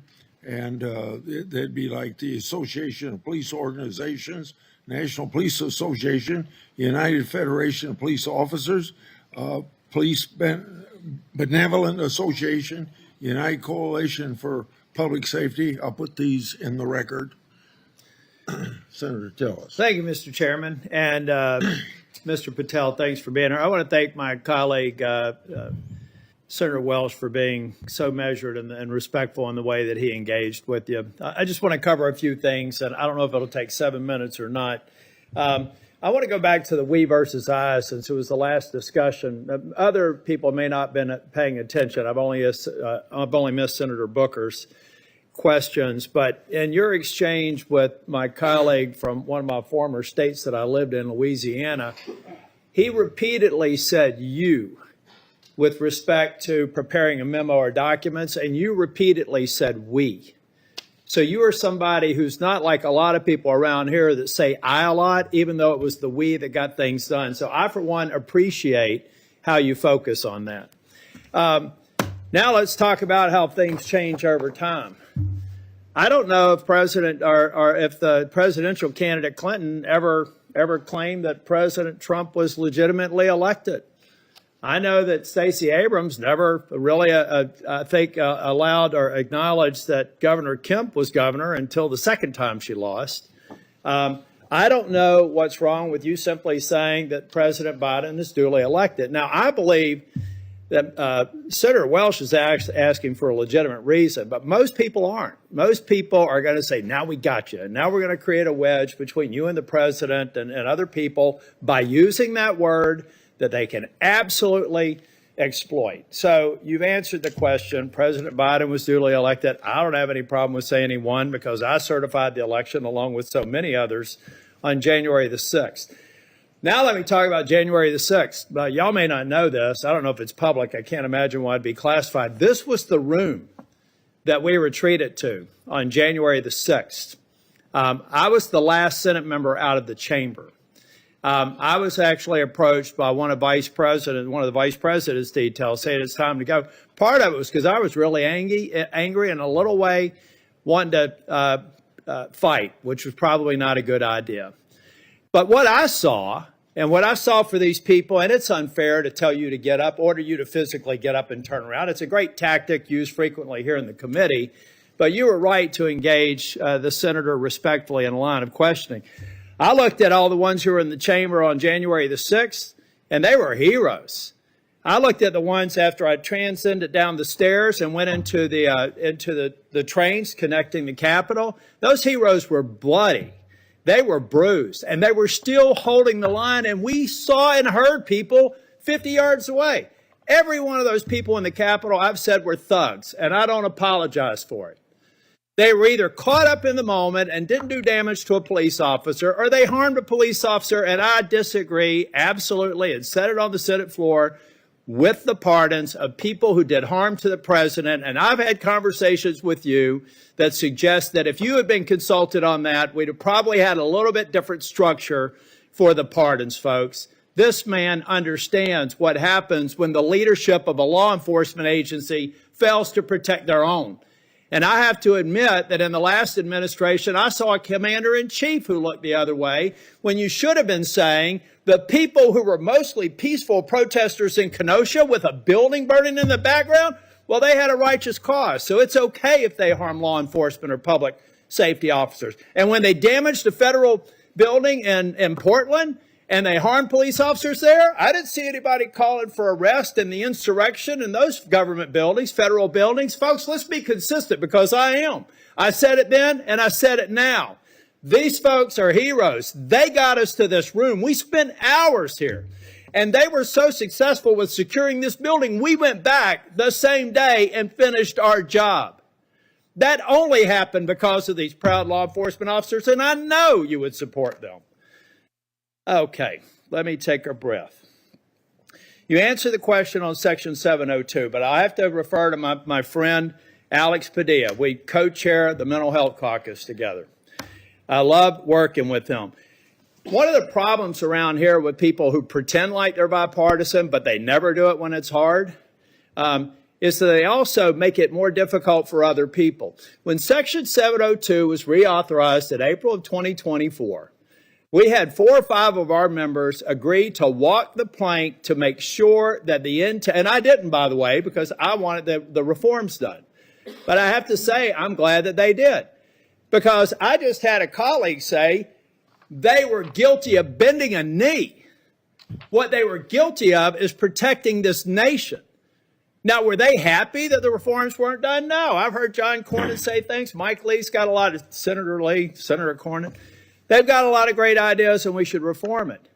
But that's what's wrong with this place, folks. We just had somebody here try and do an offhanded hit on people that, on a bipartisan basis, reauthorize something that's critically important for keeping this nation safe. So I guess the inference is, next time, don't do that. Be partisan. Go dark. Endanger the U.S. So come on, guys, let's be real here. If anything, I hope I've been consistent on. Let's just be balanced. You know, really, we've had colleagues on the other side of the aisle call President Trump an illegitimate president. Now, the witness has acknowledged that President Biden's election was certified. If you want to use a specific word, what are we, in high school? I mean, come on. So I do have to tell you, though, Kash, I've hit bingo a couple of times. And I have a feeling by the time we get to the third round, we will again. Hope you put a lot of money on it, Senator. You know what? I put a lot of, I won't call it money, but capital on? It's the due diligence I've done on you and the extraordinary job you're doing in this committee. One of the reasons you're seeing frustration among people asking you questions is you're composed, you're respectful, you reached out to every one of them and asked to meet with them. They've thanked you for doing that. I suspect that those conversations went a lot better than the TV personalities that we've seen today. So I've got 50 minutes. You want to wrap up on, and I'm going to come back for the second round. You want to wrap up on, let me just ask you this question. I went to the floor yesterday to make it very clear. I've been thanking these Capitol Police officers, and I told them I actually thought that the parties of people who did harm to police officers sucked. And I told them that at every one of these security entrances when I come in, and I stand by it, and I respectfully disagree with the president or whoever likely gave him advice, because the president has to rely on best advice for some of these executive orders.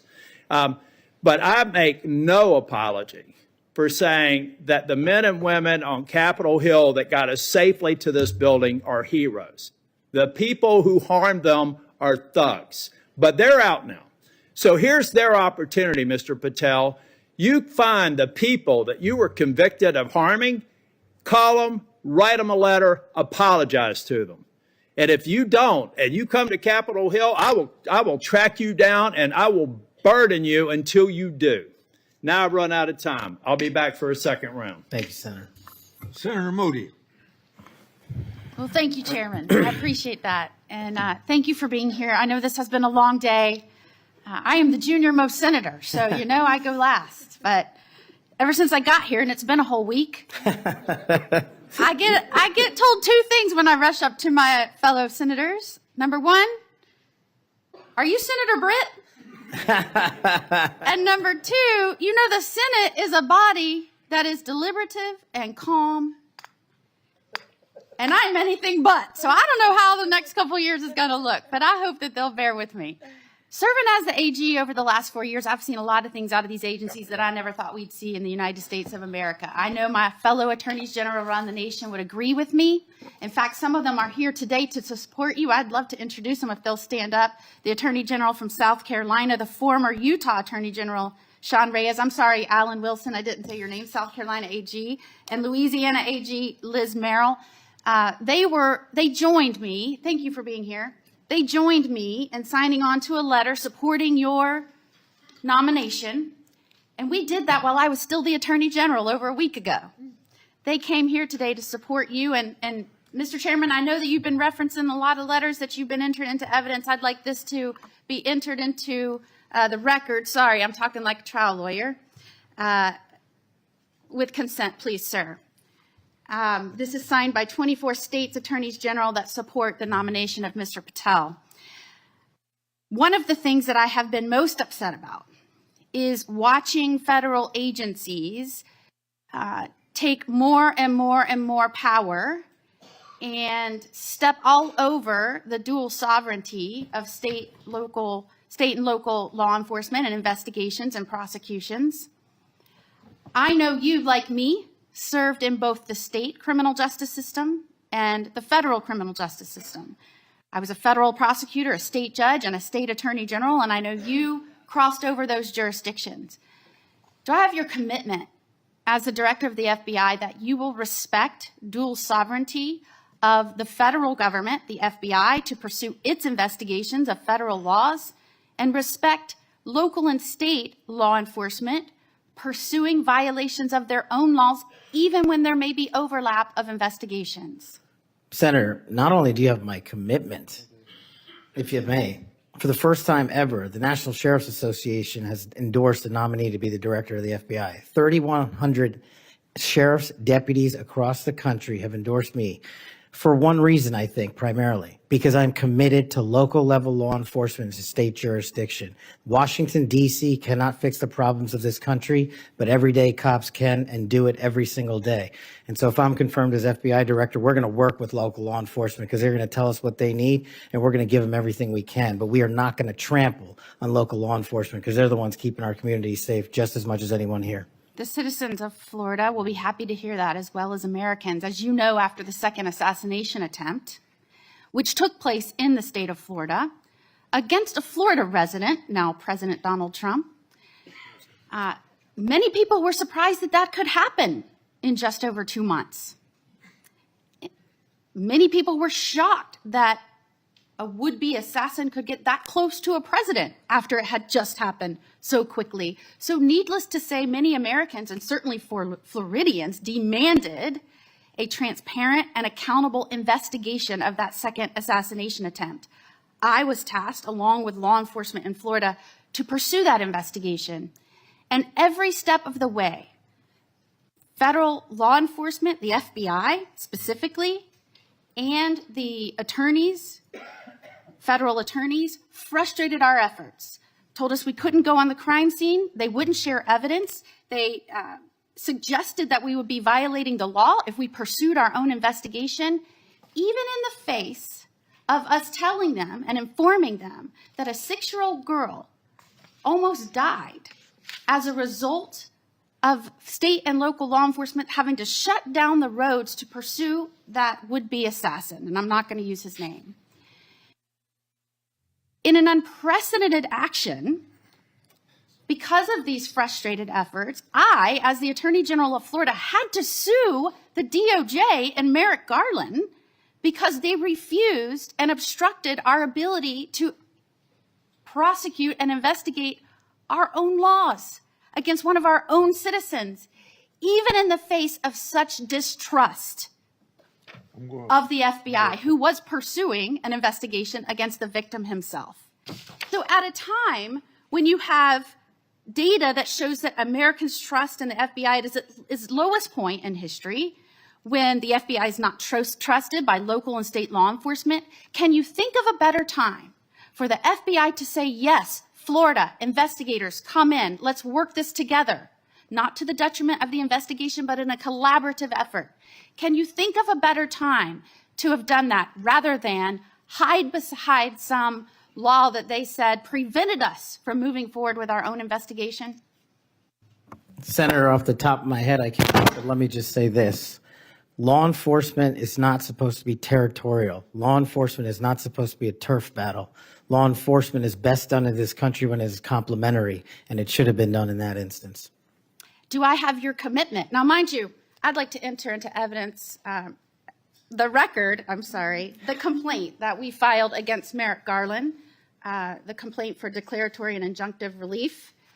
This was a result of the FBI obstructing our investigation at every turn. Do I have your commitment that as soon as you are confirmed, which I believe you will be, that you will address this suit, interface with the investigators and the lawyers in Florida, and begin cooperating with us so that we might pursue justice for that little girl? Absolutely, Senator. And I'll just finally end with, yes, I have had a lot of work experiences, as you have, working on the front lines with law enforcement to go after those violating laws. But I am also the wife of a law enforcement agent, federal, now local. We need somebody at the helm that understands The mission is to stand on that line between good and evil, between crime and chaos. There is no other mission. And we trust that you're going to right-size this agency and set it back on course. And I am proud to support you. Thank you, Senator. Is there any objection among the committee for her request to insert things in the record? I hear none, so ordered. Now we start our second round, 3 minutes each one. I've spoken on this issue many times. I may have even discussed it with you in my office. The FBI's Foreign Influence Task Force inappropriately briefed me and Senator Johnson. That briefing was later used to falsely tie our Biden family investigation to, you can expect it, Russian disinformation. Our investigation was based on records from both the Obama and the Biden administrations, along with various bank records.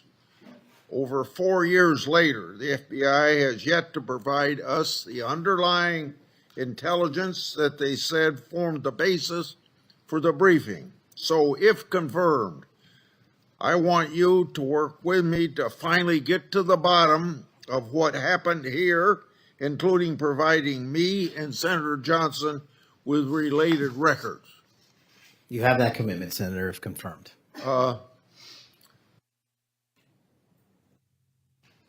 Defund the police movement and other anti-law enforcement rhetoric has reduced morale among law enforcement, and maybe some of that's carried over to the FBI. I don't know. But what will you do at the FBI to help improve morale and increase retention of the brave men and women serving at the FBI or in law enforcement generally?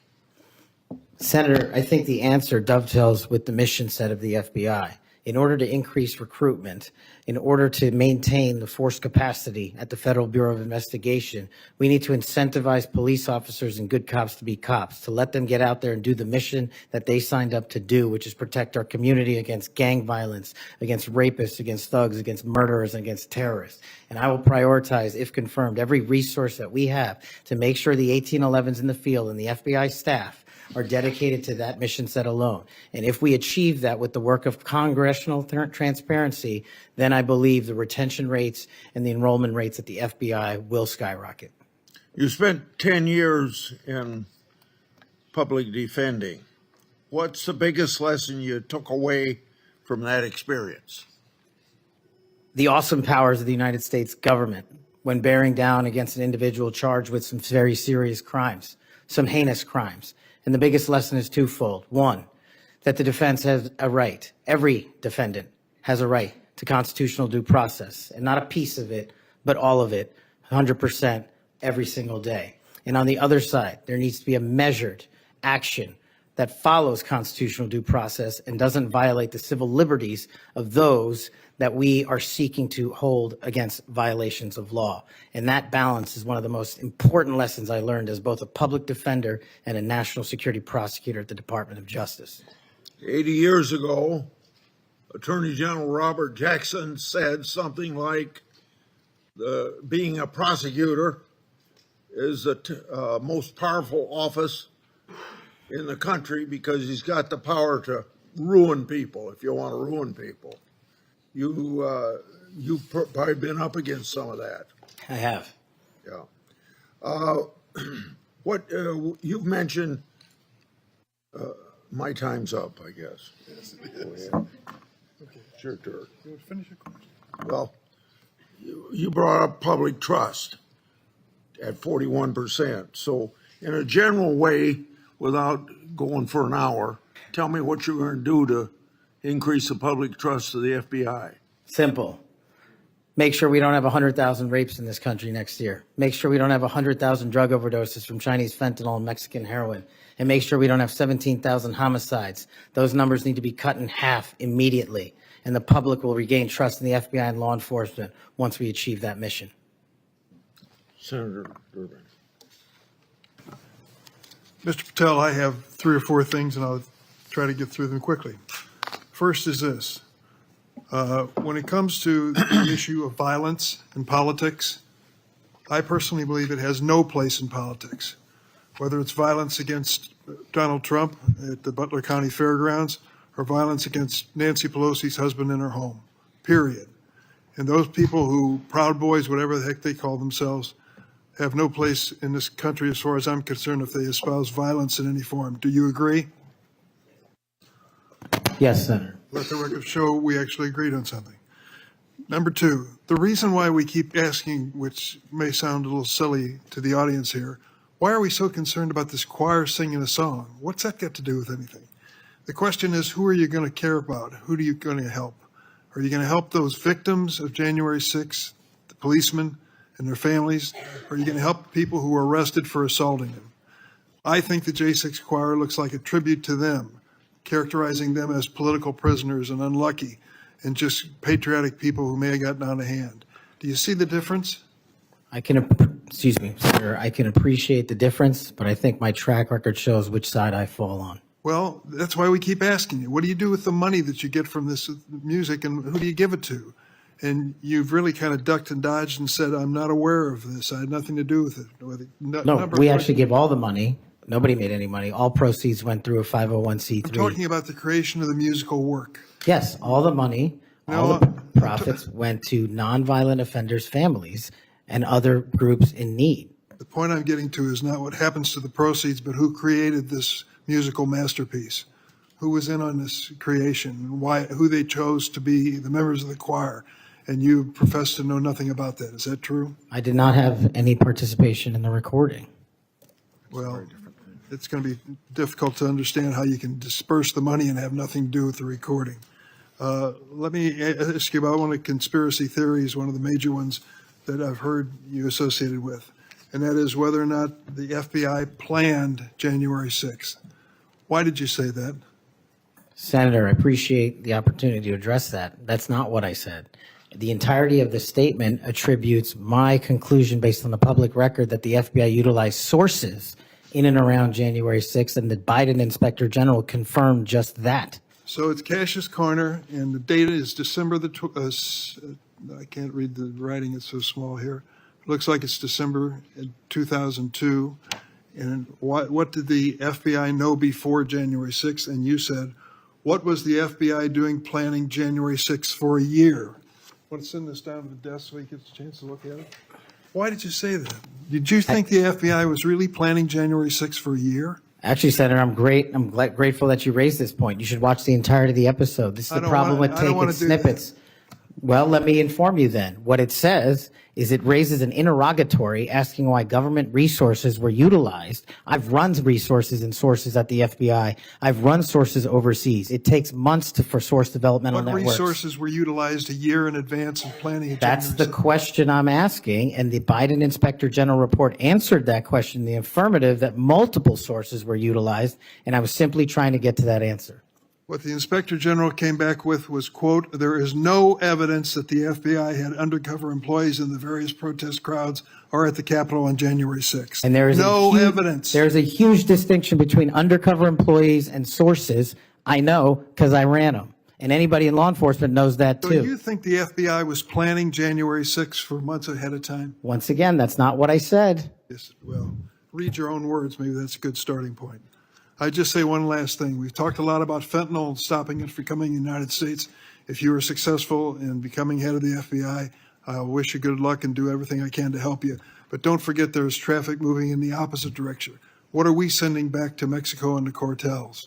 Money and guns. Money and guns.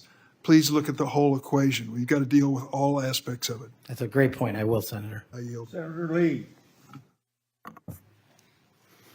Mr. Patel, I've been pleased to hear bipartisan concern echoed in this hearing, bipartisan opposition to the political weaponization of government, including and especially involving the FBI. I'm also encouraged by comments that you've made quite consistently on this front, being opposed to political weaponization. The National Sheriff's Association has weighed in recently expressing concern with the safety and security of our country based on what they refer to as the law enforcement policies over the last 4 years. Let me read you what they said. They said they're concerned that, quote, the law enforcement policies of the last 4 years have undermined the rule of law, and burdened our nation with great risk and vulnerability.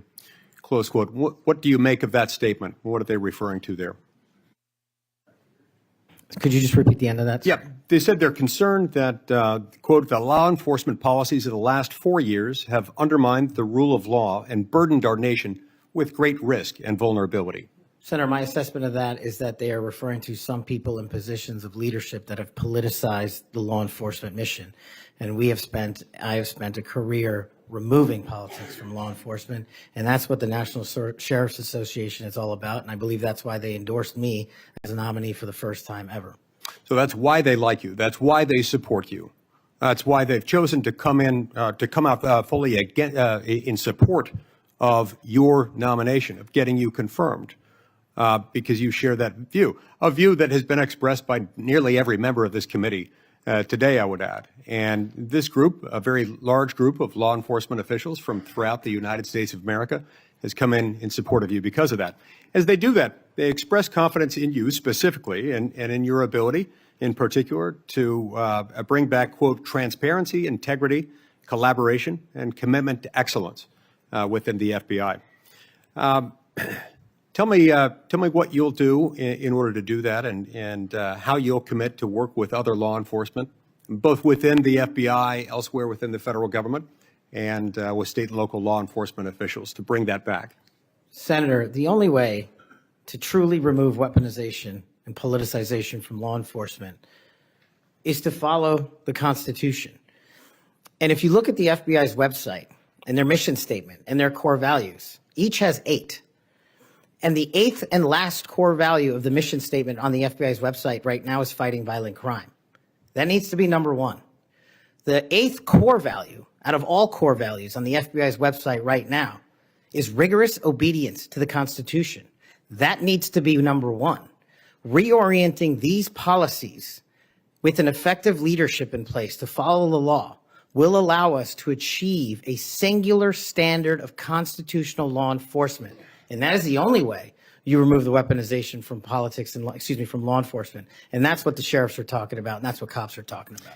If men and women were angels, we wouldn't need government. If we had angels to govern us, we wouldn't need a constitution. We're not angels. We don't have access to them. So we got to follow the rules. And that's your top job. I appreciate your support for the Constitution. Senator Whitehouse.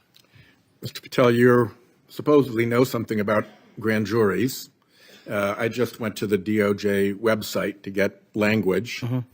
I'm quoting it. Federal Rule of Criminal Procedure 6E prohibits most persons present during the proceedings from disclosing what transpired inside the grand jury room. However, the proscription does not apply to witnesses. Do you now, as a grand jury witness, authorize this committee access to a transcript of your own testimony?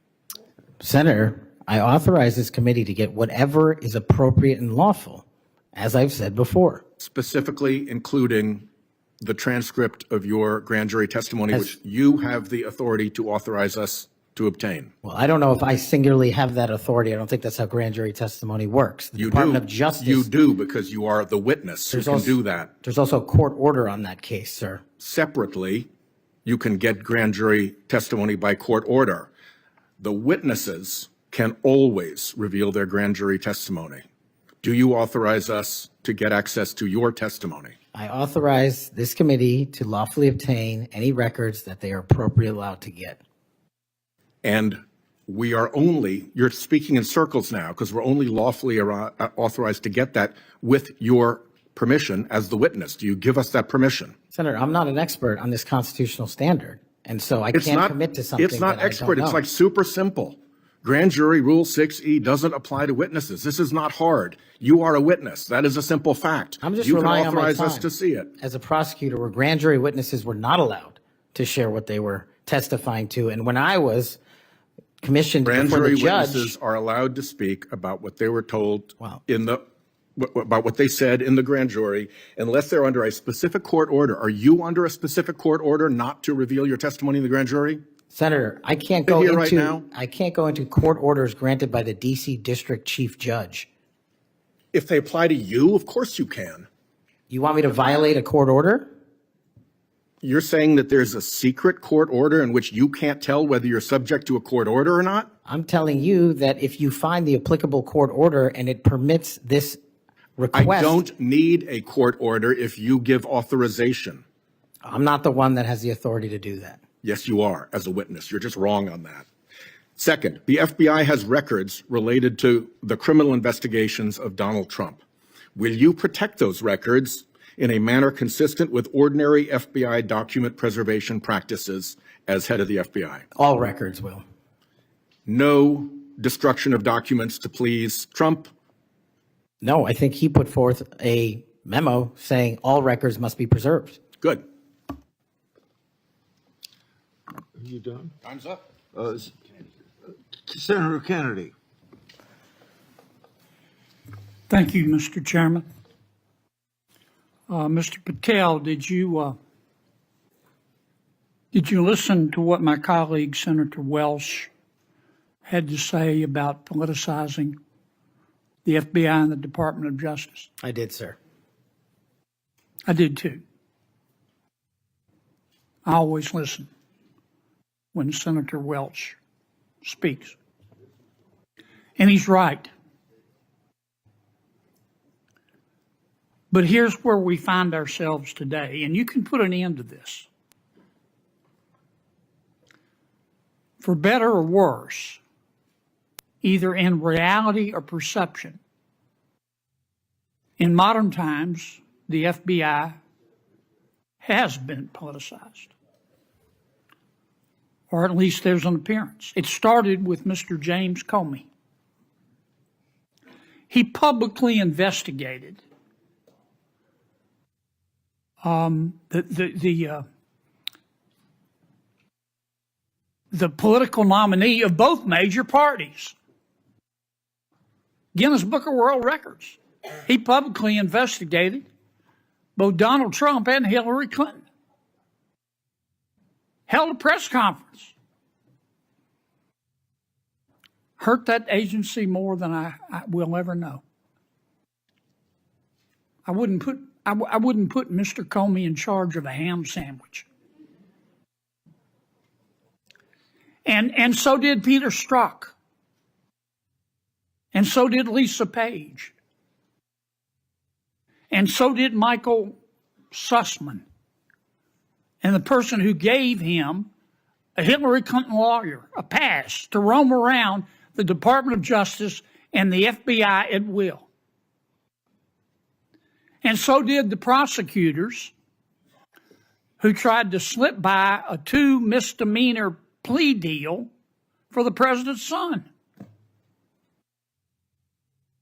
And it hurts me to say this, but so did Attorney General Garland. For the first time in the history of ever, the Attorney General Garland chose to prosecute a former president of the United States. And this part is really special. He did it after the former president of the United States announced that he would be a candidate against his, Attorney General Garland's, boss. Forget the merits. We can argue those all day long. You understand the perception? It's got to end now. The seal has been broken. We've got to stop it now. Don't go over there and burn down that agency. You go over there and lift it up. Clean it out, but lift it up in accordance with due process and the rule of law. Because Senator Welch is right. This has got to end now. Senator Coons. Thank you, Chairman Grassley. Mr. Patel, our agencies, in particular the FBI and DOJ, critically rely on inspectors general and general counsels for advice. As Chair Grassley and many of us have long recognized, federal agencies rely on the independent oversight of inspectors general, and agencies depend on the legal advice of offices of general counsel. And as you've testified today, it's your intention to lead the FBI within the boundaries of law and the Constitution. Last week, President Trump fired more than a dozen inspectors general and provided no notice to Congress. We passed a law in 2022 requiring the president to provide Congress with a substantive rationale, including detailed and case-specific reasons, 30 days before the removal of any IG. How many days has President Trump been in office? Sorry, Senator, approximately 10. 10. Is it possible to give 30 days notice in 10 days? I'm not great at math, but it doesn't sound like it. It doesn't. You're an attorney. Did Trump facially violate this law in terms of the timing of the firing of the inspectors general? Senator, I'm not going to entertain a hypothetical on legal violations, but I will look into all possible legal violations referred. I'll simply say that for those of us concerned about the quality and the duration of service of inspectors general, this was troubling. And frankly, I think it is a facial violation of a law passed by Congress. In September 2023, on the Great America Show, a podcast, you said, and I believe I'm quoting accurately, all these general counsel's offices throughout every agency and department need to be slashed in half because these lawyers just come in there and they come in there to slow down and paralyze the movement of the America First agenda. Mr. Patel, does that comment suggest that if confirmed, it would be your intention to fire the career civil servants, the lawyers in the FBI's general counsel office? No. Could you give us any reassurance that it would be your intention to listen to the advice and counsel of the Inspector General of the department and the general counsel of the agency? With addressing those in order, Senator, with IGs, as you know, I believe and have shown throughout this proceeding that IGs have provided invaluable service in Republican and Democratic administrations. And I think they're critical, and we must have competent IGs going forward. Similarly, with general counsel's offices who are stocked with career employees, those employees must continue their work so long as no employee politicizes the work and mission of the FBI. Thank you. My core concern about these firings of the IGs, about the independence of the agency, have not been fully satisfied. I appreciate your answers here today, but I remain concerned by your previous statements and your answers here today. Thank you, Mr. Chairman. Before I recognize Cruz, Senator has some unanimous consent request. Mr. Chairman, I have two letters here. I'd ask unanimous consent they be entered into the record. One is from William Webster, FBI Director under Presidents Carter and Reagan, and CIA Director under Reagan and Bush. He's in the audience. And another from 23 Republican former law enforcement officials. These are letters in opposition to the nomination. Without objection, so ordered. Senator Cruz. Thank you, Mr. Chairman. Mr. Patel, in the first round of questioning, you and I talked about the politicization and weaponization of the FBI and the Department of Justice. That has significant negative consequences in terms of undermining trust in the FBI and the Department of Justice and abusing the power of the FBI and the Department of Justice. But it also has consequences in that it diverts resources at the FBI and DOJ from urgent law enforcement and national security priorities. I will tell you, when I go back home to Texas, I am somewhat regularly asked by Texans, should we abolish the FBI? Now, my answer to that is an emphatic no. The FBI has a critical mission of stopping bad guys, whether serial killers or human traffickers or child molesters or terrorists. But it says something that a sizable percentage of America has so lost faith in the Bureau that they believe it should be shut down. I think allowing the FBI to be politicized has resulted in far too little attention being placed on very serious national security risks that we face right now, including for the last 4 years. As a result of the open borders that we've had, over 12 million illegal immigrants have come into this country. And I believe as a consequence of that, we face a greater risk today of a major terrorist attack than we have at any time since September 11th, 2001. You have well over a decade of experience in national security and law enforcement. In your judgment, do you agree with me as to the magnitude of the threat we face right now of a potential terrorist attack? It's as high as I've ever seen it, Senator.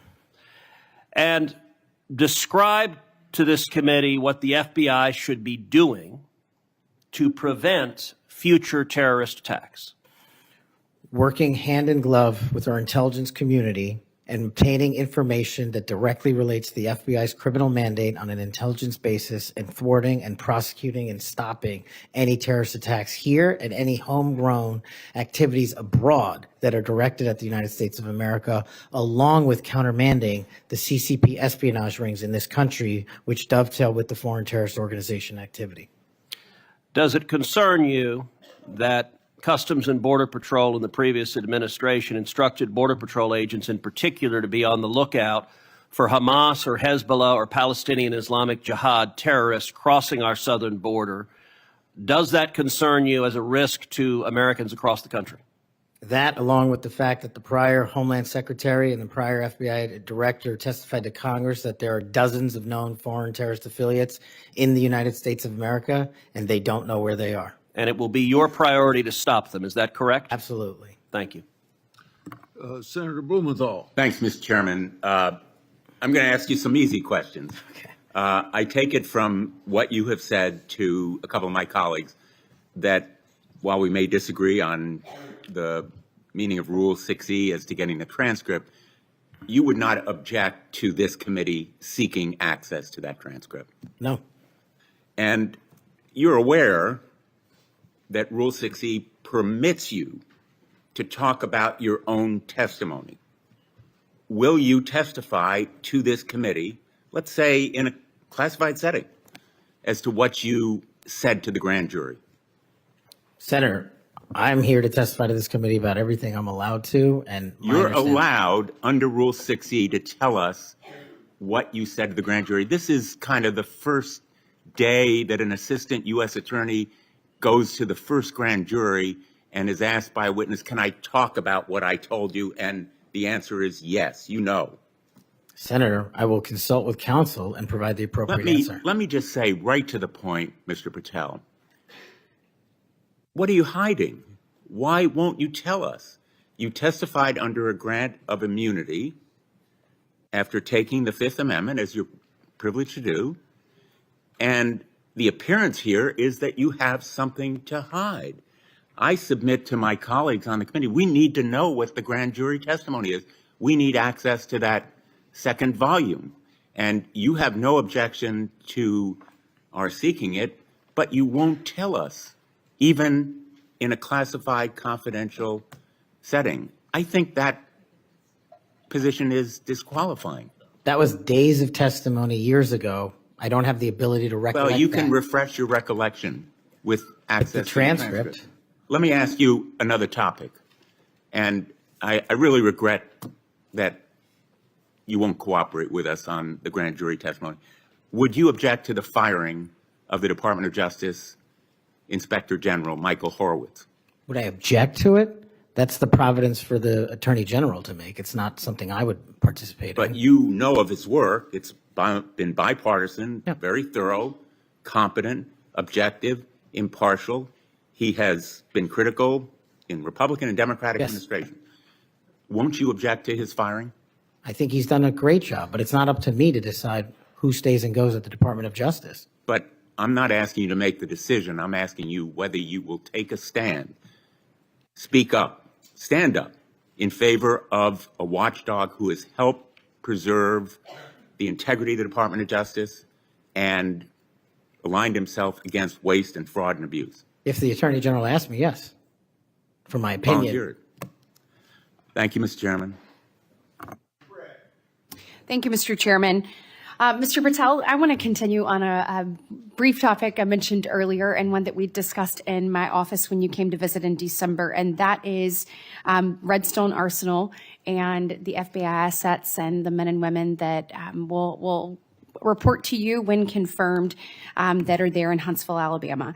So I really want you to come and visit with me the state-of-the-art facilities that we have there. are pretty incredible. I mean, when you look across the board, we have the Ballistics Research Facility, the Hazardous Device School, we have TDAC, which is the Terrorist Explosive Device Analytics Center. And last but not least, obviously, what is sometimes referred to as Headquarters South. We have the sprawling North and South campus of the FBI. Look, there has been over $4 billion invested there. It is truly remarkable that the training that is going on there. They are delivering to missions when it comes to emerging technologies, investigating lead generation, security and contracts personnel and human resources, just to name a few. Unfortunately, I don't have enough time in my 3 minutes to dive into all of the incredible work that's doing there, but just want to reiterate that the workforce occupying these facilities, they were moved from DC to Huntsville. They are working diligently each and every day to make sure that men and women in uniform are the best trained, equipped, and ready that there is. And I would love a commitment from you just to come with me to visit those facilities, see what those men and women are doing, what they're learning, and all of the training that's right there at their fingertips. Senator, you have that commitment, and this is a great example, real quick, of the FBI's capabilities and infrastructure systems around the country that already exist to the tune of billions. And not only is it, I believe, a 38,000-acre sprawling campus, this Congress billeted 2,500 seats, but 4,000 seats still remain open. So let's go to work. I'll come to Alabama and let's fill those seats. Absolutely. I love it. I love to hear that. And another thing, too, obviously, as we've looked over the last couple of years, I'll put on my appropriator hat. The budget, obviously, for the FBI has been decreased. Obviously, you're going to help us return America's trust in the FBI. But as we look at that and we try to make those numbers work, I just want on your radar, I want you to be thoughtful about this. You know, it's easy to say, let's cut training. That's an easy thing to cut first. I think that that's the worst thing that we can do.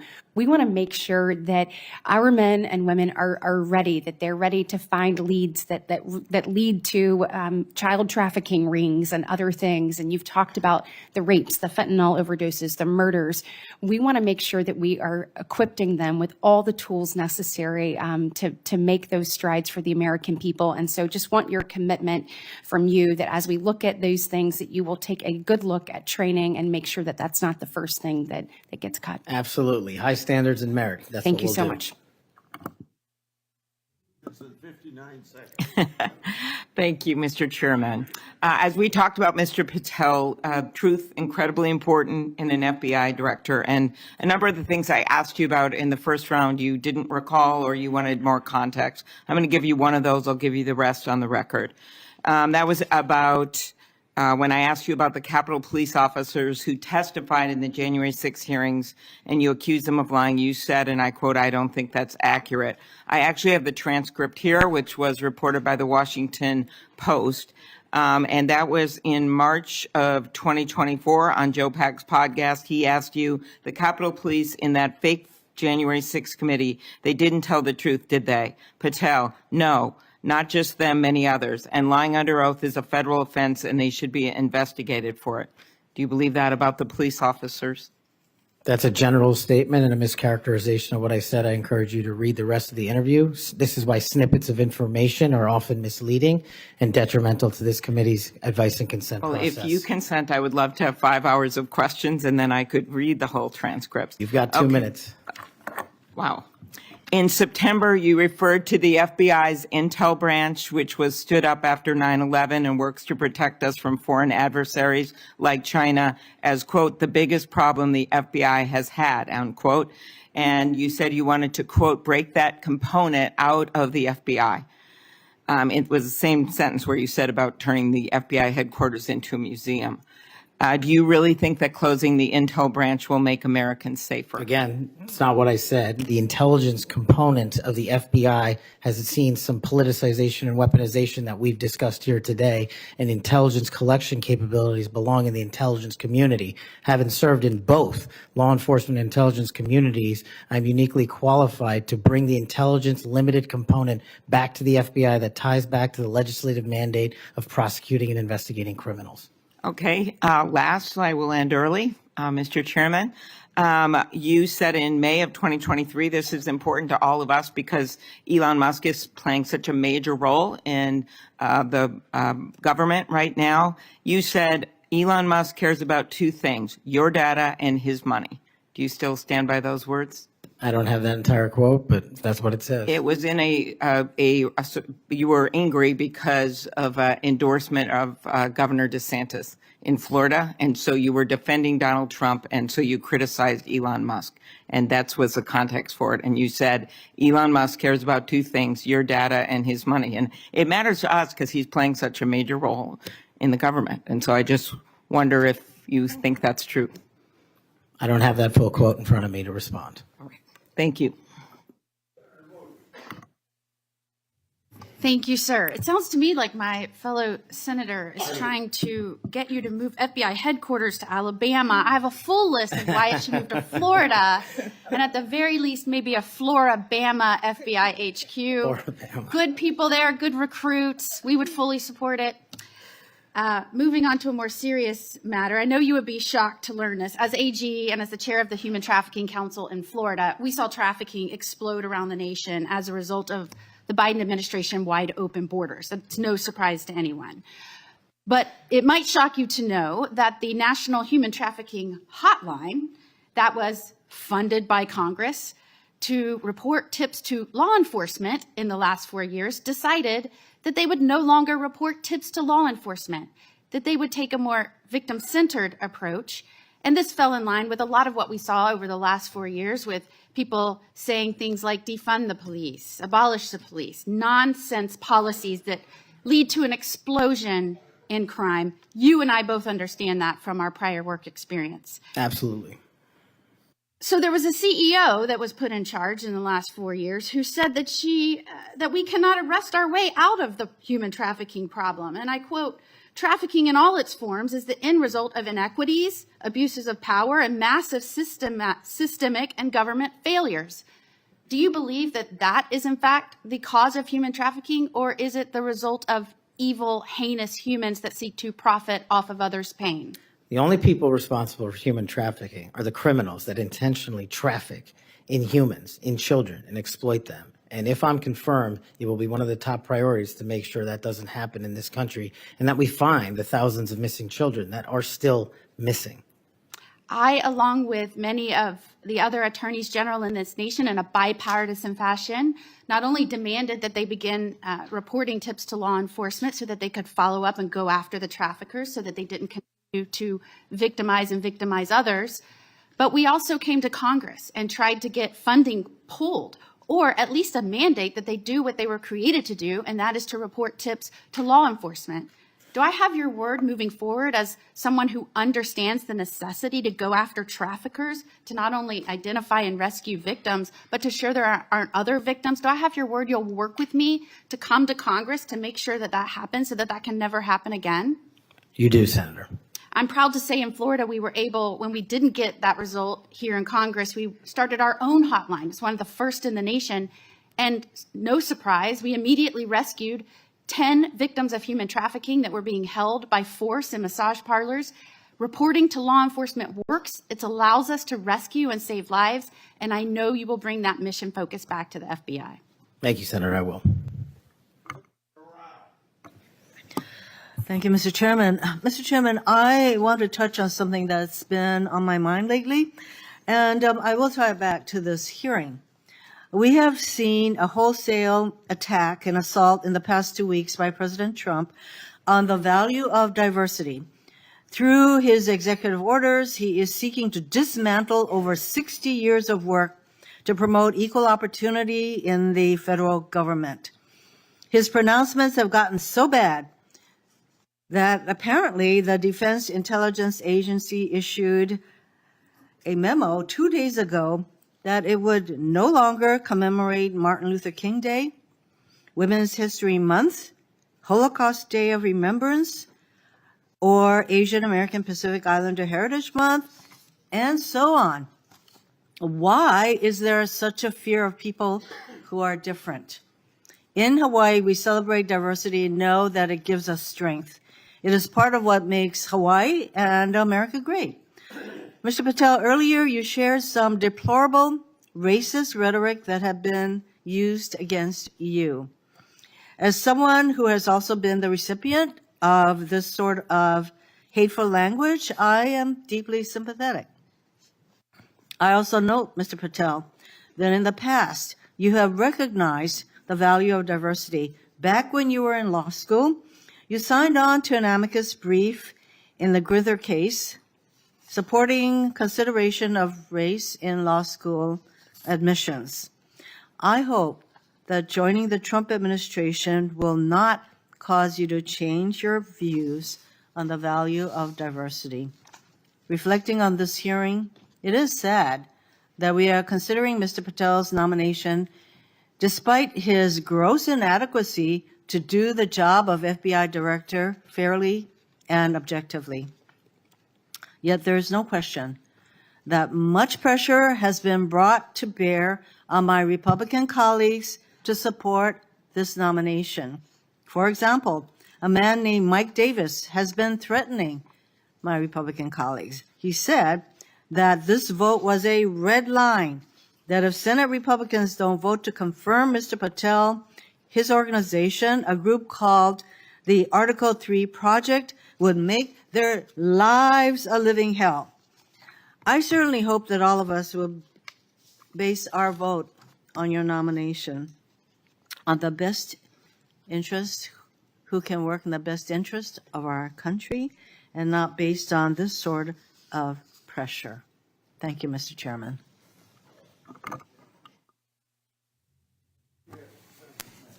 Thank you, Mr. Chairman. I want to give you a chance to respond to this because I think my colleagues are misstating the law here. You can't authorize the release of your grand jury testimony. Only a court can do that. Is that right? That's been my understanding. Yeah, and you I think you've stated that the best reflection and the most accurate version of your testimony is the transcript in the grand jury testimony, that you're fine to be released, but the court has to go do that, right? Yes, sir. Yeah, okay. And it lasted like 3 or 4 days. Is that what you were saying?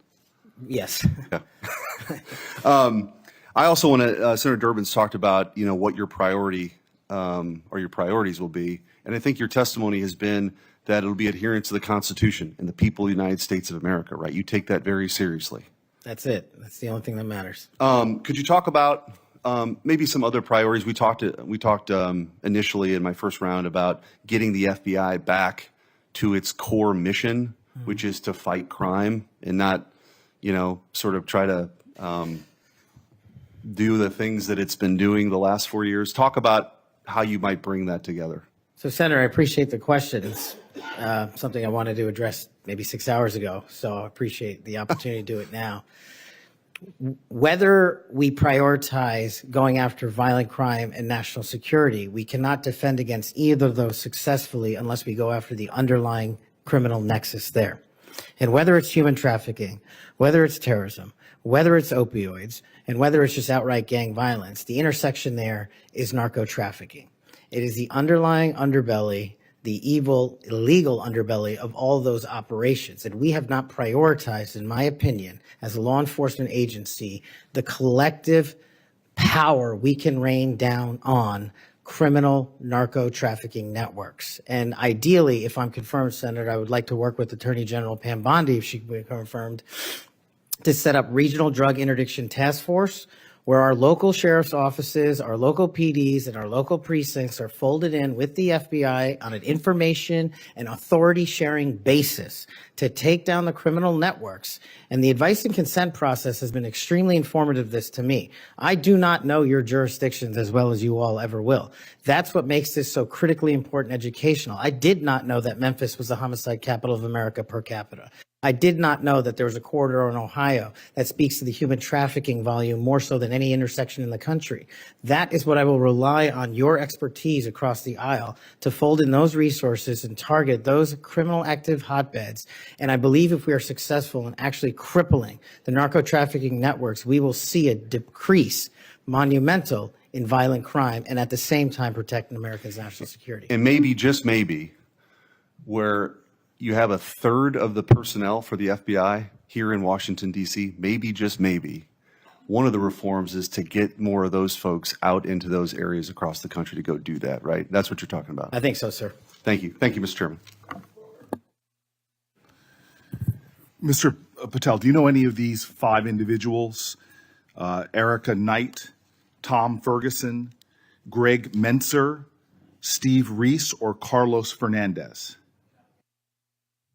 Yes, Senator.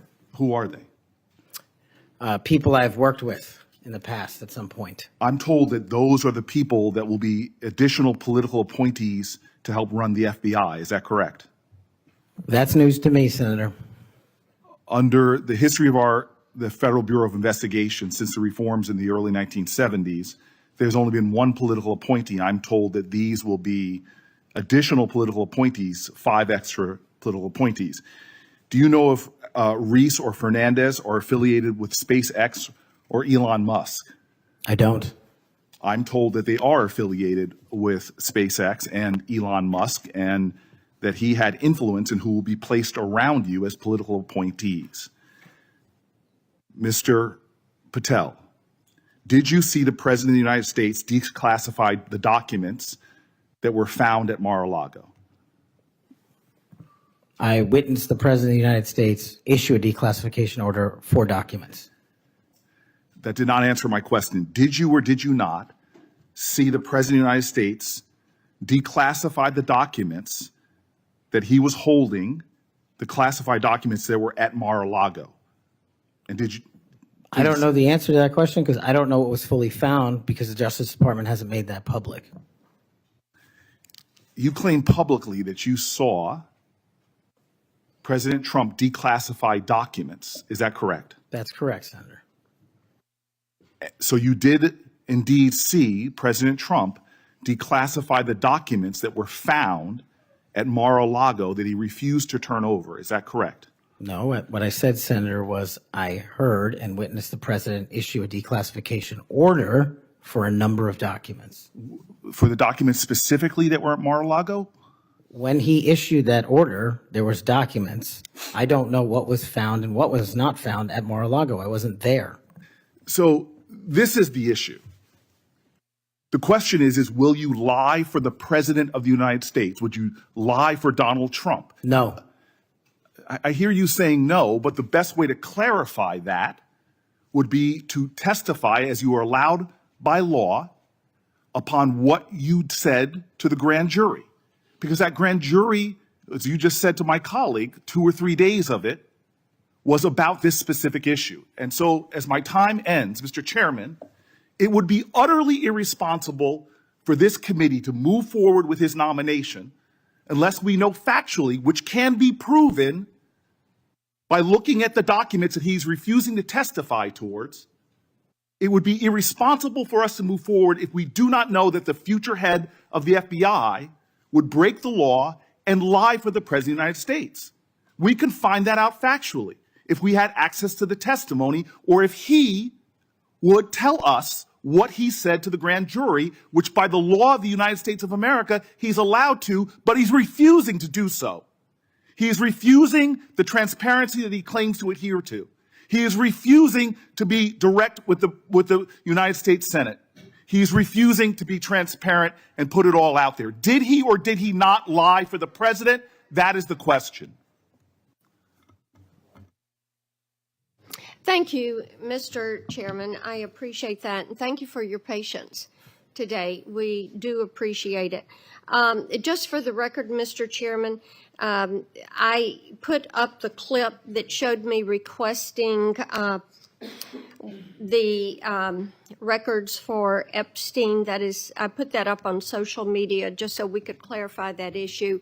Mr. Patel, what I'd like to ask you about, you mentioned that Memphis is the homicide capital of the country. That concerns us. And we've recently had an issue where the FBI wanted to consolidate the Memphis and Knoxville offices into a Nashville office.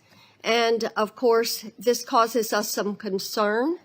And I would like to get your commitment that you will make certain that we have every resource we need in Memphis to deal with this issue, and that the FBI will be appropriately resourced in the state of Tennessee. You absolutely will, Senator. Thank you so much for that. And then we've had some talk today about DEI, and we've talked about this in this committee, and the emphasis the FBI put on DEI and things like counting Swifty bracelets and things of that nature, and not on investigations. And what we want to make certain is that we have qualified individuals who are going to stick to that core mission. And you have talked about that mission today, and thank you for being able to recite what it is. We appreciate that. And I want you to just talk a little bit about those first few actions that you can take to build back the recruiting and the training in order to accomplish that mission. Absolutely, Senator. Quite simply, I know we have limited time, is that people who sign up to serve the FBI must meet the rigorous high standards, merits, and physical fitness standards, and those will not be changed. So that will be a priority for you. And I think people who want to join the FBI do so with the dedication to serve this country and an adherence to law enforcement. And we will allow those folks that graduate from the academy and enter the FBI to carry a gun and a badge in representation of this country to protect its citizens. And when we allow the good cops to be cops and put handcuffs on the bad guys, I think you will see an exponential increase in enrollment and how we keep people at the FBI. And that is a day one item for you. Yes, ma'am. Thank you. Thank you, Mr. Chair. Mr. Patel, do you believe that background checks for firearm purchases are constitutional? I don't know the in-depths of it, but I think that's what the Supreme Court has said, Senator. So the word would be YES, yes. Can you say yes? Are background checks constitutional? I can say whatever the Constitution and the Supreme Court ruled is the rule of the land. And what is the law of the land at the moment? I'm not an expert on state-by-state background checks. You're going to be universal background checks. Well, that's different. I think actually your answer is pretty telling. Let me ask you another question. Do you believe that civilian ownership of machine guns are protected by the Second Amendment? Universal background checks are different. That's not what I you asked you a say. separate question. Do you believe civilian ownership of machine guns is protected by the Second Amendment? Whatever the courts rule in regards to the Second Amendment is what is protected by the Second Amendment. Yet another telling response, colleagues, on another important issue. We've all talked, both sides of the aisle, about our concern about gun violence in America. I raise these questions because of an association I can observe between Mr. Patel and gun owners of America, a group staunchly opposed to firearm regulation, a group that Mr. Patel addressed in August, and a group that in December issued a press release applauding his nomination to be FBI director. Gun Owners of America has taken extreme positions, including the position that all background checks are unconstitutional and that civilian ownership of machine guns is protected under the Second Amendment. Mr. Patel, let me remind you that as FBI director, you would oversee critical responsibilities related to firearm regulation, including administering the National Instant Criminal Background Check System. Yes, it's constitutional. It's in place for a reason. You would also regulate the distribution of machine guns to prevent them from falling into the wrong hands. Policies and programs in place for a reason. And given your hesitancy, given your answers, I'm concerned about your ability to do the job when it's not in alignment with groups like Gun Owners of America. Colleagues, we've been hearing a lot of partial responses and lack of recollections throughout the day, and I can't help but identify the pattern of Mr. Patel calling FBI leadership corrupt, labeling agents as gangsters, accusing them of being part of a criminal deep state conspiracy. We've heard of his experience with the J6 prison choir, a group of individuals convicted for their roles in the January 6th insurrection. We've heard his false claims that the U.S. had secured airspace permissions during a high-stakes SEAL team hostage rescue mission in Nigeria. I can go on and on. These positions are inconsistent with the role of FBI director, a position that demands independence, professionalism, and unwavering commitment to the rule of law. Mr. Patel, your loyalty to President Trump and the MAGA movement may score you points in some quarters, but they are certainly not the qualities necessary to serve as director of the FBI. And Mr. Chair, just in closing, I understand while I was out of the room earlier that Senator Tillis raised my name and attributed to a quote, bent the knee as part of my questioning earlier to me. And so for the record and for my colleague from North Carolina, I want to clarify that the bent the knee quote were not my words. I was quoting Mr. Patel as he appeared on the Sean Ryan show on September 2nd of 2024. And I'm happy to share a link, Senator Tillis, to clarify. Thank you, Mr. Chair. Thank you very much. I don't want to belabor this, but it certainly would be of benefit to us if that grand jury testimony could be released. But my understanding is the Senator White House testimony point that you don't need, you as a witness could reveal what you said. And I'm just suggesting you might give that some further thought. The second thing is that you have everybody who runs an agency has enormous responsibility for the people who work there. I happen to have an incredibly high opinion of the FBI. The first time I came to Washington as a boy, I remember the thrill I had going to the FBI headquarters. I thought it was a big deal that my senator then got me special tickets to go, and I've always admired them. There's a lot of apprehension there, and it's not just on this question of weaponization. There's a lot of disruption in a new administration. And as you've seen, the president announced an impoundment in effect. It's been rescinded by the courts. But we've received calls from folks in various agencies who we've worked with or seen over the years, and there's just an immense amount of insecurity. Do I have my job? Don't I have my job? And frankly, I think this is my point to the president. Chaos is one thing, but cruelty is another. And having people be really uncertain about do they have a job today or not and leaving them in limbo, I don't think is a good thing for morale. And I don't care whether it's a Democratic or Republican president.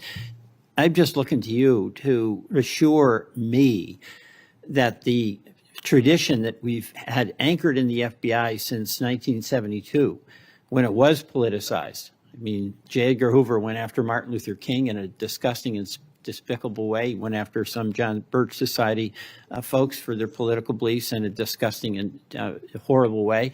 And we have no political appointees over there. So it's going to be up to you to, I think, strengthen that tradition. And we heard about the political appointees who are over there now, or I guess they're not officially appointees, but they've been sent by the administration. You didn't know about it. But one of them is from SpaceX. And, you know, Elon Musk, he's a rich guy, but he has no authority other than what's delegated by the president, but he has no official authority. And why is it, you can't answer this, but do you want somebody like Elon Musk peering over your shoulder, telling you what to do about personnel? No, the FBI must be independent. Go kick him out. I mean, I'm with you on that. He has no basis. He has no reason to be there. There's some former FBI people. You'll pick the people that you want to listen to. You'll have to make the decisions. You'll be accountable to this committee. But no on Elon Musk. He's just a political crony who knows nothing about law enforcement. So thank you for that assurance. Thank you, Mr. Chairman. Mr. Patel, when Mr. Booker was asking you questions in his first round, you said, Senator, the grand jury testimony is available to you. I encourage you to make it public. You also later said, or previously to Mr. Booker said, get my grand jury testimony. I asked the Department of Justice to make it public. I asked the Department of Justice to make it public. Do you stand by that testimony? If that's what I said. So you asked the Justice Department to make your grand jury testimony public? At the time of my appearance in the grand jury. Yeah. And who did you ask to do that? The lawyers. Mr. Chairman, since the witness has said that he encourages this testimony to be public, that he in fact asked the Justice Department to make it public, I would ask you, Mr. Chairman, if you and the ranking member would be willing to write to the court acknowledging the witness has asked for this to be public, supporting it being made public. I can't imagine there's a court in the land that would say no to a bipartisan request like that. I won't tell you. Let me say something. I'm not going to take this out of your time. It's not directly answering your question, but I think it'd be significant what Richard Grinnell put on X. I testified in front of Jack Smith's grand jury, at Justice Department, and Jack Smith's prosecutor told me directly that I could not talk about my testimony or risk legal actions. Then he goes on to say that certain senators I won't mention here should, as those lawyers, ask those lawyers why they instructed witnesses this way. Thank you, Mr. Chairman. We'd welcome the chance to have Mr. Grinnell testify under oath as opposed to on X. But nevertheless, what I would ask, given that this witness has said he made the request, this witness has said he would like us to read the testimony, I would ask if you and Senator Durbin would be willing to make that request of the court. I wouldn't answer your question without get all the background I need, considering the conversation between you two. I couldn't make that judgment now. Yeah, I appreciate your consideration, Mr. Chairman. And the reason why I think it's so important is let's remind ourselves what those documents were in Mar-a-Lago. According to the indictment, the classified documents Trump stored in his boxes included information regarding defense and weapons capabilities of both the United States and foreign countries, United States nuclear programs, potential vulnerabilities of the United States and its allies to military attack, and plans for possible retaliation in response to a foreign attack. So testimony that goes to the care or lack of care, the truthfulness or lack of truthfulness of Mr. Patel would be directly relevant to whether he should be confirmed as FBI director, and those records are there for the asking. No court's going to turn us down. Mr. Patel may be, I don't know, but he may be the first nominee for FBI director in history who felt it necessary to plead the fifth, to say that he wouldn't testify to a grand jury because it might incriminate him. Maybe the first nominee for FBI director ever to feel the necessity of pleading the fifth. Shouldn't we ask for that testimony when the witness himself says he would encourage it? Finally, I would just say we need to think about where we are in this moment. We have a new president. He's fired prosecutors who investigated him. He's investigating other prosecutors, or his Department of Justice is. He's fired inspector generals who might hold him accountable. And this is just the start. And as FBI director nominee, he's chosen someone whose primary qualification, in my view, is his willingness to say yes when everyone else would say no to whatever the president wanted, to say whatever he wanted, to do whatever he wanted. That's why he is sitting here. I mean, look at the people who held that job before Mr. Patel, the stature of the people that held that job, the qualifications of the people that held that job.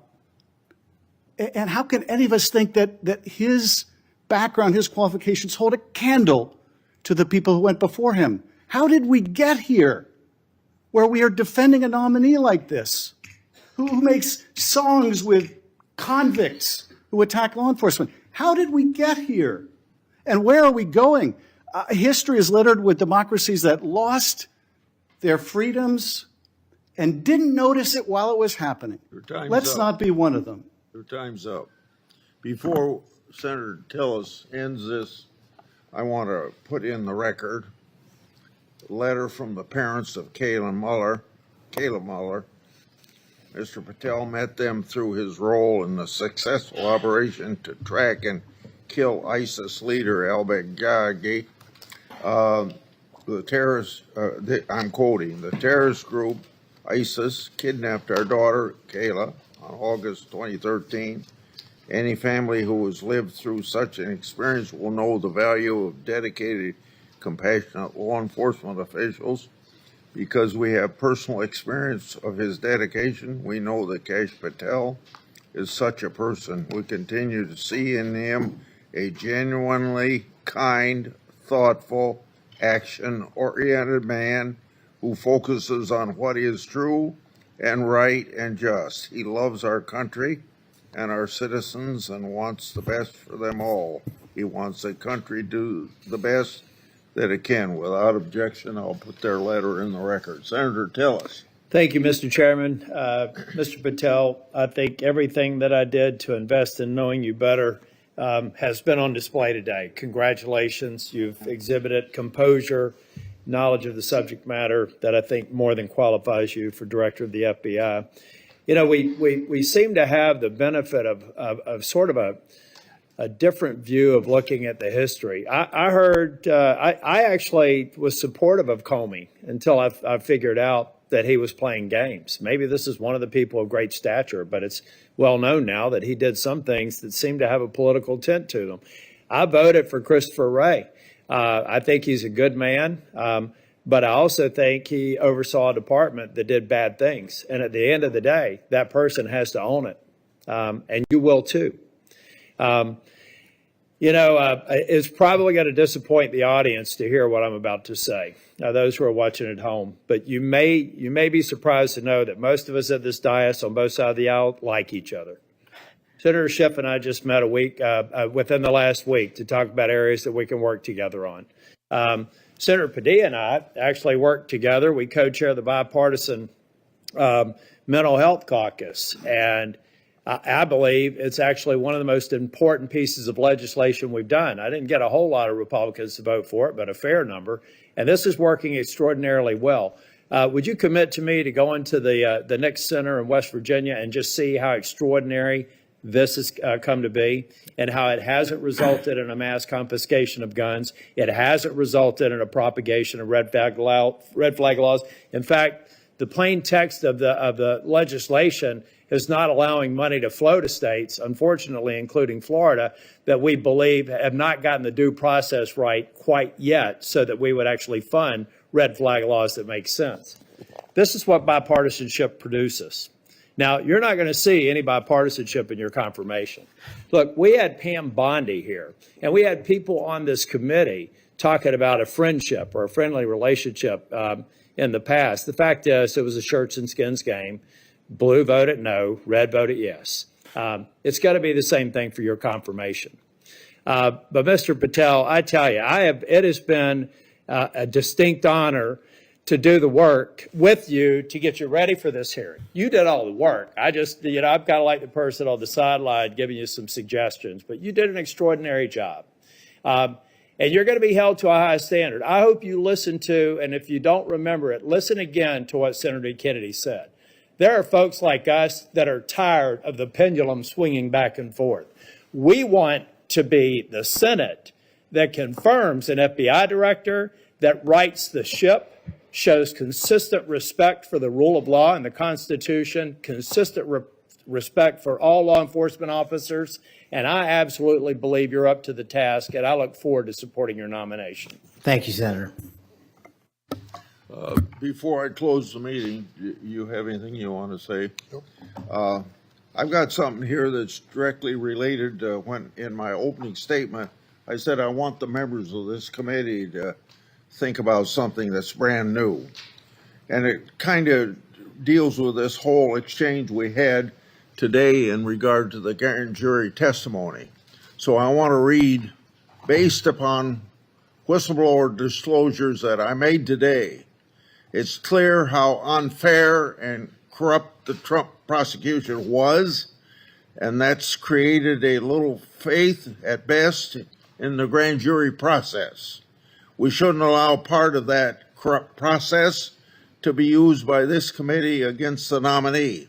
An example, one document I made public today, DOJ officials literally concurred with Thibault to open the elector case against Trump, and that included a grand jury investigation.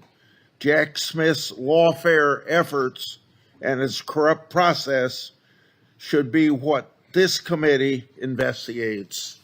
Mr. Patel, thank you for your testimony today. Your family and friends who are here, I think you got to be very proud of him under these tough conditions because he got tough questions. I think you did very well, and your reputation leading up to and during this hearing, I think proves that you're a person that can stand a lot of heat, including a president that's telling you how to do your job. If confirmed, you'll be in charge of one of the world's best law enforcement agencies at the time when it desperately needs strong changes. Everyone's information, written questions can be submitted for the record until 5 p.m. tomorrow. Mr. Patel, when you receive them, it's very important you get back to us just as fast as you can so we can set up the meetings that we have to go through to get you to the floor of the Senate. So return them to the committee as soon as possible. Mr. Patel, you are excused and the hearing is adjourned. Thank you, Mr. Chairman.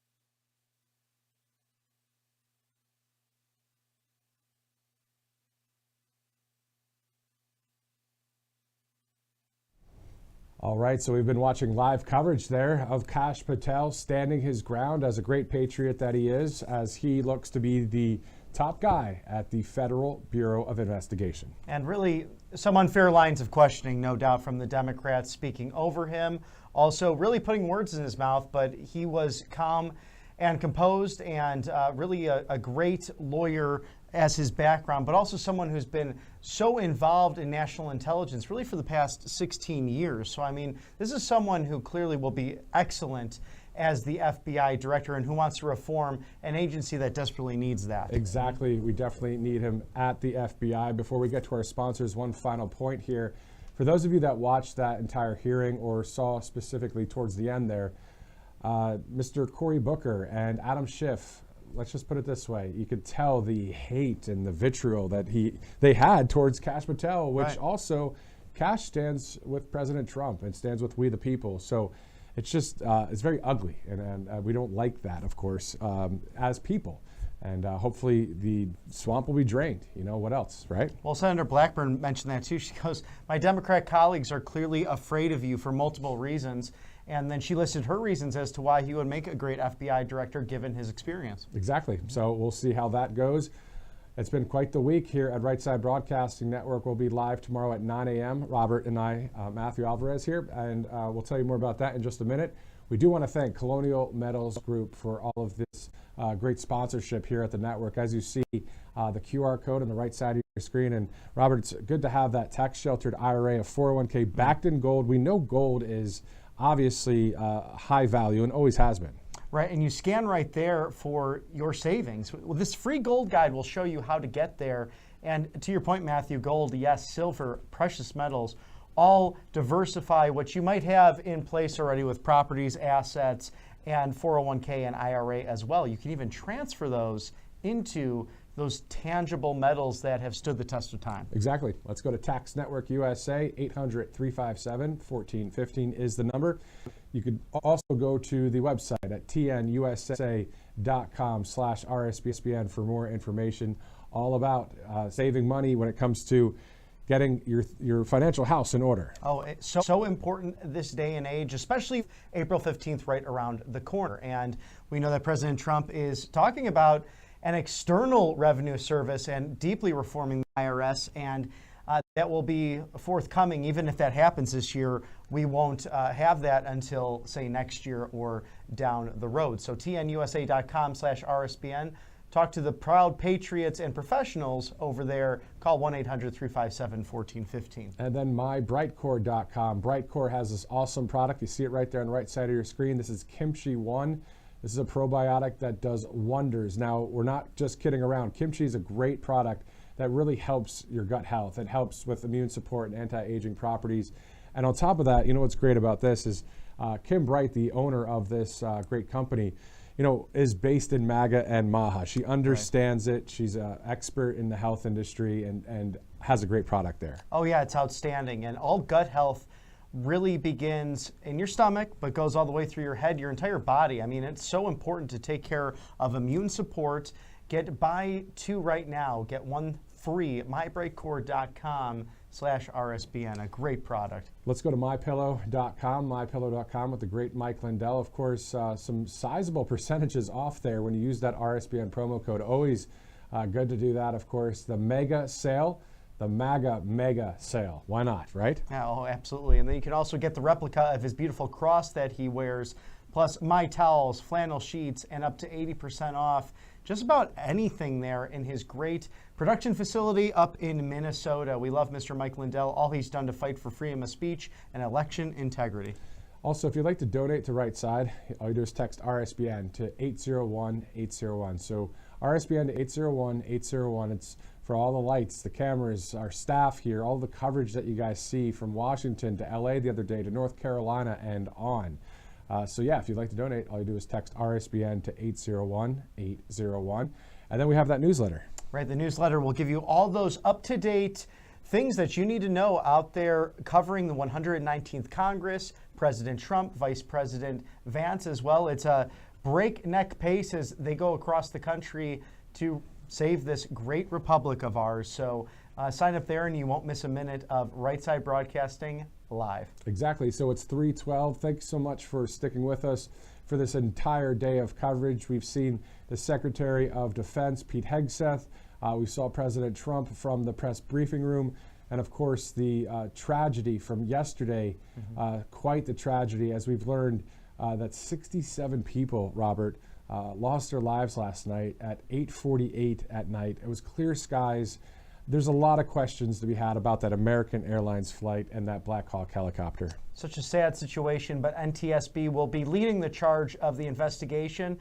And of course, you might have caught our coverage from this morning. President Trump at a press conference in the James Brady briefing room in the West Wing, along with Vice President Vance and Transportation Secretary Sean Duffy and the Secretary of Defense, Pete Hegseth, all stating that they will stay on top of this, find out answers as soon as possible, and again, bringing the meritocracy back to the federal government. And then, of course, just wrapping up this coverage with Kash Patel, as you see that he's standing his ground and he's standing it with truth. So it's always good to see common sense as people are approved and back into the spots that they need to be in, with cabinet positions and that kind of thing. So wonderful to have you join us. For Robert McNeely, I'm Matthew Alvarez. We'll see you here on RSBN Live at 9 a.m.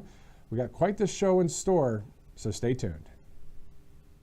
Hey y'all, it's Silk from the Diamond and Silk Chit Chat Live Show. Look, don't forget to check me out right here on RSBN Network. Be sure to watch the show on Right Side Broadcasting Network, and I want you to support Right Side Broadcasting Network. Yes, it's imperative that you do so, okay? I look to see y'all soon. Bye-bye. A large retail store